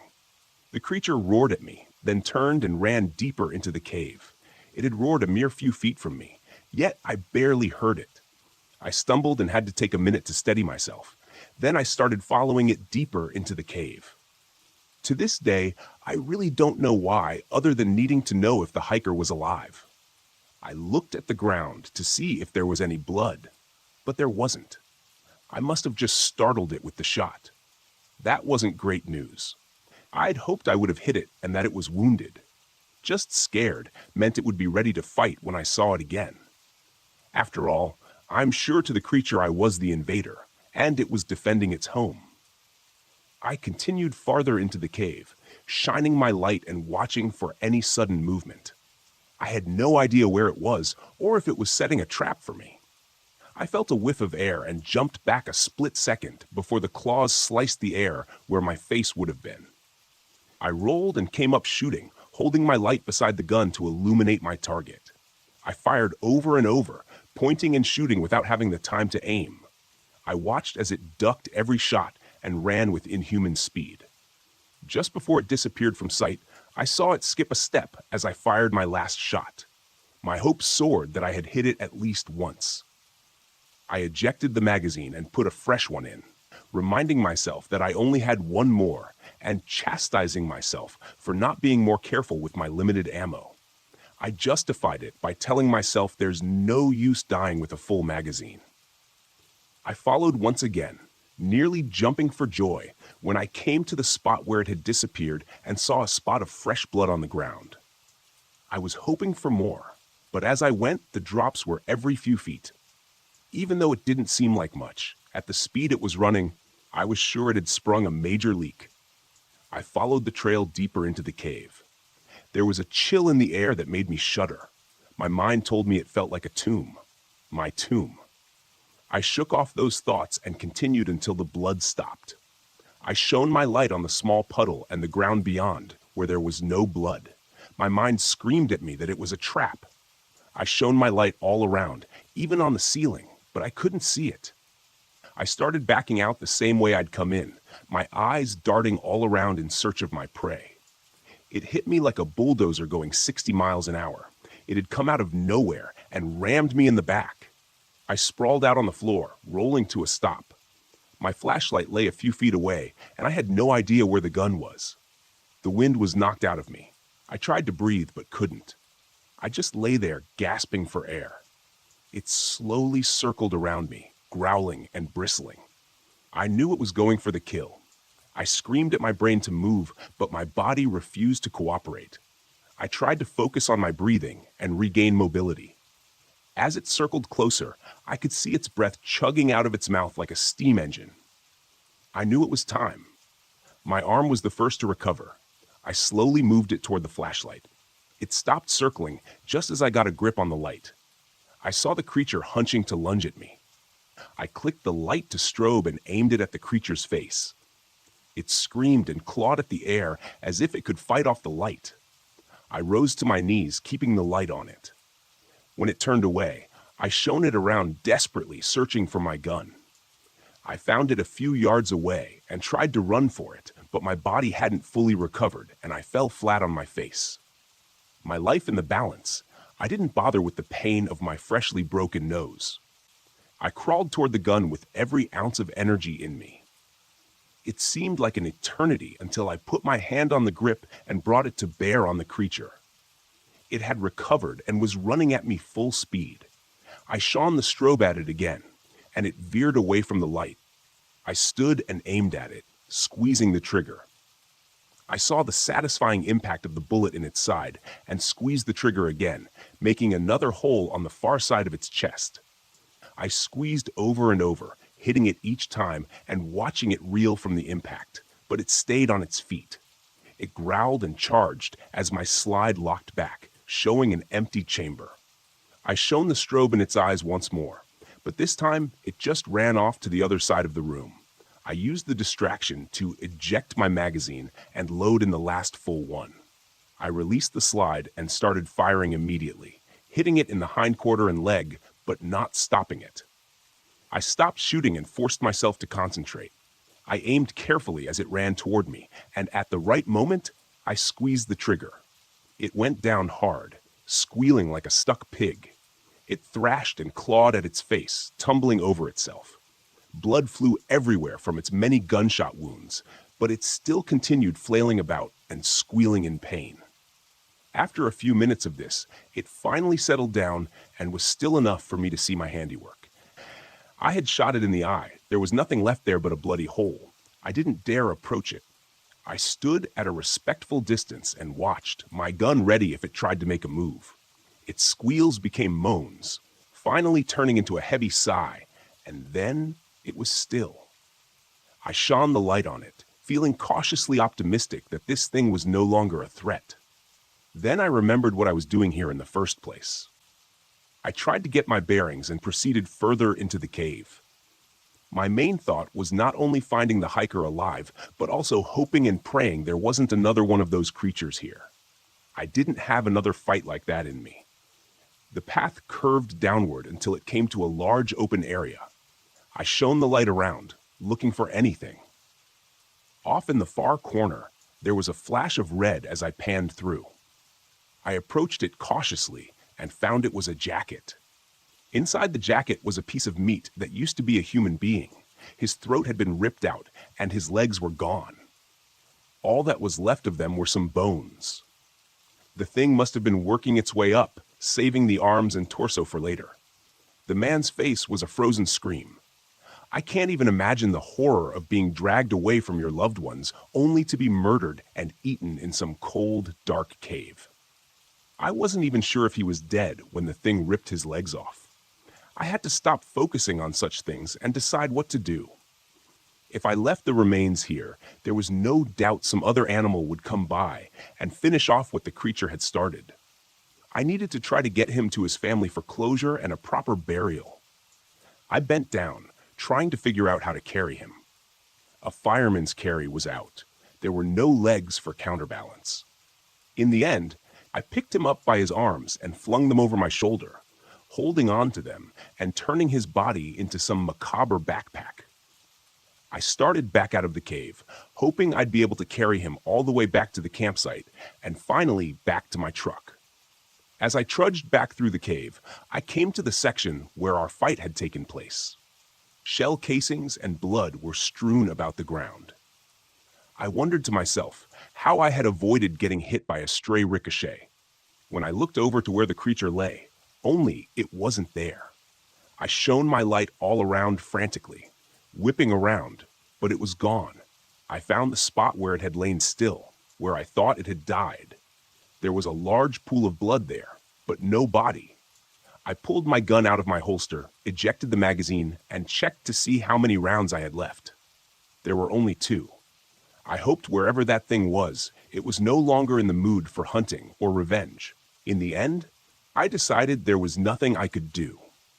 If the thing attacked me, I was defenseless, carrying literal dead weight on my back.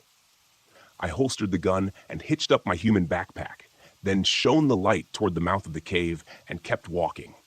My hearing was just starting to return to normal, although I was sure I would have some permanent hearing loss. I could hear the shuffling of my feet as I staggered toward the cave opening. When I got there, I found a world transformed. Daylight was just starting to peek its way around the dark. However, the rain had created a massive fog bank. I couldn't see anything down in the valley I'd come from. It was a sea of fog. Only the peaks of the mountains escaped its suffocating blanket. I looked over and saw my backpack patiently waiting for my return. I lay my burden down and got the water bottle out, glad that I had saved the last drink for now. As I sat on the edge of the cave precipice, I looked down and wondered how I was going to get the body down there without falling to my own death. For an instant, I was tempted to throw it down and find it at the bottom once I climbed down. But I thought this fellow had been through enough and didn't need the indignity of becoming a human frisbee. I dug through my backpack and found some bungee cords. I bungeed him to my back and carefully started my descent, leaving my faithful backpack to watch me desert it. I wished I could take it with me, but there was no way I could carry both. As I climbed down, there were a few times I lost footing and nearly took the short and deadly route down. Fortunately, I made it to the bottom in one piece. Instead of celebrating, though, I discovered a new problem. The fog was so thick I could barely see my hand in front of my face. I had no idea how I was going to find my way out of there. I decided to go straight away from the mountain and hope the fog cleared as I went. The rain had turned the forest into a marshland. The ground was soft, and the streams had overgrown their banks. I found myself wading through knee-deep water on more than one occasion as I trudged along, hoping I had enough energy to get back without collapsing from exhaustion. Two thoughts chased each other around my mind. Where were the other hikers? And where was the creature? I hadn't seen any other remains in the cave. If it had killed them, it hadn't had time to take them back to the cave yet. Perhaps my pursuit had forced it to retreat before it could retrieve its other bounty. I had kept my ears open for any sounds of it following me. The most disconcerting thing was the lack of forest noises. The animals and birds were strangely silent. Usually that meant there was a predator nearby. In this ungodly fog, perhaps they were just sleeping, waiting for it to clear. That sounded good. It gave me the false illusion that I wasn't in mortal danger from a wounded alpha predator bent on revenge. But I couldn't focus on that, or worry would drain my resolve to get us both out of there. I took a break from trudging and tried to get my bearings. I checked my watch. I had been walking for over an hour. It was late morning, and the sun should have been high in the sky, but the oppressive fog continued to smother it. I looked around, but there was nothing to see except the dingy gray curtain of hopelessness. I was about to collapse and give up when I heard it, the faint sound of hope. I could hear the creek running. As hope rose, it was suddenly dashed. I heard the sound of a footstep behind me. I whipped around so fast that my macabre backpack nearly made me lose my balance. I couldn't see anything through the fog, but that didn't mean it wasn't there. With a renewed surge of determination, along with a strong desire to elude whatever was pursuing me, I set out toward the sound of the creek. My pace was still slow, but fearing for my life was a great motivator. I had no doubt whatsoever that the footsteps behind me belonged to the creature bent on revenge. After what seemed like an eternity, I gazed at the most awe-inspiring sight I'd seen all day. Wolf Creek and all its 6-foot-wide, overflowing banks of glory. I followed it until I came across Lakeshore Trail, and the journey became much easier. The fog was even beginning to lift, which was both a blessing and a curse. I could finally see far enough behind me to confirm that the creature was indeed following me. I had wondered the entire time why it hadn't overtaken me, but now that I caught sight of it, I understood. It was grotesque. It looked like it came straight from hell. Its one eye socket was leaking gore, and the many bullet wounds covering its body seeped blood. There were places where I could see internal organs trying to escape, and its right leg had a bullet wound that caused it to limp severely. As I watched, I wondered how it had made it this far. But then I looked into its remaining eye and saw the intense rage burning within. I knew I would die a horribly grotesque death if I slowed enough for it to catch up. We continued this slow, grim pursuit until I reached the banks where Wolf Creek opened up into the lake. My energy was nearly gone. At one point, I considered dropping my human backpack in hopes that the creature would feed on it instead of me, but then I would have failed. I came here to find this hiker and bring him back. The thought lit a fire deep within me. I came to the edge of the lake with the creature a mere few yards behind me. I glanced around, hoping to see a boat I could flag down, but no such luck. With no other choice, I waded into the water. It was cold, but instead of refreshing me, it chilled me and sapped what little strength I had left. The creature entered the water behind me and seemed to be gaining on me. It got deeper to the point where I was no longer able to walk and had to start swimming. The far side of the lake looked like it was miles away, even though I knew it was much less than that. I swam for all I was worth, knowing at any moment I could be pulled under by the creature. My passenger, strapped to my back, wasn't helping either, the literal definition of dead weight. Every minute, I had to fight off the urge to dump him. When I finally reached the other side, I was exhausted. I lay there on the shore, waiting for the creature to disembowel me, but unable to move to defend myself in any way. With great effort, I turned to look back and see when my doom would come. To my great surprise, I saw it staring at me from the far beach. I guessed it couldn't swim. I chuckled to myself as I lay there, gathering strength for the continued journey back to the truck. Eventually, I got there. As I opened the door for a fleeting moment, I considered putting the hiker in the passenger seat. But then I looked at the wet, gore-soaked torso and reconsidered, gently laying him in the truck bed. The drive back was long, and I continually had to shake myself to stay awake. But eventually, I made it to the cabin. I stumbled up to the door and knocked once. "Oh my God," the woman said when she saw me. "Are you all right?" I hung my head. "No, but I will be after about 3 days of sleep. Unfortunately, I have bad news for you. I found your husband, but not your son or brother-in-law." A man and a boy came out of the cabin and stared at me. I instantly knew who they were and grabbed them both in a huge hug. "I'm so glad you made it out," I said, fighting back tears. Thanks," the man said, pulling out of my hug. "Who are you again?" "He's the ranger that came to look for all 3 of you," the woman said. "I don't understand. Your tracks were confusing," I said. "I followed them down to the bridge, but then they went back up to the campsite."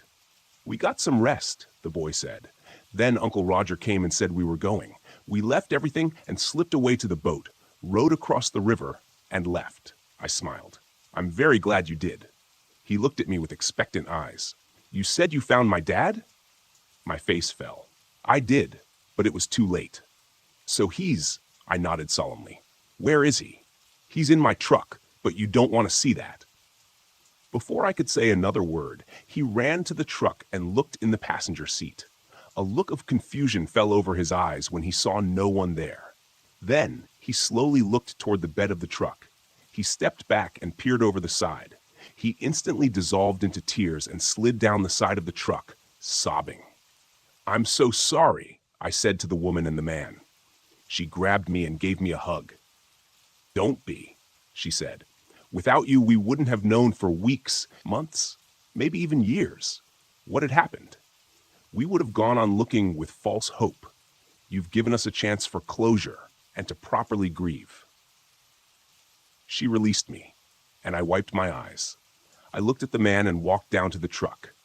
He followed, and we gently removed the body and laid him on the couch, then covered him with a blanket.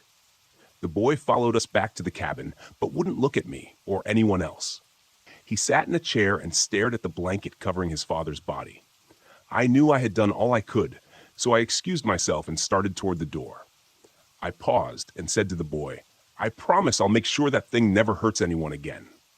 He looked up at me, eyes full of tears, and said, "How will that help my dad?" His mother opened her mouth, but I held up a hand to silence her. I knew the boy was just hurting. I left without another word. On the drive back, I called the station and told them everything that had happened, then told them I was going home and calling off for the following day.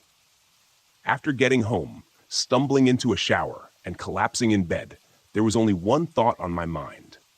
I would return to Wolf Creek very soon with more and bigger guns.